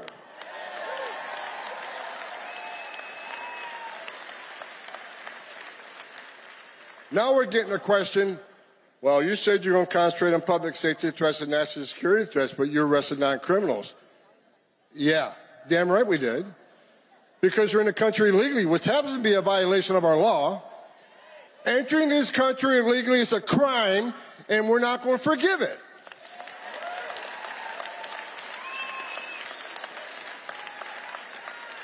Into sanctuary cities, game on, because Pam Bondi's back into place. And Kash Patel is back running the FBI.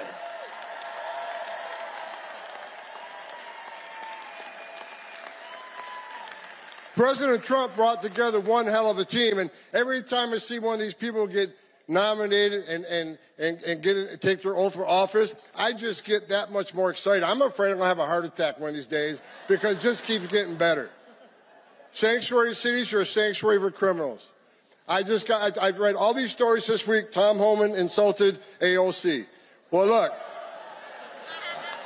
it's not an insult if it's true.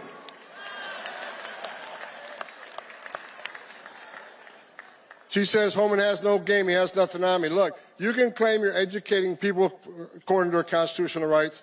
I think she's a long ways away from being a constitutional scholar myself. Bottom line is, we know what the game is. You can claim you're educating people to the rights, but we know what the end game is. Try to tell people how to evade law enforcement. And we're talking about people who enter the country illegally, which is a crime, committed a violent act against a U.S. citizen, were ordered removed by a judge. We got members of Congress saying it's okay to educate them how to evade law enforcement. We're not making this shit up. We're enforcing the laws enacted by Congress. And we're not going to apologize for it, not under this administration.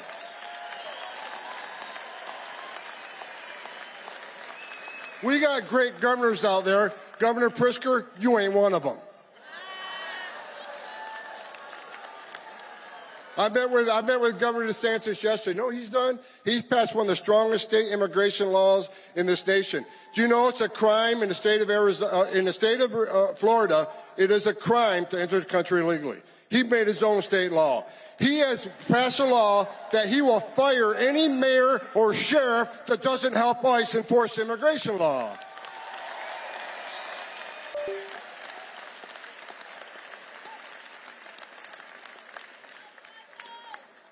The men and women of the Border Patrol, I love each and every one of you wearing that green uniform. You're the finest 1% this country has.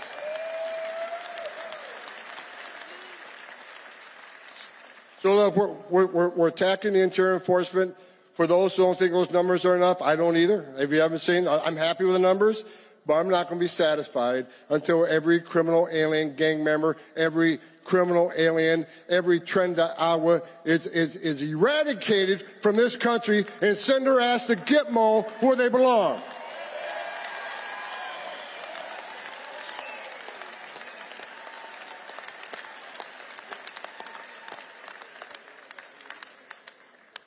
Damn, I love my job.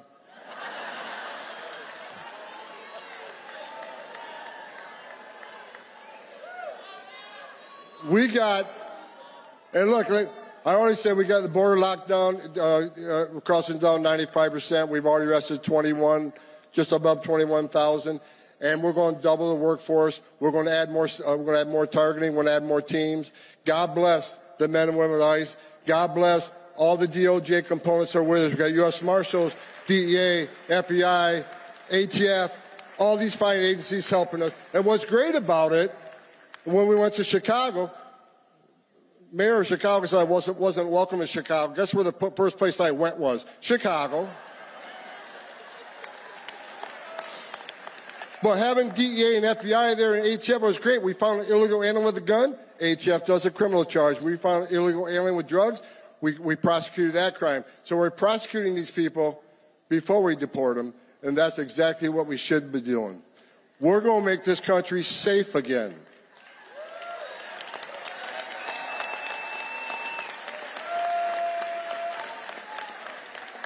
The third rail, when President Trump told me, he said, Tolman, secure the border, run the biggest deportation operation this country's ever seen, and find over 300,000 missing children that were sex trafficked or forced labor trafficking in this country. And we're looking for them.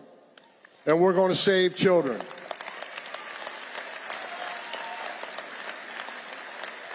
All these bad stories about Trump, Holman, you're racist, you're a white nationalist, you're a mean person.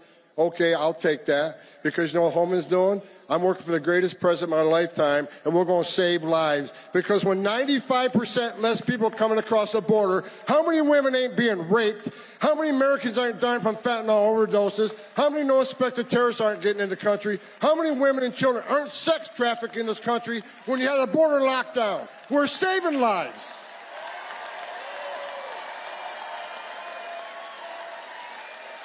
That's right. Stand up. President Trump's getting ready to come on stage.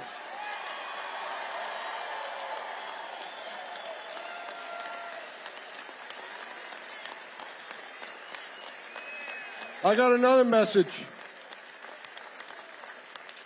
to the criminal cartels of Mexico. At the RNC, I said a speech. I said two things at the speech. If you're in the country illegally, you better start packing now.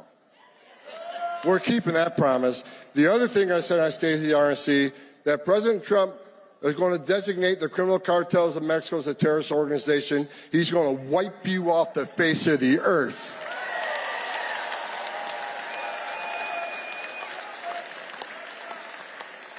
After I said that, of course, I got numerous death threats. They've doubled the size of my security detail because all the cartels want to take Homa now. Well, I'll tell you what, come get some.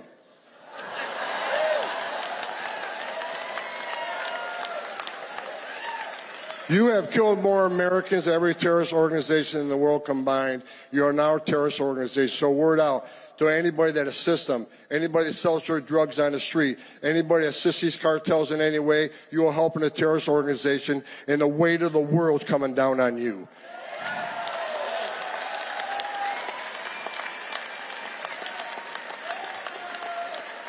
I read a story last night, the police commissioner of Boston. You said you doubled down on not helping the law enforcement officers of ICE. I'm coming to Boston. I'm bringing hell with me.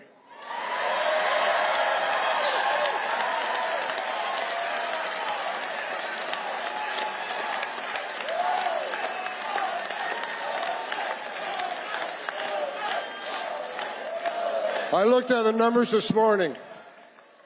I stopped counting at 9 child rapists that were in jail in Massachusetts, but rather than honoring an ICE detainer, released them back into the street. You're not a police commissioner. Take that badge off your chest, put it in the desk drawer, because you became a politician. You forgot what it's like to be a cop.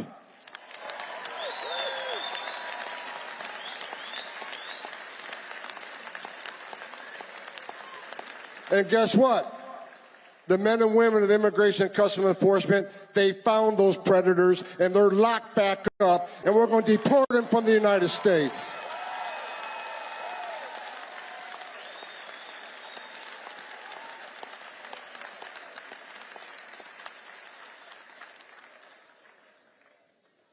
To the men and women of ICE, the agency I used to run, you know, I was the first ICE director that actually came up through the ranks. For the 20,000 men and women that work for me, I never asked them to do anything I didn't do myself. What I've done recently, I brought a bunch of badass old school boys back. I got a guy named Mark Hall. Mark Hall went through the Border Patrol Academy in 1984. I said, Mark, you ready to come back and make a difference? And he dropped everything he did to come back. I'm bringing a bunch of old school people back to show the young folk how we did it and how we're going to do it.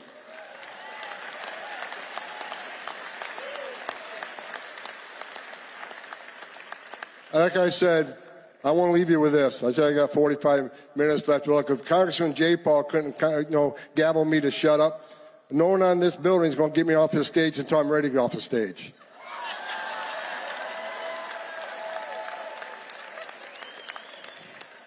Now they turned the time red. I guess that's a warning.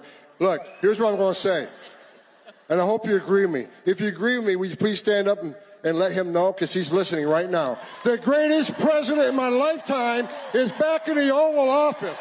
He's going to make America great again. He's going to make America healthy again. He's going to make America safe again.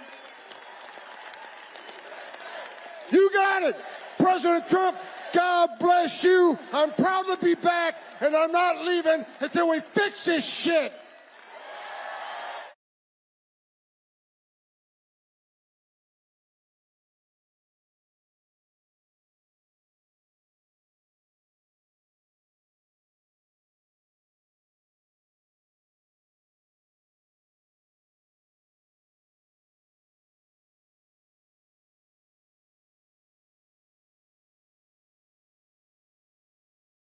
Every year. Bigger and better. So, our next speaker has appeared before you twice. She is, you're close, she is leading the charge with a few other great patriots, sovereigntists, to try to put Europe back on track. Our European friends, many of them are sitting right here, Santiago and others, Eduardo from South America, others know that the first step in getting Europe back to on track was America re-electing Donald Trump.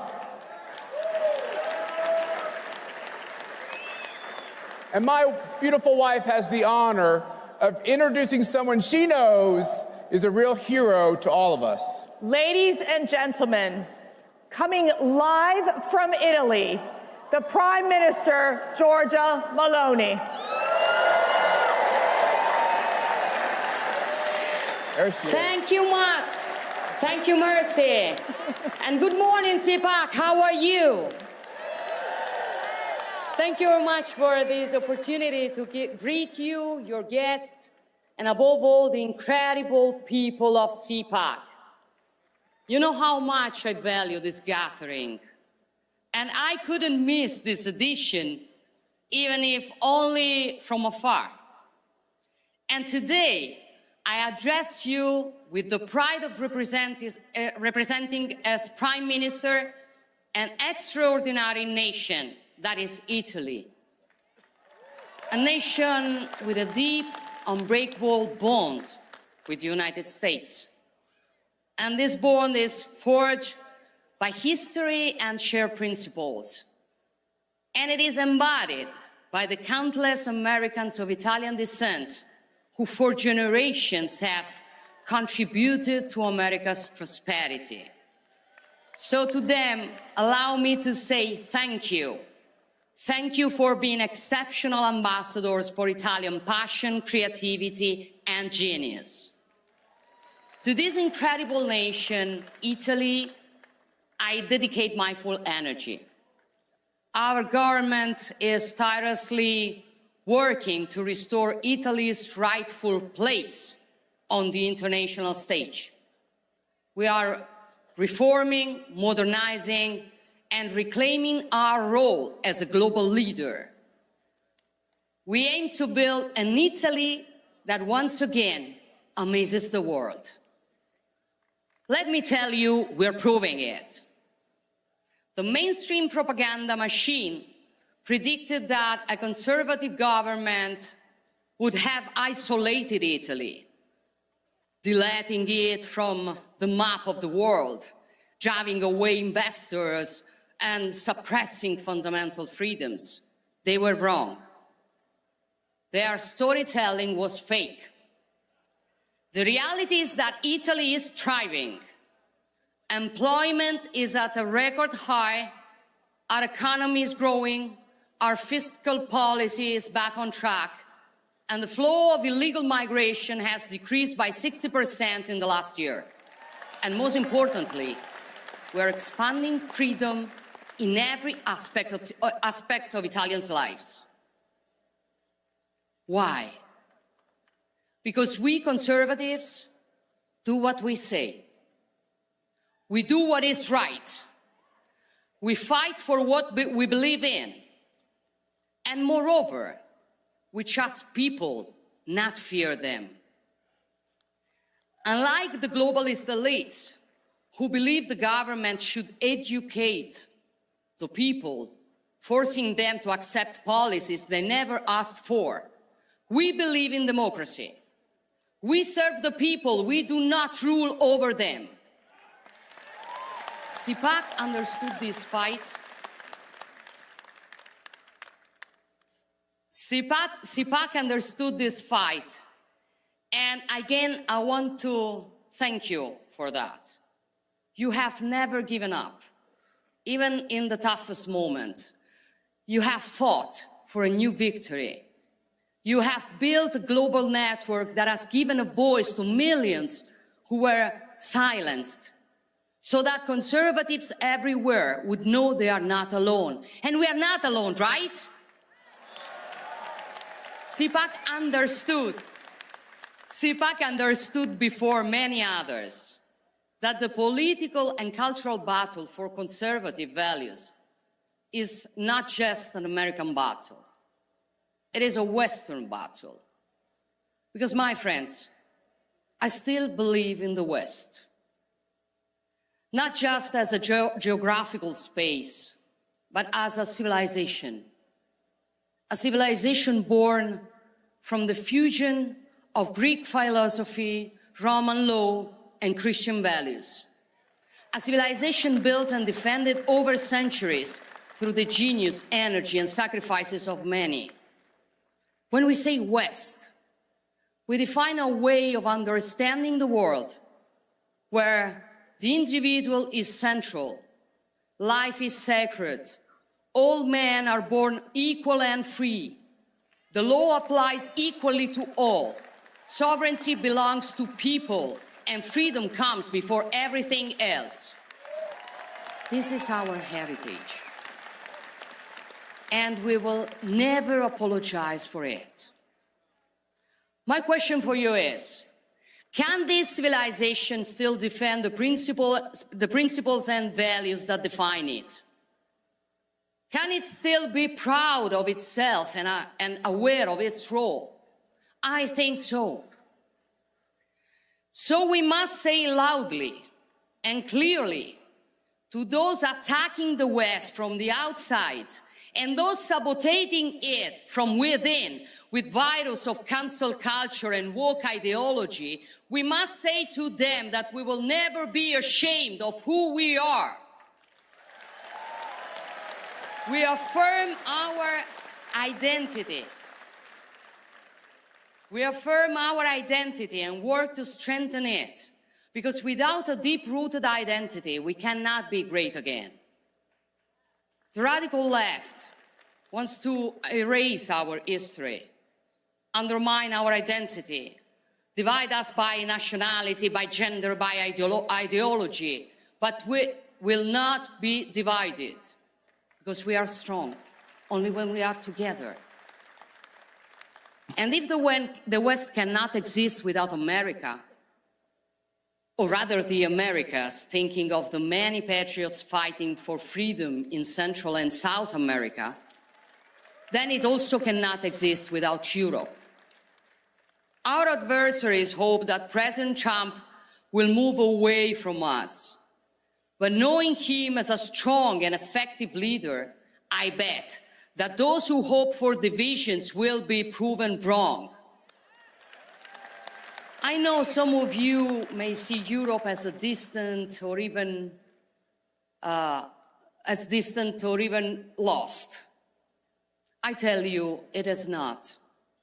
Yes, mistakes have been made, priorities have been misplaced, especially due to ruling classes and mainstream media that imported and replicated in the whole continent the most reckless theories of American liberal leftism. These are the same elites who were recently outraged by J.D. Vance's speech in Munich, in which the Vice President rightly stated that before discussing security, we must know what we are defending. He wasn't talking about tariffs or trade balances on which we will each defend our interests while preserving our friendship. We don't need to say how interconnected our economies are and how the unpredictable results of a trade clash would play into the hands of other great powers. Vice President Vance was discussing something deeper: identity, democracy, freedom of speech. In short, Europe's historic role and mission. Many pretended to be outraged, calling for European pride against an American daring to lecture us. But let me tell you, as someone who is proud to be European, first, if those who were outraged had shown the same pride when Europe lost its strategic autonomy, tying its economy to autocratic regimes, or when European borders and our way of life were threatened by mass illegal migration, now we would live in a stronger Europe. Second, these ideas are not new for many of us. Brave European leaders have been saying this for a long time. I've said them many times before, even from the CPAC stage, urging Europe to rediscover its true and deepest soul, which has been sacrificed on the altar of wokeness, bureaucracy, and mercantilism. These are common sense ideas now shared by a majority of European citizens, as election results have shown. So Europe is far from lost, and it will never be lost as long as conservatives remain in the fight. There is a growing awareness. There is a growing awareness in Europe that security is now the top priority. You cannot defend your freedom if you lack the means or the courage to do so. Throughout history, Europeans and Americans have shown they are hearers to Pericles' words. Happiness depends on freedom, and freedom depends on courage. We proved this when we stopped invasions, won our independences, and overthrew dictators. And we have done it together the last 3 years in Ukraine, where a proud people fight for their freedom against the brutal aggression. And we must continue today, working together for a just and lasting peace, a peace that can only be built with the contribution of all, but above all, with strong leaderships. And I know that with Donald Trump leading the United States, we will never again see the disaster we saw in Afghanistan 4 years ago. So, border security, energy security, economic security, food security, defense and national security. For a simple reason, if you are not secure, you are not free. And when freedom is at risk, the only thing that you can do is to put it in the wiser hands. That is why conservatives keep on growing and are becoming more and more influential in European politics. And that is why the left is nervous. And with Trump's victory, their irritation has turned into hysteria. Not only because conservatives are winning, but because conservatives are now collaborating globally. When Bill Clinton and Tony Blair created the global leftist liberal network in the 90s, they were called statesmen. Today, when Trump, Meloni, Milei, or maybe Modi talk, they are called a threat to democracy. This is the left's double standard. But we're used to it. We are used to it. And the good news is people no longer believe in their lies. Despite all the mud they throw at us, citizens keep voting for us. Because simply, people are not naive as the left considers them. They vote for us because we defend freedom. We love our nations. We want secure borders. We preserve businesses and citizens from the green leftist insanity. We defend family and life. We fight against wokeism. We protect our sacred right to our faith and our free speech. And we stand for common sense. So ultimately, our struggle is hard, but the choice is simple. Will we surrender to decline, or will we fight to reverse it? Will we let our civilization fade, or will we stand up and defend it? Will we leave our children a weaker world or a stronger one? Will we want the new generations to be ashamed of their roots, or will we recover awareness and pride of who we are and teach it to them? I made my choice long ago, and I fight every day to honor it. And I know that I'm not alone in this battle, that you are all standing with me, that we are all standing together. And believe me, this makes all the difference. Thank you all. Thank you all. God bless you, and God bless the free nations of the world.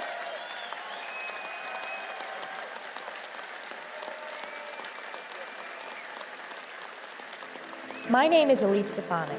I'm proud to say I was born and raised in upstate New York. I've seen firsthand how insiders in Washington have forgotten to fight for average small businesses like ours on Main Street. I want to change that because we deserve results.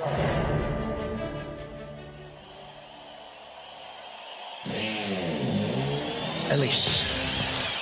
Elise, how's Elise doing, right? A Republican from Northern New York, the youngest woman ever to serve in Congress. Elise Stefanik, the #3 leader in the House. One of the former president's most loyal supporters. What a job she's done.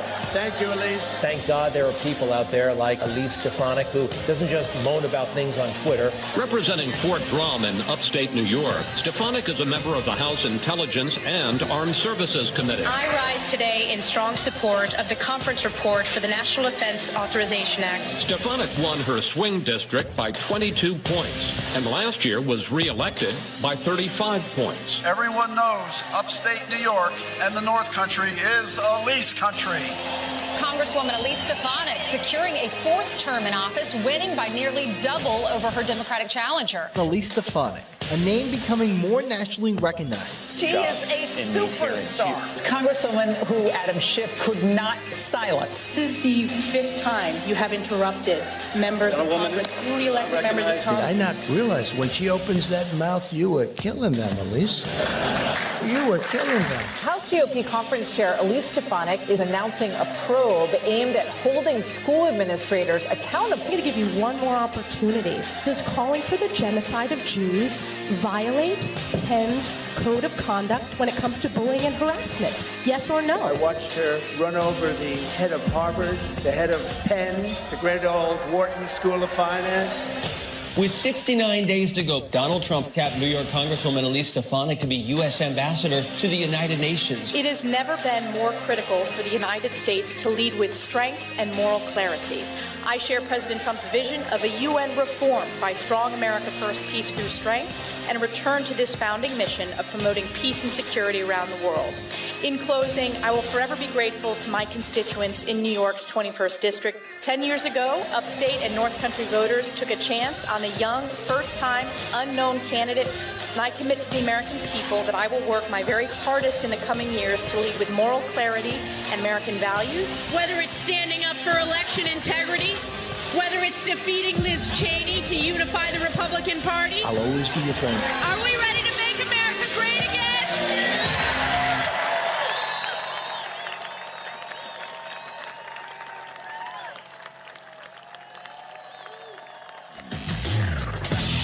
Ladies and gentlemen, please welcome U.S. Ambassador Designate to the United Nations, Elise Stefanik. Oh, America First Patriots, are you excited to be here? It is so great to be back at CPAC with the Republican trifecta, a Republican House, a Republican Senate. So I want to thank you for years of hard work, sacrifice, and dedication to fire Joe Biden, elect President Trump to save America. And believe me, we know, and in fact, no one knows this better than President Trump and his entire family, that this election was not easy. The left and their loyal stenographers in the mainstream media stooped to new and disgraceful lows. They tried everything: vicious smears, unprecedented attacks on his family, unconstitutional impeachments, and illegal lawfare by a weaponized and corrupt justice system. President Trump even faced an assassination attempt in Butler, Pennsylvania. But by the grace of God, he prevailed, and we are here today. Americans know that God was truly watching over America and President Trump on that fateful day. We will always remember that day in Pennsylvania, just like we will always remember November 5th, 2024, the once-in-a-lifetime victory of the most important election in history.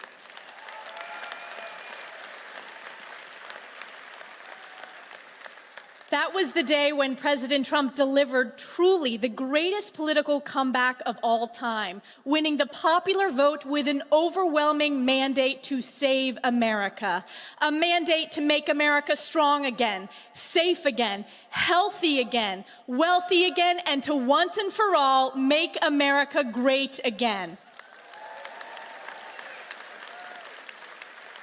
And President Trump has wasted no time delivering on the promises he made to the American people.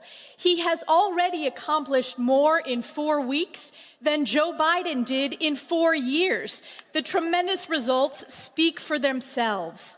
On day one, President Trump signed hundreds of executive orders securing our border, deporting illegals, unleashing American energy, ending woke DEI policies, lowering prices, increasing accountability, and ushering in a new golden age for the American people.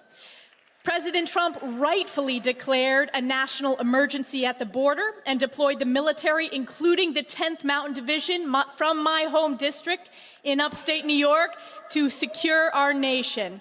Thank you to the soldiers and their families for saving our country and protecting our borders. Climb to glory, 10th Mountain.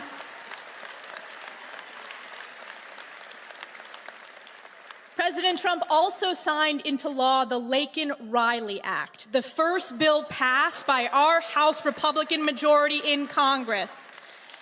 President Trump has ended catch and release, restored Remain in Mexico, restarted building the wall, and rightfully declared cartels as foreign terrorist organizations.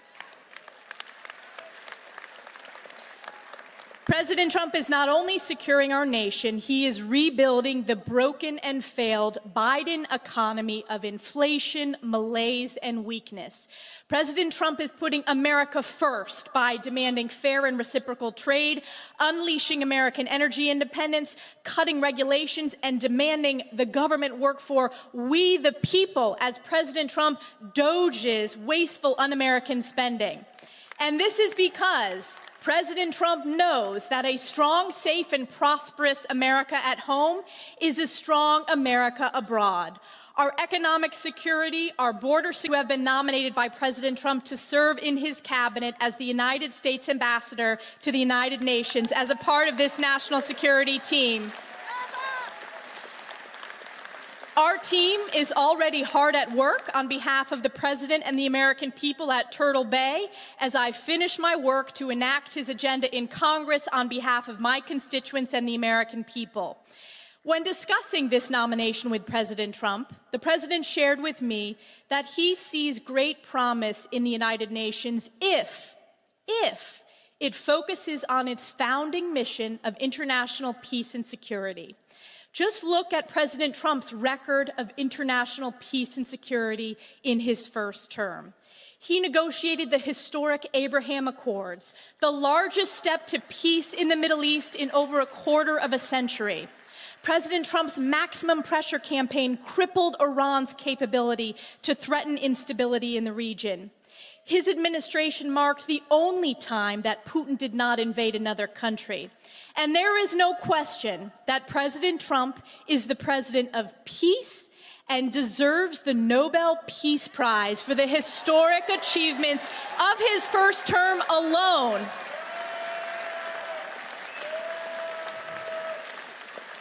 And now look at what President Trump has already accomplished in just 1 month. He secured the release of 6 American hostages in Venezuela, 2 Americans in Afghanistan, an American-Israeli citizen held in Hamas captivity, a Pennsylvania teacher in Russia, and an American citizen in Belarus. The world knows that it is only because of President Trump that the innocent hostages viciously taken by Hamas terrorists are finally coming home, including those today.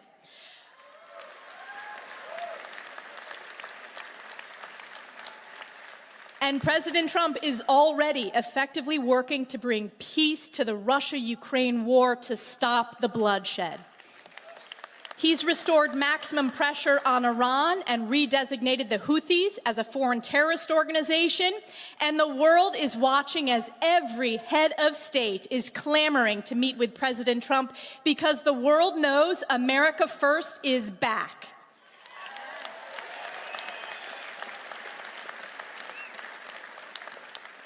And at the UN, we are already at work with President Trump delivering results. We left the WHO, which covered up the truth about COVID. President Trump terminated the America Last Paris Climate Agreement. President Trump rightfully withdrew from the UN Human Rights Council that is a corrupt farce run by the worst abusers on the planet. The Trump administration imposed sanctions on the International Criminal Court, an illegitimate court fueled by raging anti-Semitism and anti-Americanism. And a top priority that I have worked on in Congress for years, President Trump defunded UNRWA, the pro-Hamas terrorist group that committed atrocities on October 7th. And make no mistake, hear it now, as President Trump's United States ambassador to the United Nations, we will not only defund UNRWA, we will dismantle it.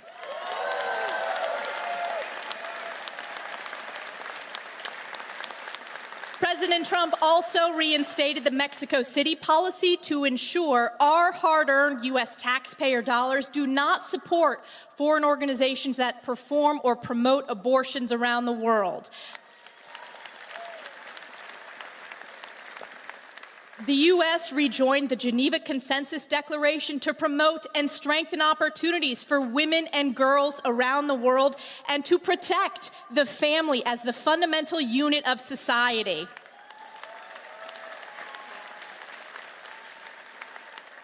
And of course, our U.S. embassies have been instructed to fly the beautiful American flag and only our American flag.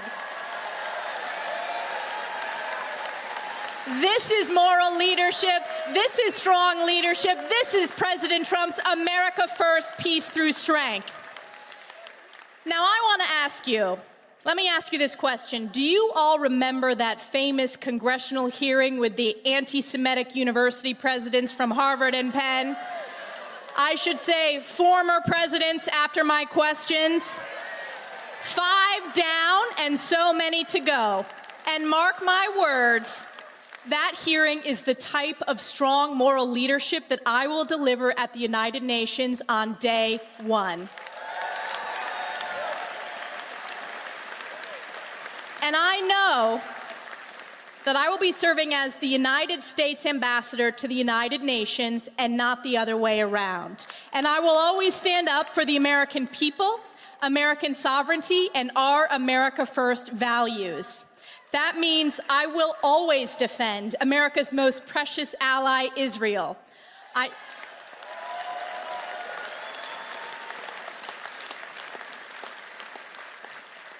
led the charge to expose the rot of anti-Semitism on college campuses, and I will lead the charge on behalf of President Trump to root out the rot of the true den of anti-Semitism, and that is the UN.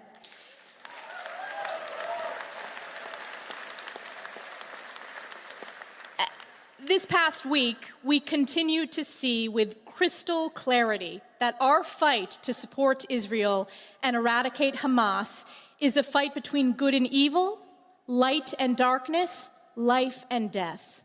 The hearts of the world shattered to learn the horrific fate of hostages Oded Lifshitz, Shiri Bibas, and her 2 precious sons, Kafir and Ariel. The world must never forget that Hamas terrorists savagely murdered over 1,200 innocent civilians, including women, children, the elderly, and babies, and took hundreds hostage, committing unspeakable atrocities against humanity on October 7th and thereafter. And as we learn more about Hamas's evil murder, leading to this devastating loss of life of these innocent victims, we must be reminded that this must not be Israel's fight alone. The heinous It will never be Israel's fight alone.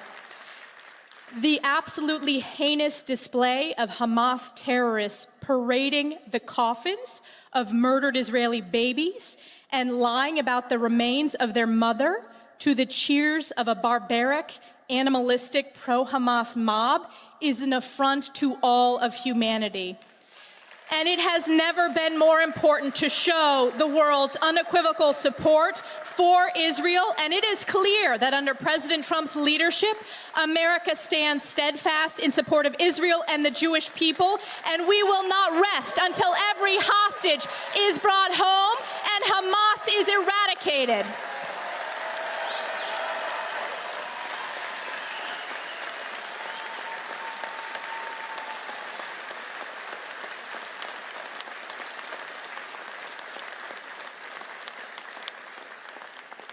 At the UN, I will also work with President Trump, Secretary Marco Rubio, Elon Musk, and the DOGE team to ensure every single dollar that we send to the United Nations is in line with the founding mission of actually promoting international peace and security. We will not fund terrorism, we will not fund corruption, we will not fund anti-Semitism, and we will not fund anti-Americanism.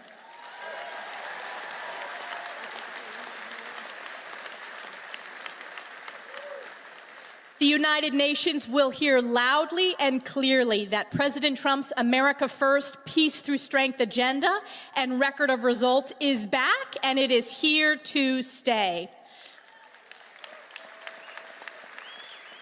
President Trump has been relentless in pushing for a government that serves the interest of we, the American people, which is why he sent DOGE to protect our hard-earned U.S. taxpayer dollars. And let's take a moment to talk about DOGE, the Department of Government Efficiency. This initiative is as common sense and America first as it gets. And yet Democrats and the left mainstream media have spiraled into an utter state of panic, calling President Trump and Elon Musk a threat to democracy, when the truth is, DOGE is a threat to the swamp's bureaucracy. DOGE is draining the swamp just like President Trump said he would. And how about this? I think we need a global DOGE. We must expose the reckless and anti-Semitic and anti-American spending at the United Nations, and we will. So get ready. We are just 1 month in, and we will continue to work together to support the greatest president in the history of our country, President Donald J. Trump, to make America great again. Thank you again to all the patriots here at CPAC and across the nation. God bless you, God bless President Donald J. Trump, and God bless the United States of America. Thank you.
Please welcome award-winning international singer, Mary Milben.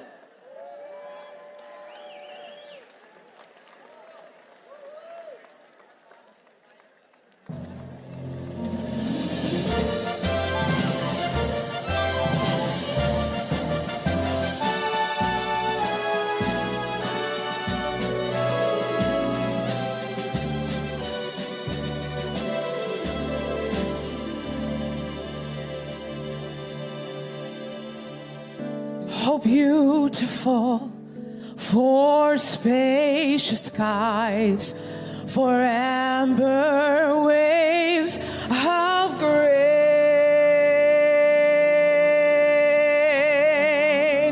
for purple mountains, majesties above the fruited plain.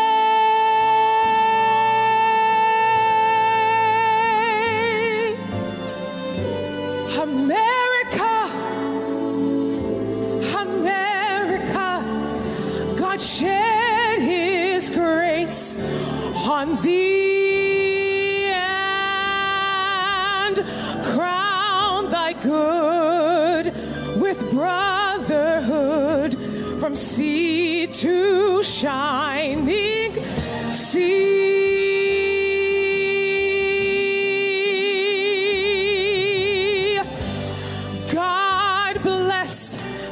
America, you all know this land that I love. Stand beside her and guide her through the night with the light from above, from the mountains to the prairies, to the oceans white with foam.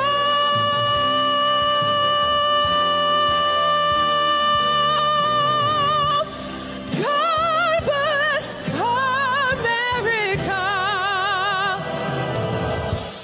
God bless America, my home. Sweet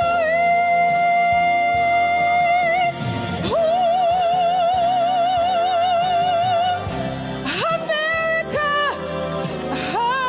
America, God shed His grace on thee and crown thy good with brotherhood from sea to shining sea.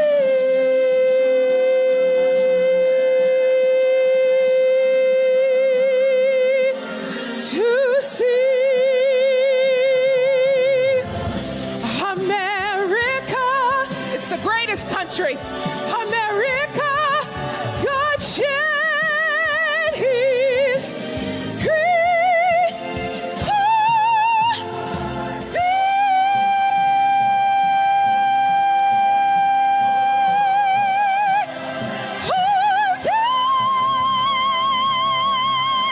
Oh, God bless America.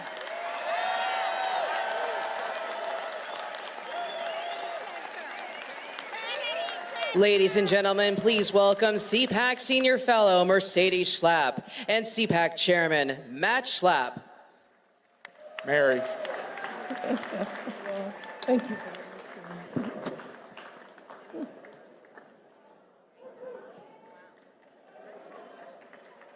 Somebody's clapping. That's nice. That's better. Mike Lindell's clapping. There we go. Sarah Carter. Sarah's clapping. Julie's the clapping. Levins. There you go.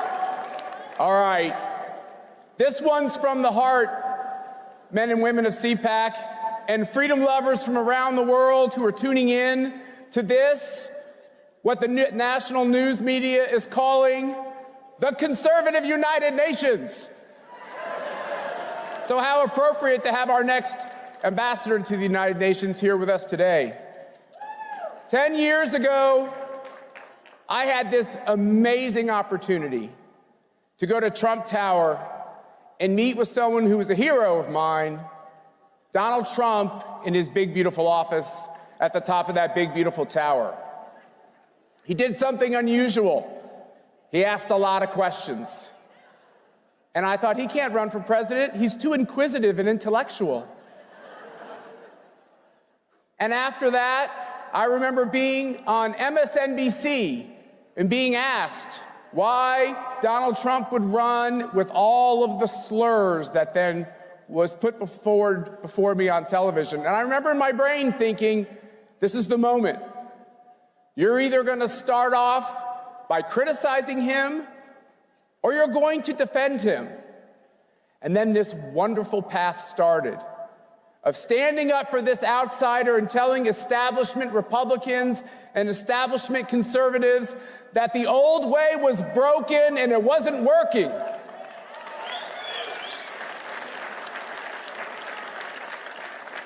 And the men and women of CPAC and the students of CPAC welcomed Donald Trump. We've welcomed him 15 times to this stage, more than any other person.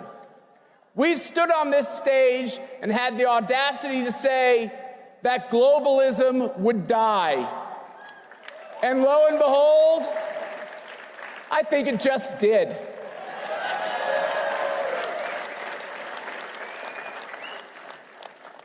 And when Donald Trump decided to run for president again, we never listened to the siren songs when people told us it was time to listen to someone new or take a different path. We knew in our hearts, we knew in our souls that there was only one man ordained to do this most impossible of jobs.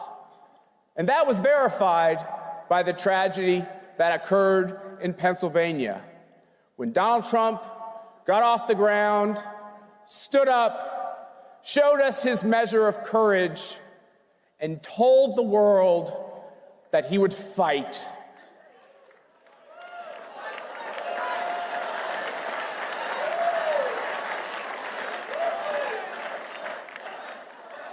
For mercy and honor, for mercy and me, this is a great honor. We've been doing this for literally half our marriage. It's been the greatest professional and personal privilege of our lives to be a part of the resurgence of America and the defense of freedom. And this year, we're so proud to say that because of all of your hard work, America is back on track. And at CPAC 2025, it is our honor to present to you your president and freedom's leader, President Donald J. Trump.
Thank you very much. Thank you.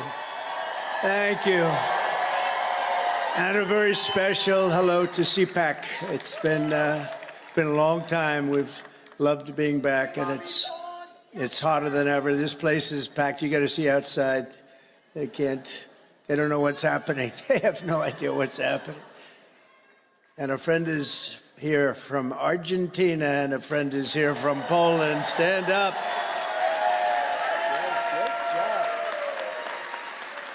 Great job. Thank you. Thank you very much. Welcome back to the nation's capital, where our movement is thriving, fighting, winning, and dominating Washington like never before. Nobody's ever seen anything like this before. They used to have a little smaller crowds here. It's a little bigger. The fraudsters, liars, cheaters, globalists, and deep state bureaucrats are being sent packing. The illegal alien criminals are being sent home. We're draining the swamp, and we're restoring government by the people, for the people. For years, Washington was controlled by a sinister group of radical left Marxists, warmongers, and corrupt special interests who drained our wealth, attacked our liberties, obliterated our borders, and sucked our country dry. Not any longer. But on November 5th, we stood up to all the corrupt forces that were destroying America. We took away their power. We took away their confidence. They lost their confidence. You know, do you ever watch? They lost their confidence. Oh, it's so nice to watch. And we took back our country. And we must be doing something right, because we've got the highest poll numbers that I've ever had and that any Republican president has ever had.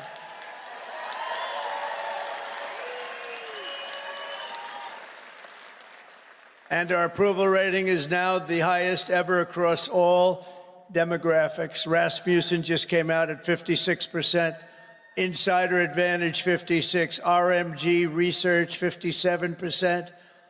And we have many polls in the mid-60s, one at 71%. We like that, 71. And according to YouGov, a big deal, 70% of Americans believe that what we are doing is right, and we are keeping our promises. That's all we're doing, when you think, is keeping our promises. That's all we had to do. And their promises weren't worthwhile to go and vote for. They loved men playing in women's sports, open borders, little things like that. But don't tell them. Don't tell them. Keep it quiet. We'll tell them about a week before the next election. Now, keep it quiet. Let them think it's a great thing, what they're doing. You saw Maine yesterday, right? The governor of Maine.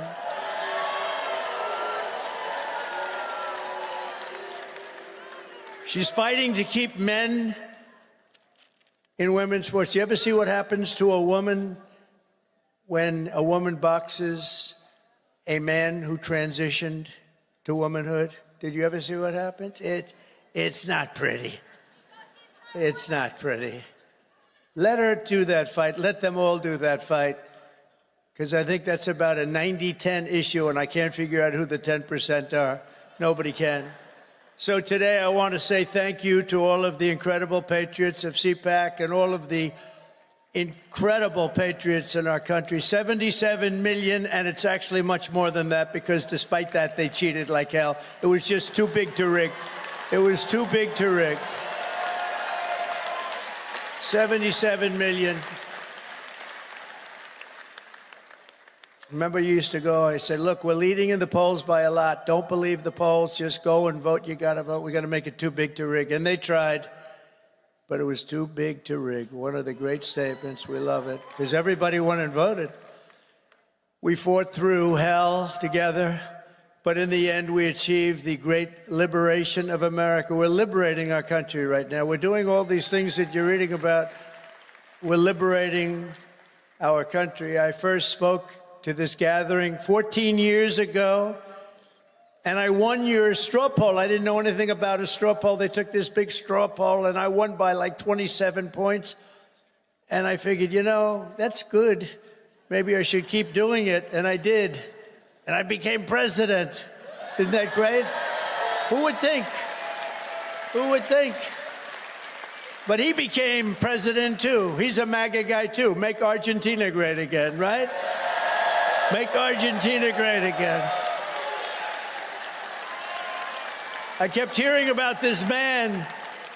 I kept hearing about this man in beautiful Argentina, and it is beautiful, but boy, did it have inflation. Inflation made it less beautiful. I hear you're doing fantastically. We're very proud of you, actually. And make Argentina great again. Thank you very much. Great honor to have you. But now it's my honor to address you for the first time as your 47th President of the United States. Great honor.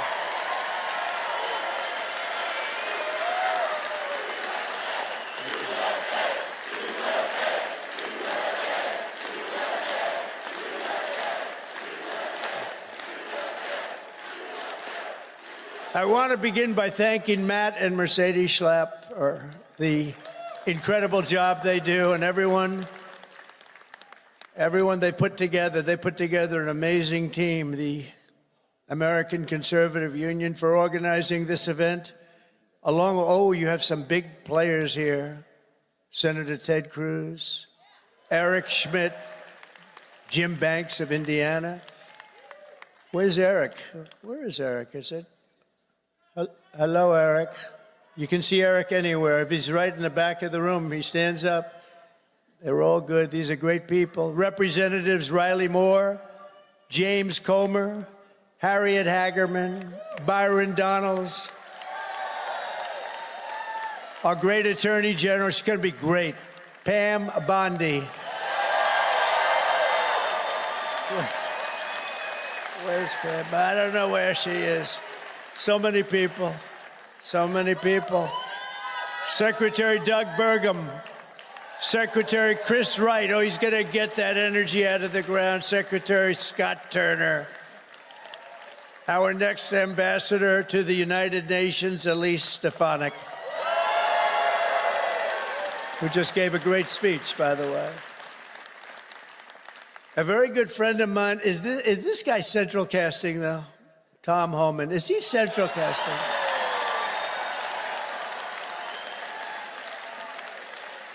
Where is it? Hello, Tom. Are you? Well, I love that. How could I love a guy like that? But I do.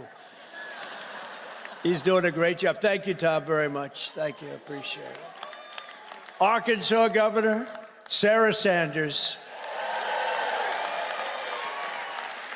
Thank you, Sarah. Thank you. And Pennsylvania Attorney General Dave Sunday. I love that name.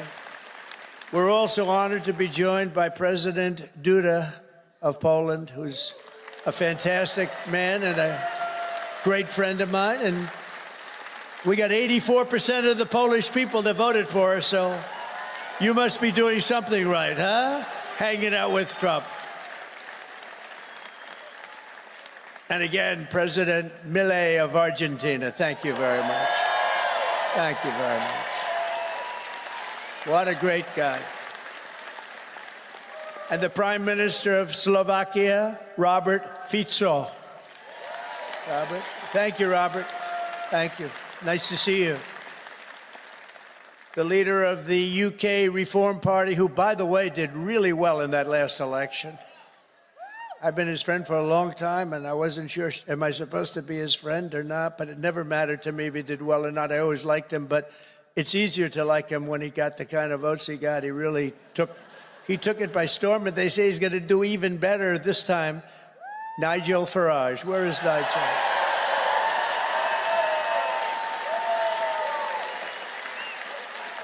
Thank you, Nigel. Thank you. What a great guy. The leader of Spain's Vox Party, Santiago Abascal. Thank you, Santiago. Thank you. Thank you very much. I thought that was you. Thank you very much. Great job you're doing. And a friend of mine, Eduardo Bolsonaro of Brazil, the Chamber of Deputies. Thank you. Thank you. Say hello to your father. Thank you very much. Great family. Great gentleman and your great family. And our great First Lady, Melania, is watching us right now on television, so give her a hand. Give her a hand. Whoa.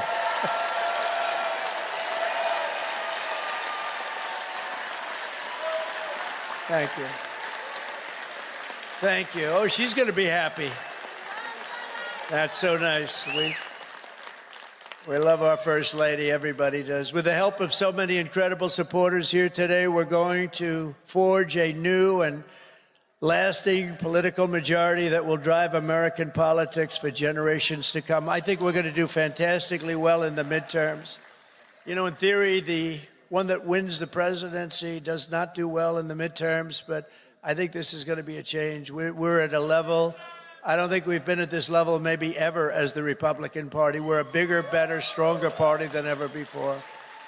More people in our party than ever before.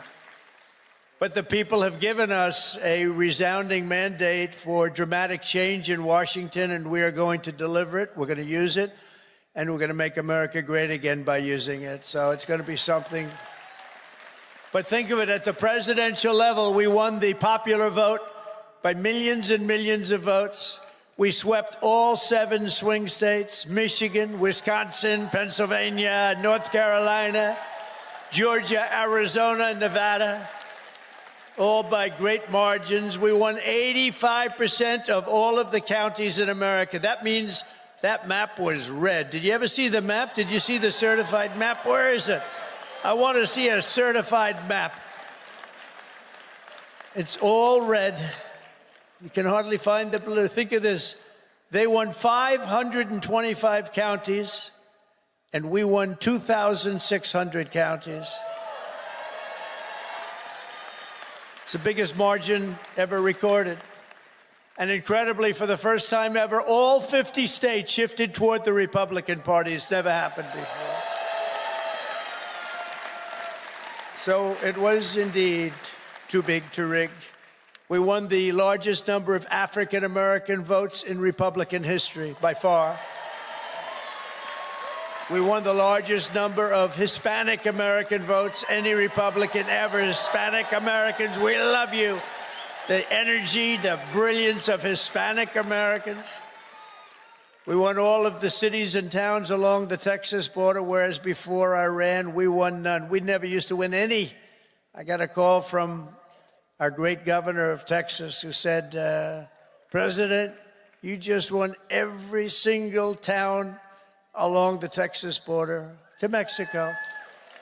I said, oh, is that good? He said, it hasn't happened since Reconstruction.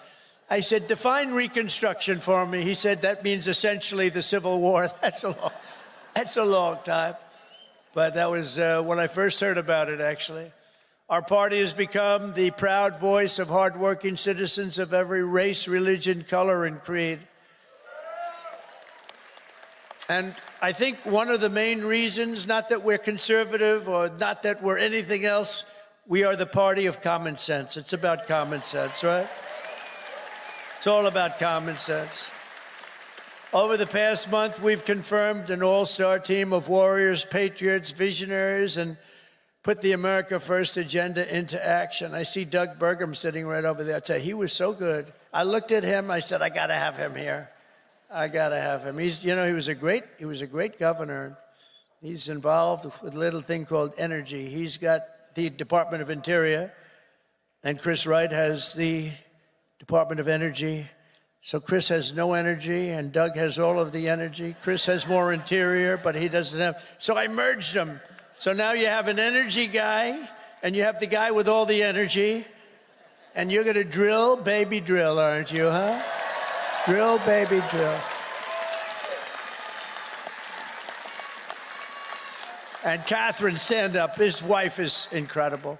She is such an incredible woman. Incredible woman. You got very lucky, Doug. It's good to be successful, isn't it, Doug? She's an incredible woman. He's an incredible guy. In addition to the great cabinet secretaries we have here today. We confirm Secretary of Defense Pete Hegseth to end the woke insanity and rebuild our military. Pete is fantastic. Thank you. To stop the weaponization of federal law enforcement, I know about that, I think, better than any human being on earth. This week, we swore in a new director of the FBI, somebody that everybody wanted, Kash Patel.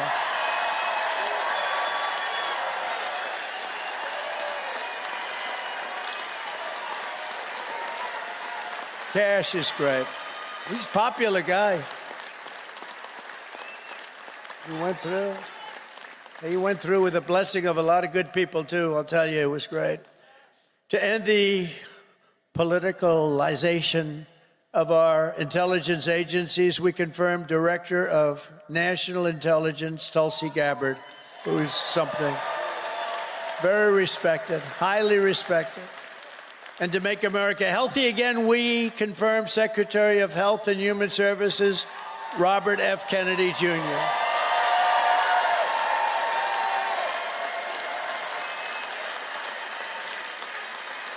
Great guy. We need him. We need him. You know, there's a number on autism as an example with children, autism. And you go back 15 years, it was from 10 to 20,000. You had like 1 in 10 to 20,000. Some say 10, some say 20, but it was in that vicinity. That's a big vicinity. Now it's 1 in 36 babies have autism. 1 in 36. Think of it. It was 1 in probably 20,000 people. Now it's 1 in 36. There's something wrong. Something's wrong, and Bobby is going to find it. Working with Dr. Oz, by the way. Working with Dr. Oz.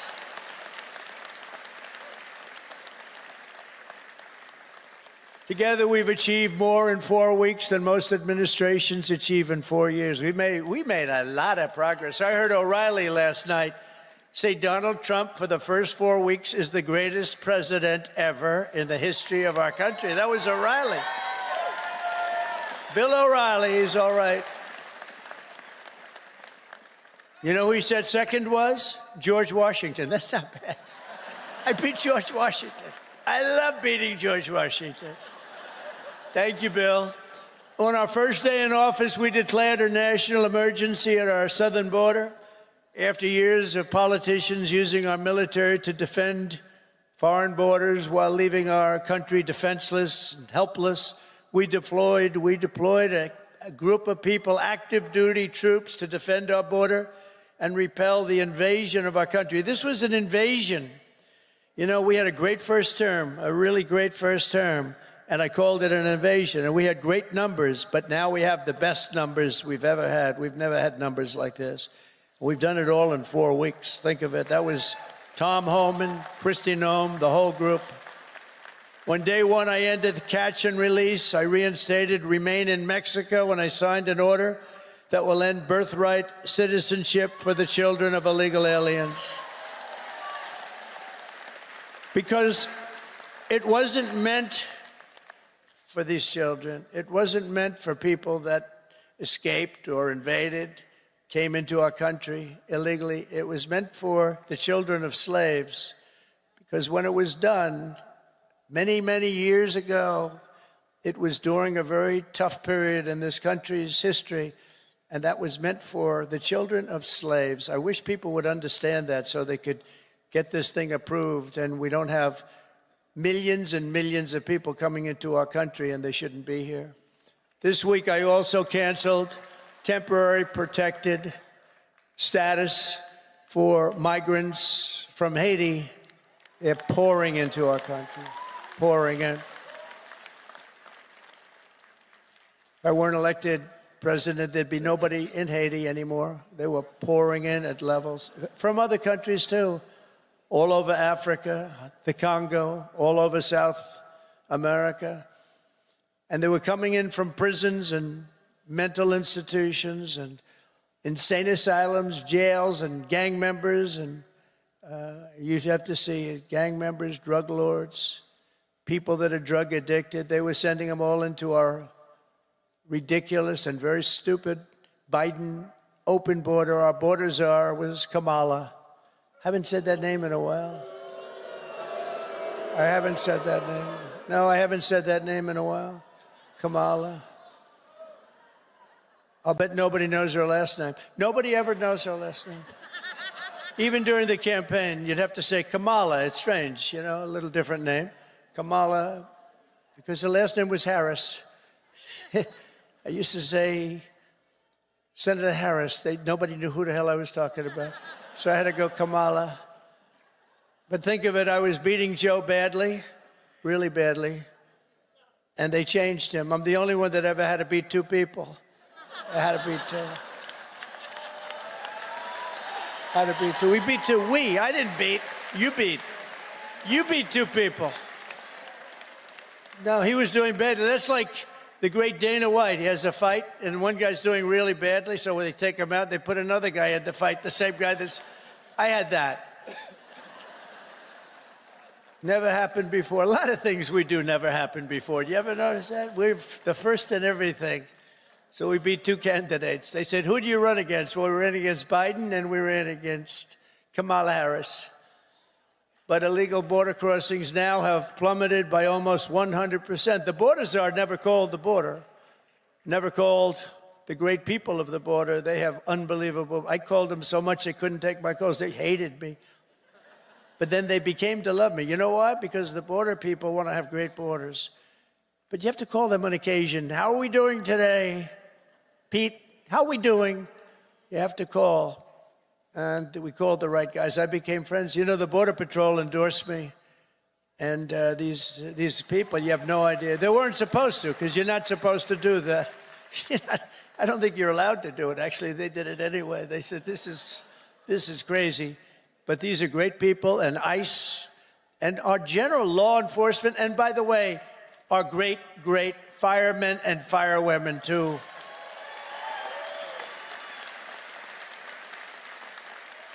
They were great. They all endorsed us.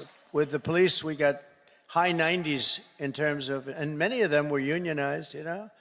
We have a young lady who's right now going for the Department of Labor. And she tends to be a little bit on the slightly left of center. And everybody said, why did I do that? I said, you know why I did that? Because unions like her and labor likes her and a lot of people like her. And she's very solid, very strong, and she's going to do the right thing. But they all voted for us. They didn't vote for me. They voted for us. We got the Teamsters. We got the firefighters. We got the police. We got the auto workers. We're so great. We had tremendous support, so I think it's nice to give them a person in the center, because that's what she's going to be very good, I think. But a lot of people say, why'd you do that? I said, because I want to do something nice for these people that voted for me. Oh, gee, what a great political move that was.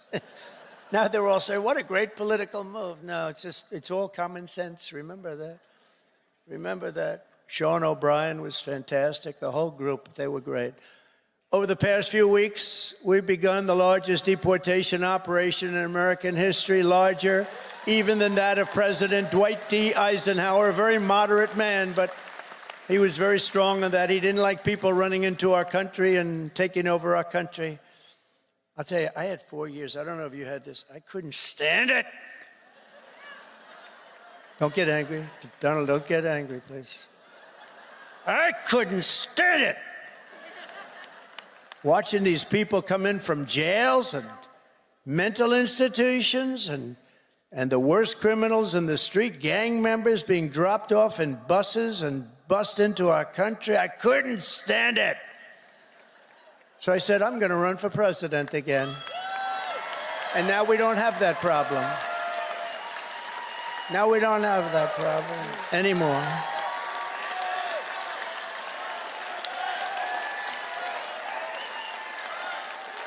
We don't have that problem anymore. We now have the best border we've ever had. And by the way, if they can ever find my world's favorite chart ever in history, I'll show you what it was when I left. And now it's even slightly better. Can you drop that chart, do you think? I don't know. I never tell them about this, but they used to drop it like magic. If they can, they'll drop it. Who the hell knows? But it's my favorite chart. My favorite chart in history. We're liberating communities like Aurora, Colorado, and Springfield, Ohio, that have been occupied by illegal alien criminals from all over the world. We're rescuing the Americans whose jobs have been stolen, whose wages have been robbed, and whose way of life has been absolutely destroyed. And under the Trump administration, our country will not be turned into a dumping ground. We're not going to do it.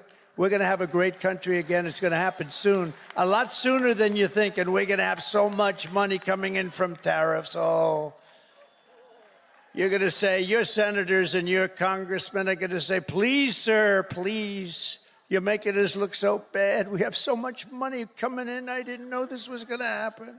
Please don't do this to us. We look very bad. But they're great. They're doing well. I tell you, the Republican senators they're sticking together. The Republican congressmen and women are sticking together. Every once in a while, you have one that wants a little action or something. I don't know what it is. It's so sad to see. I just hate to see it. I hate to see it, but they're sticking together. One thing about the Democrats, they have rotten, horrible policy, the worst policy in history, but they stick together. We have great policy, but sometimes they don't stick, but they've been sticking for us. They've been sticking. And I think the speaker and the leader have done a fantastic job. That's Thune and Johnson, and I think they've done, two guys really working hard and they're really doing a great job. But we have a lot to stick with. We have a lot to stick together for, because what we've done has never been done before. Nobody's ever seen anything like this, and nobody's ever seen 4 weeks like we've had, especially the 4 weeks, the first 4 weeks. You know, that's like if you golf, when you sink that first 4-footer in the first hole, it gives you confidence on the next hole. You sink another one. Now you go into that third hole and you can't, and by the time you get to the fifth hole, you feel you can't miss, right? Like a baseball player, he gets up and he hits our first one, and then the second at bat, he hits that one. And, you know, and we have great confidence. And they've lost their confidence, as I said. They really lost their confidence. I watched them. They're really screwed up. I watched this MSNBC, which is a threat to democracy, actually. They're stone cold mean, but they're stuttering. They're all screwed up. They're all mentally screwed up. They don't know what. Their ratings have gone down the tubes. I don't even talk about CNN. CNN's sort of like, I don't know. They're pathetic, actually. But MSNBC was mean. Their ratings are absolutely down. This Rachel Maddow, what does she have? She's got nothing. Nothing. She took a sabbatical where she worked 1 day a week. They paid her a lot of money. She gets no ratings. I should go against her in the ratings, because I'll tell you, she gets no ratings. All she does is to talk about Trump, Trump, Trump, Trump, Trump. All different subjects, Trump this, Trump that. But these people are really, I mean, they lie. They shouldn't be allowed to lie every night. They are really a vehicle of the Democrat Party. They should be paying. Is that Gordon? Yes, is that Gordon? The great Gordon Chang? Is that Gordon? Stand up, Gordon. Wow. We have everybody here today. Thank you very much. How am I doing on China? Am I doing good? Am I doing good on China? Tell you one thing, nobody's ever done like I've done on China. Nobody ever let people know what was happening with respect to China. And I happen to like President Xi, and I have tremendous respect for the people of China, love the people of China. But we've been treated very unfairly by China and many other countries. And we're not being unfairly treated anymore. We had that down to a science in the first term, and then they lost it. You know, we lost over $1 trillion to China this last year under Biden, Crooked Joe Biden. What do we like better, Crooked Joe or Sleepy Joe? Ready? Ready? Crooked Joe or Sleepy? Ready? Crooked Joe. Sleepy Joe. Got to stay with Crooked. He had one ability that I didn't have. He could do something that I couldn't do. I don't say that because he was a horrible golfer. Remember, he challenged me during the debate to a golf match? He said, I'm a 6 handicap. I said, you're not a 36 handicap. He said he's a 6. And then he said, well, I'm 8. Remember? I said, that was quick. Picked up 2 strokes. He said, no, I'm an 8. But he's not a 36 handicap. But he had one ability that was amazing. He could go with cameras on him, television, fake news on him, probably because he knows they wouldn't cover it badly. You know, they covered him as well as you can cover him. How the hell can you cover the guy well? But he had this incredible ability. He could barely walk in the sand. Somebody thought he looked great in a bathing suit. And he'd walk in the sand pulling a thing that weighed about 6 ounces. You know those aluminum? See, aluminum's very good. A child, it's meant for children and very old people to lift, right?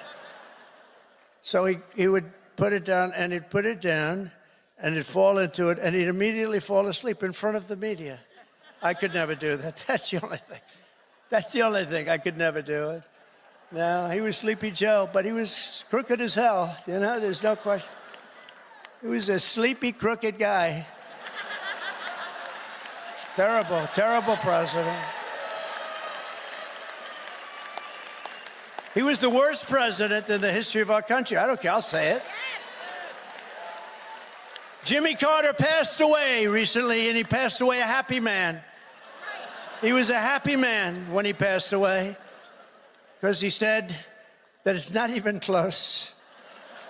Joe was the worst, and believe me, I have to clean up the mess. I'm cleaning up the mess, and it is a mess on the border with inflation.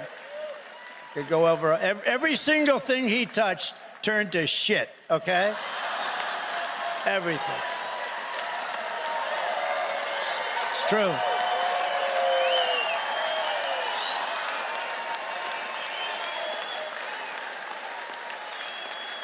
It's true. That's true. Now Franklin Graham's angry at me. You know that. Franklin wrote me a letter. He said, I love your speeches. I love them so much. But they'd be better if you would never use foul language. And I told him, I said, Franklin, you know, Franklin Graham's a great guy, by the way, does a great job. The son of the great Billy Graham, right? But I said to Franklin, you know, sometimes you need it for emphasis. And he said, no, they'd be even better if you wouldn't use any bad language. That's not really a terrible word, you know. But that's a much more appropriate word, a better. What word would I use to describe? What word could I use? It's and we have to be truthful too. So you know, all countries are now taking their illegal aliens back, even those that stated strongly, "We will never take them back. Don't ever send them to us." But they said that during the Biden administration. They never said it during my administration. Venezuela's taking them back.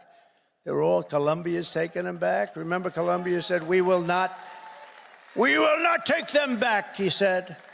And within about 13 minutes, I think, we would love to take them back. In fact, we will send our planes to pick them up. Remember? And they said, what happened? What happened?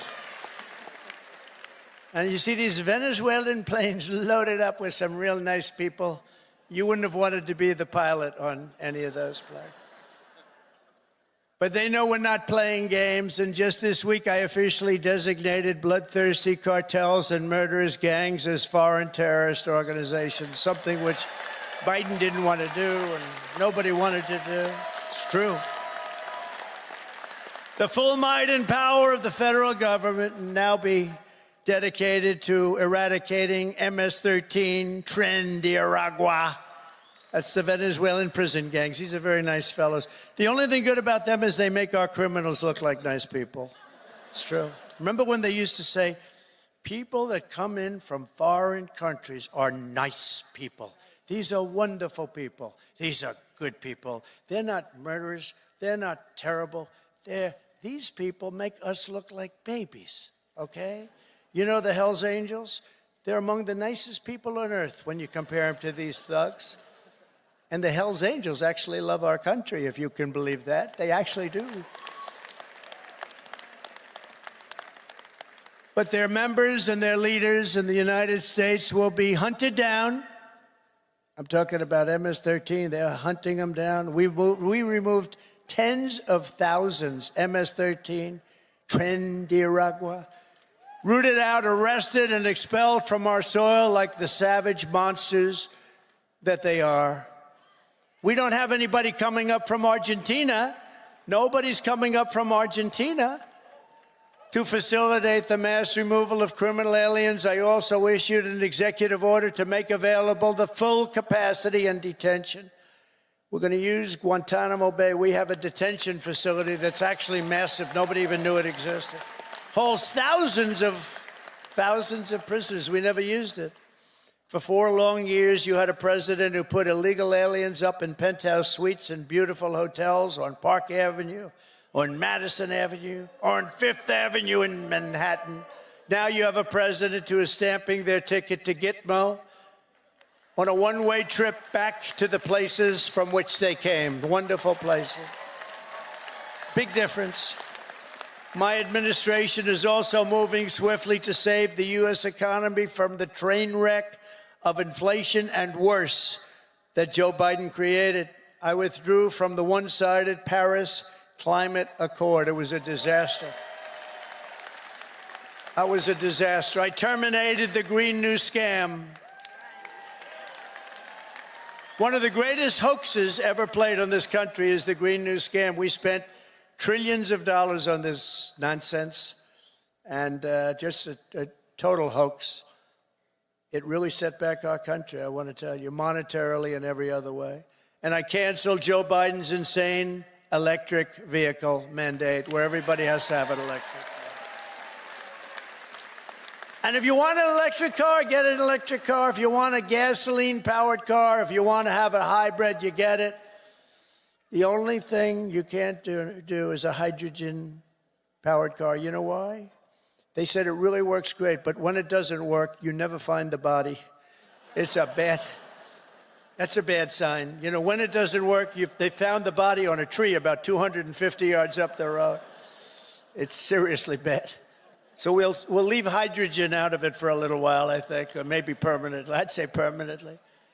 To crush inflation by slashing spending, I imposed an immediate federal hiring freeze, a federal regulation freeze, and a foreign aid freeze we're given to countries that hate us.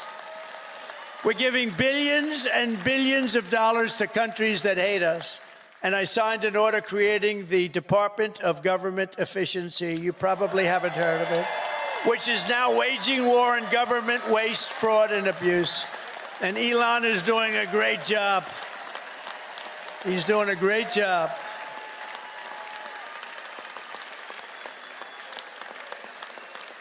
We love Elon, don't we? It's that guy, he's a character.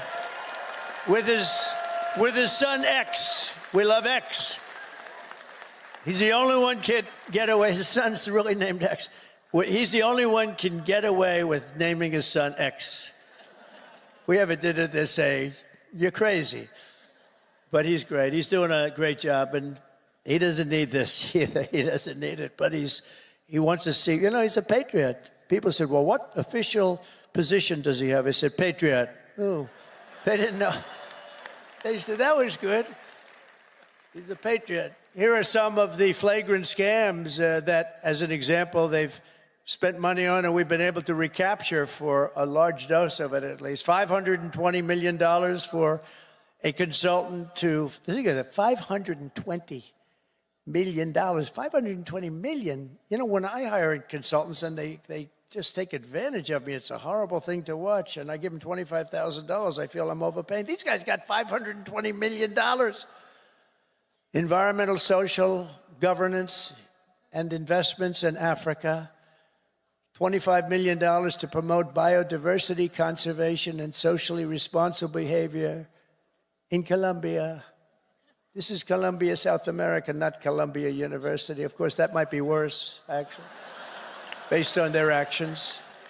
$40 million to improve the social and economic inclusion of sedentary migrants. Nobody knows where. Who are they? Where do they come from? Just sedentary migrants. Nobody even knows what a sedentary migrant is. If they were sedentary, they wouldn't be a migrant, right? They wouldn't move. No, they wouldn't move. They'd stay in the same place. Right, Doug? $42 million for social and behavior change in Uganda. $10 million for Mozambique medical male circumcisions. Why are we going to Mozambique to do circumcisions? It's a lot of money. $14 million for improving public procurement in Serbia. Here's a beauty. $486 million to a consortium of elections and political process strengthening ideas, of which $22 million goes to inclusive and participatory political process in Moldova. $29 million goes to strengthen the political landscape and help them out so that they can vote for a radical left communist in Bangladesh.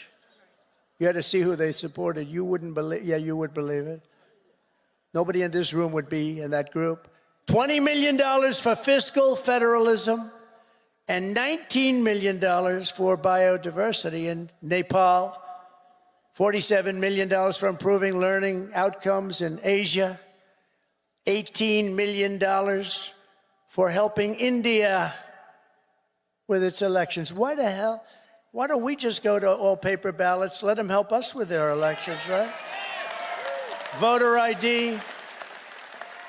Wouldn't that be nice? We're giving money to India for elections. They don't need money. They take advantage of us pretty good. One of the highest tariff nations in the world. We try and sell something, they have a 200% tariff, and then we're giving them a lot of money to help them with their election. $32 million for the Prague Civil Society Center. $14 million for social cohesion in Liberia. $9.7 million to develop a cohort Cambodian youth with enterprise-driven skills. Think of that. Millions of dollars for sex change operations in Guatemala. $20 million for Sesame Street in Iraq. They put on a little play on the street. $20 million. You could do it on Broadway and have $19 million left over. No, it's a scam. They get kickbacks and all sorts of things. It's a scam. Who ever heard of it? Think of it, $20 million Sesame Street, a play. We're also uncovering outrageous incompetence and fraud in the Social Security. We have, look, let's assume that people, generally speaking, in our case, and everybody in this room, we're going to all live way over 100, but this is a little ridiculous because not too many people are going over 100. Everybody, hopefully, in this room will. But there are in the Social Security ranks and files. And what we're doing now is finding out, do they get paid? Do they get paid? In other words, is somebody taking all of this money? So they have over 100 to 109, 4.7 million Social Security numbers. Think of that, from people whose age is over 100. 3.6 million people whose age is over 110 years. 3.47 million people who are over 120 years of age. 3.9 million people whose age goes from 130 to 139 years of age. 3.5 million whose age goes from 140 to 149 years old. 1.3, see, it's coming down now slowly. No, it's all a scam. The whole thing is a scam. 1.3 million people, 1.3 who are over 150 years of age. And over 130,000 people are listed on our Social Security rolls as over 160 years of age. Now, the final is at 1,039, so now we're down into reasonable numbers. 1,039 people are listed between the ages of 220 years old to 229. And we have one person who's listed at 241 years of age. And we have one person listed at 360 years of age, an all-time record, and our country's 250 years old. So that person's substantially older than our country. Under our administration, there will be no tolerance for Social Security fraud. We will not allow anyone to cheat our seniors, and those who will do that will be prosecuted by Pam, Bondi, and others. We are also going to Fort Knox. I'm going to go with Elon. And would anybody like to join us? Because we want to see if the gold is still there. We want to see. Wouldn't that be terrible? We open up this Fort Knox. It's just solid granite that's 5 feet thick. The front door, you need 6 musclemen to open it up. I don't even think they have windows. Wouldn't that be terrible if we opened it up and there was no gold there? So we're going to open those doors. We're going to take a look. And if there's 27 tons of gold, we'll be very happy. I don't know how the hell we're going to measure it, but that's okay. We want to see lots of nice, beautiful, shiny gold in Fort Knox. Don't be totally surprised. We open the door, we'll say, there's nothing here. They stole this too. Now, we have a very corrupt group of people in this country, and we're finding them out. We're removing all of the unnecessary, incompetent, and corrupt bureaucrats from the federal workforce. That's what we're doing. And under the buyouts, we offered federal employees more than 75,000 federal bureaucrats. Think of that. Have voluntarily agreed to surrender their taxpayer-funded jobs. We want to make government smaller, more efficient. We want to keep the best people, and we're not going to keep the worst people. And, you know, we're doing another thing. If they don't report for work, we're firing them. In other words, you have to go to office. Right? Right? Look at her. If you don't report to work, you know, that's another scam. You know, who the hell, if I'm staying home, I'm going to, let's see, my golf handicap would get down to very low number. You'd be shocked if I told you the real number. But I would be so good, I'd try and get on tour. I would be so good. I'd call up, I'd say, listen, I'm really working here. Where are my clubs? Where are my clubs? Either that or, in many cases, they have second jobs while they're getting paid by us. So one of the reasons they're leaving is because they don't want to have to show that. And we're demanding to see that information. How many jobs have you had? Who paid you while you were working for the government? And we are demanding that people, if they work for the government, they have to show up and sit in an office and do their job, right? And we've also effectively ended the left-wing scam known as USAID, the agency's name. Has been removed from its former building, and that space will now house agents from Customs and Border Patrol. Beautiful. And at the ultra-left CFPB, which was terrible. So many people have been hurt by that. I used to get calls from lending officers, from owners of small banks, and they were almost crying. What they did to those people, they destroyed them, put them out of business. It was established by Elizabeth Pocahontas Warren. Does anyone know? Remember the Pocahontas scam? I'm an Indian, therefore I'm entitled to be a senator. I'm an Indian. She said, could we see proof of that, please? She said, well, the only proof I have is my mother said I have high cheekbones. Oh, that's no good, right? Remember she went out? I really spooked her, I tell you. Remember she went out, she couldn't take it anymore. I was calling her Pocahontas, Pocahontas. Everyone knew she was not an Indian. I had more Indian blood than her, and I have no Indian blood. I'd be honored to, but I don't have any, but I had more than her. Do you remember she went out and she had a blood test? And it came back and she was so happy because it said 1,024th. That means everybody in this room had more than her. But because there was even a scant, in other words, 1 million years ago, something could have happened. And she was so happy that she released it and she got killed. That was the end of her presidential career. She does not like me very much. But she's a very angry person. You notice the way she is? She's always screaming, and she's crazy. These people are crazy. The radical left is meaner. Yes. I don't know what it is, Doug. They're meaner than us, aren't they? We're like normal people. You know, we're smart, we get our word, but we don't go crazy. Of course, they'll take my little rant from 15 minutes ago, the fake news. He lost control on the stage. He lost control. And they'll have me screaming, having to do with Franklin, poor Franklin. He lost control of the stage. Oh, these people are bad. They are really sick, too. I don't get it. You know, you think they'd want to love our country. They have no ratings anymore. Nobody listens to them. Nobody believes the fake New York Times. Washington Post is doing no business. They're losing all their business. Nobody believes them. But we've escorted the radical left bureaucrats out of the building and locked the doors behind them. We've gotten rid of thousands. I withdrew the United States from the corrupt World Health Organization. I withdrew from the anti-Semitic UN Human Rights Council. The council is horrible, and I withdrew from the terror-supporting UN Relief and Works Agency. The UN has such great potential, but not the way it's run now.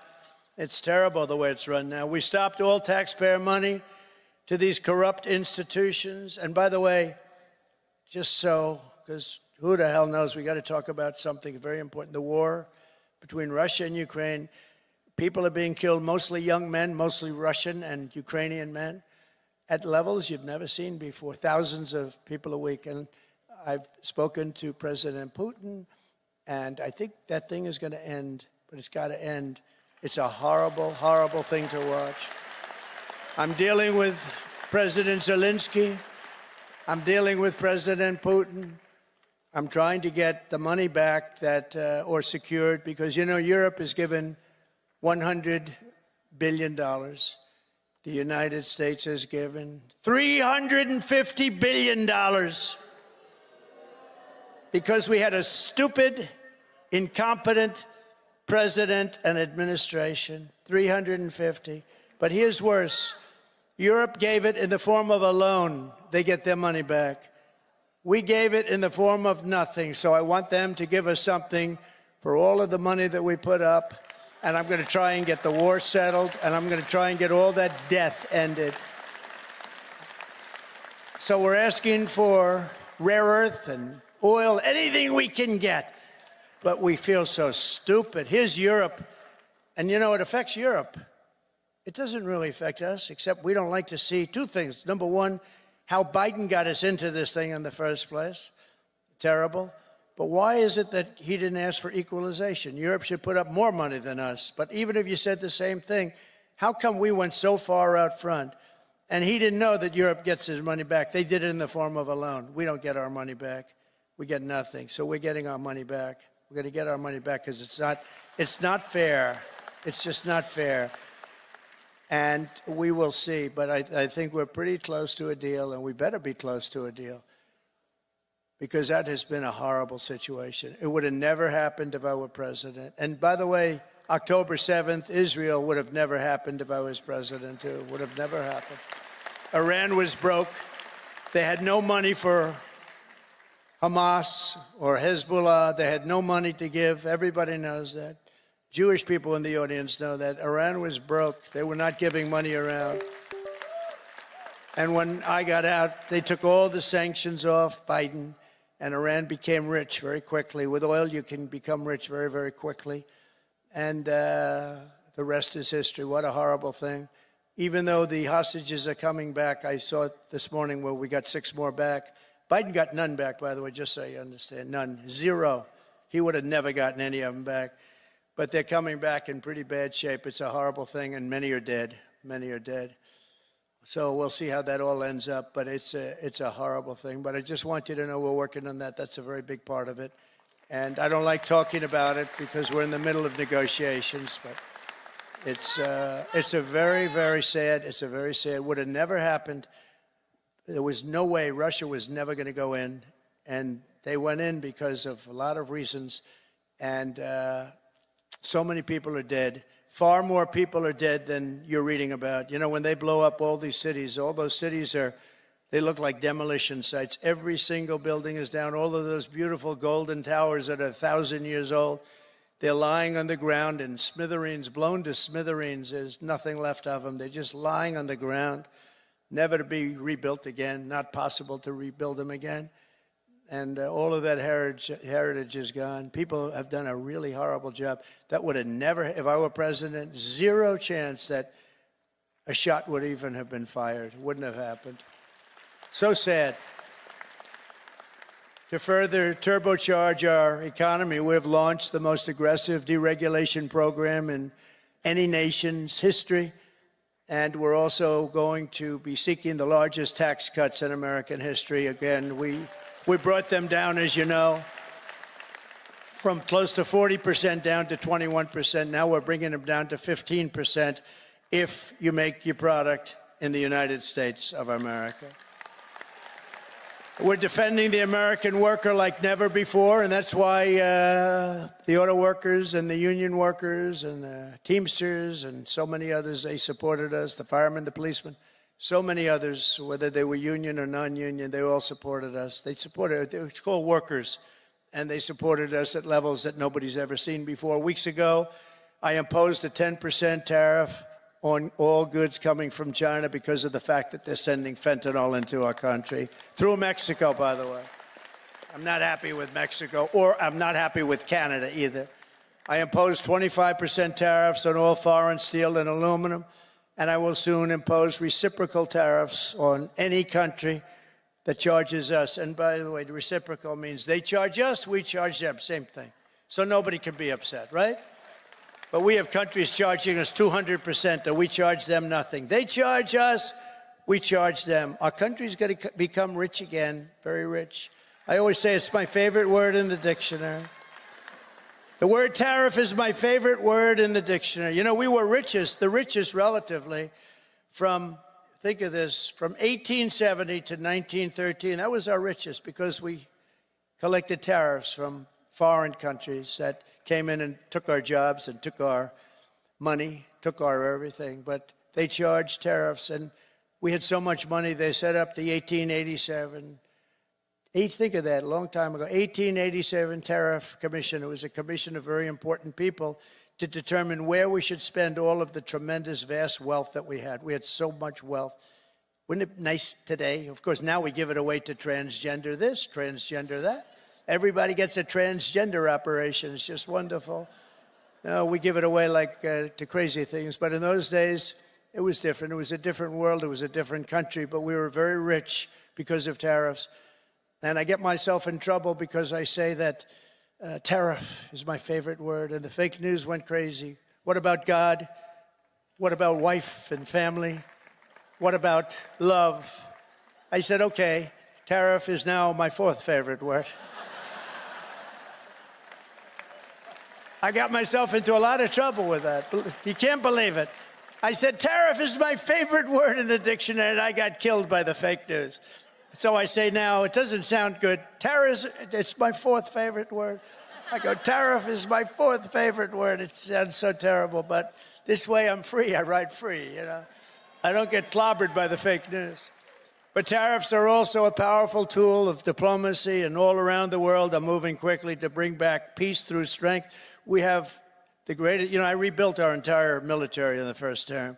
We left a lot of it, although a lot of it, but very small relatively, in Afghanistan. The Taliban has it. You know, they have their parade every year where they take our military vehicles and run them up some little street, and like it's their form of a military parade, and it makes me angry when I see that.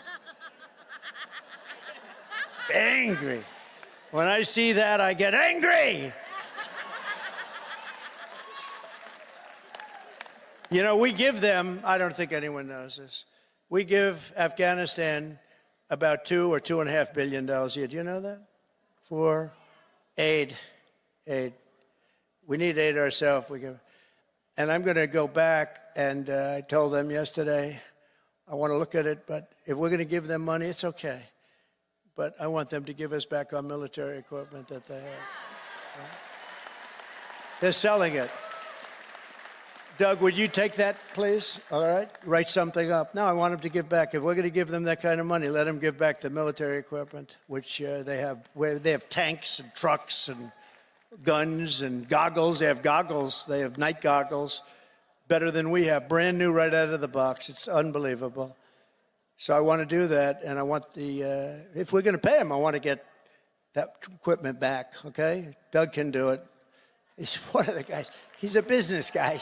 To him, he's sitting there saying, how the hell did this ever happen, right? Can you believe it? We give them billions of dollars, and we gave them our military equipment. Just tremendous numbers of billions of dollars worth of military, billions and billions. We have a ceasefire in Gaza, and we're joined today by several survivors of the captivity under Hamas, including Noah Argamani and Ilana Gretovsky. Wow, look at that, how beautiful.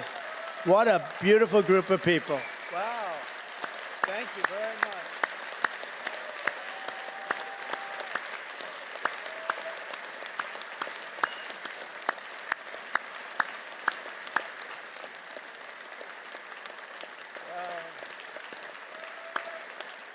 Thank you very much.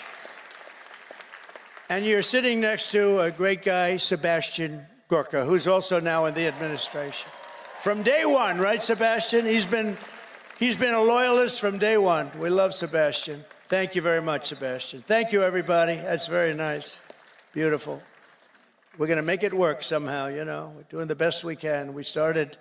It should have never happened. That's the sad part. Would have never happened. If I were president, and I should have been, if I were president, it would have never happened. But it did, so we're doing the best we can with it. Thank you very much. Thank you.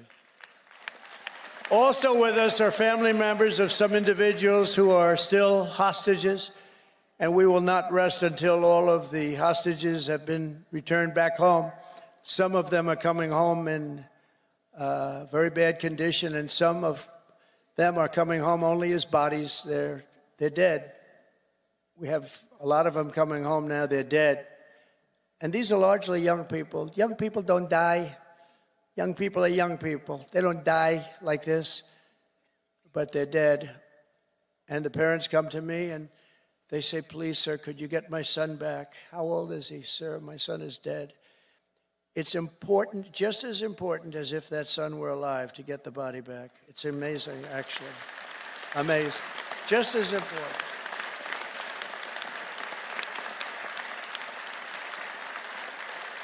Thank you.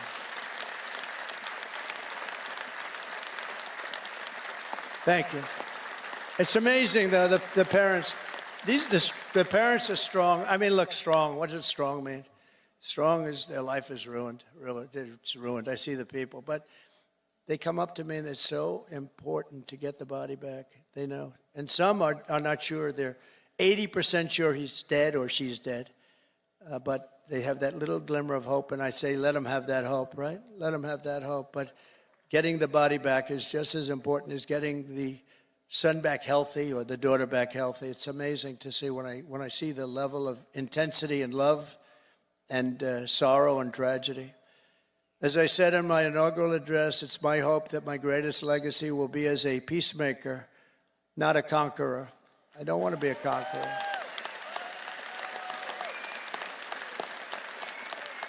Under the Trump administration, every day brings more good news for America. I've ended all of the so-called diversity, equity, and inclusion programs across the entire federal government and the private sector,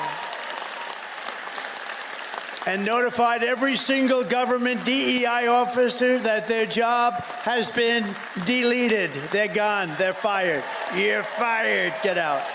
You're fired.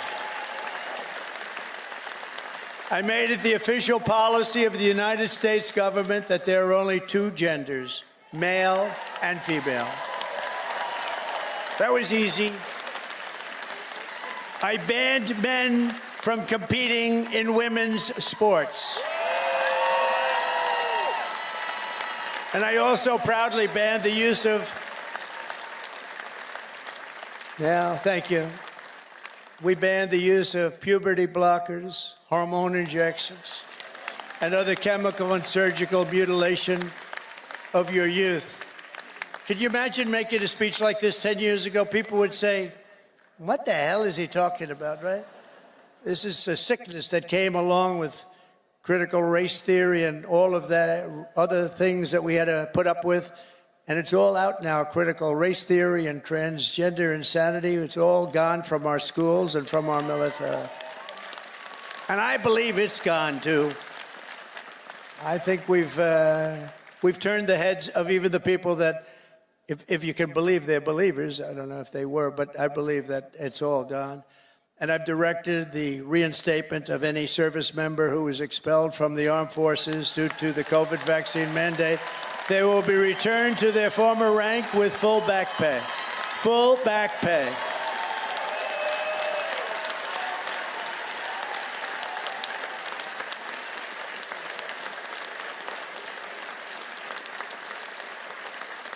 I banned government censorship from your voices and brought back free speech in America. We have free speech. We didn't have free speech. We do have it now, actually. Now, this was a very vicious regime, you know. I was put under investigation more so than the late, great Alphonse Capone, one of the great killers of the world. Trump, my father would look down my mother. How the hell did this happen to my boy? This wasn't... No, I was under investigation at a far greater level than Al Capone or anybody else, probably in the history of our country. These people are sick. They're sick. They're bad people. I ended Joe Biden's weaponization as soon as I got in. I said, I'm going to hit him with the same stuff. But I ended his whole weaponization of our government and removed his hand-picked radical left Marxist prosecutors from the Department of Justice. I was so happy to do that. They weaponized government. They weaponized government. I pardoned hundreds and hundreds of Biden's political prisoners, including Christians, pro-life activists, and the J6 hostages who were treated terribly for years.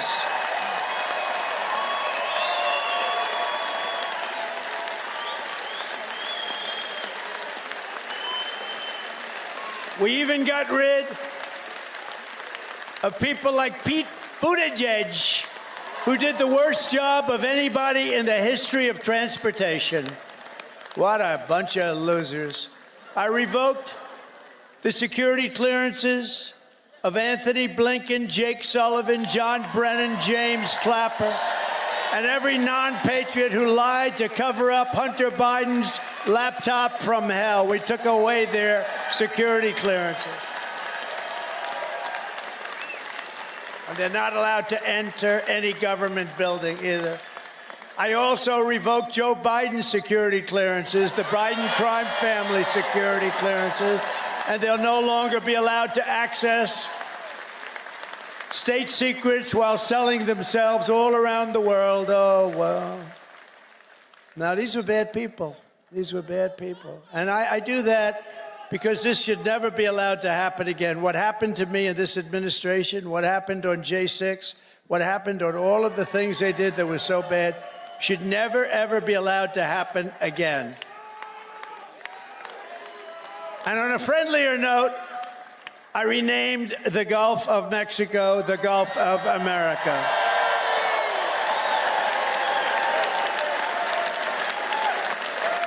And we are restoring the name of a great president, William McKinley, to Mount McKinley in Alaska.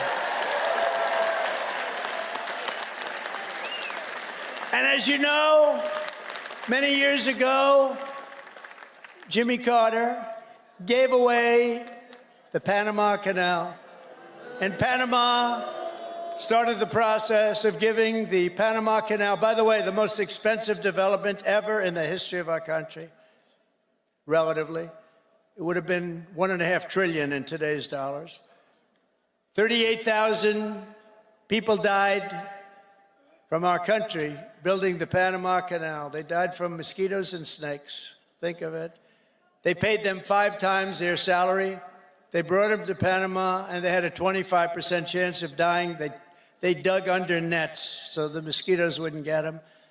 But we lost 38,000, mostly men, laborers, construction workers, because it was such a harsh way to live. It was very brutal. They died. 38,000. Again, it was the most expensive thing we ever built, and they gave it away for $1 to Panama. And last year it made $5 billion. Also, that's one of the most successful projects ever built in terms of money, monetarily. And it's the eighth wonder of the world. It connects two oceans, with one being 16 feet higher than the other. Think of it, the Pacific and the Atlantic. Think of what that is. You're going through dikes and canals. Amazing what they did. It was really a wonder of the world. We gave it away for nothing. But we didn't give it to China. We didn't give it to China. We gave it to Panama. We're going to take back the Panama Canal.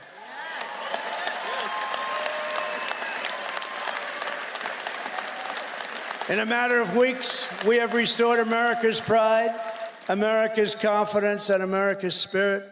According to a brand new poll from Rasmussen, the number of Americans who believe we are on the right track now exceeds the number who think we're on the wrong track. This is the first time in 23 years. That's hard to believe. And we had one poll where we're at 81% right track, wrong track. I guess it depends on who, but that one poll, because Rasmussen's been a good poll, first time in over 20 years that we've had a positive number on that. That's great. That's great. November 5th, 2024 will go down as one of the most important days in the history of our country. I'm pointing to Mike Lindell. That man suffered. That man suffered. The FBI thugs went up to him and they took away everything he had. He suffered. And Mrs. Lindell,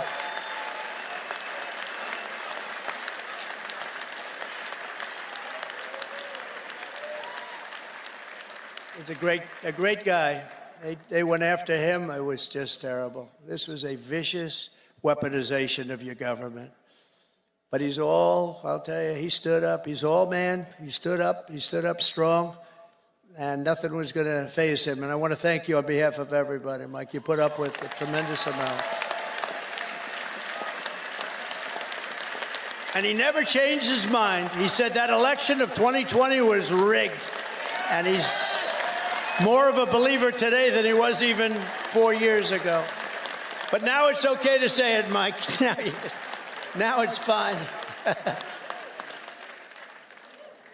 Now, that's why, you know, when it comes to a day where you can't challenge crooked elections, we've got a real problem in this country. And as of January 20th, 2025, the dark days of high taxes, crushing regulations, rampant inflation, flagrant corruption, government weaponization, and total incompetence, those days are over. They're over. But we cannot stop now. We're going to push forward every single day. In the immortal words of that great American hero, Captain John Paul Jones, I have not yet begun to fight.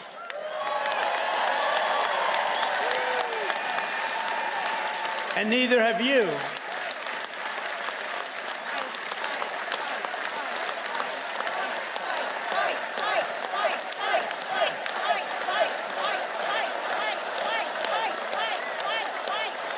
So together for the next 4 years, we are going to stand strong. We are going to work hard. We are going to fight, fight, fight, and win, win, win.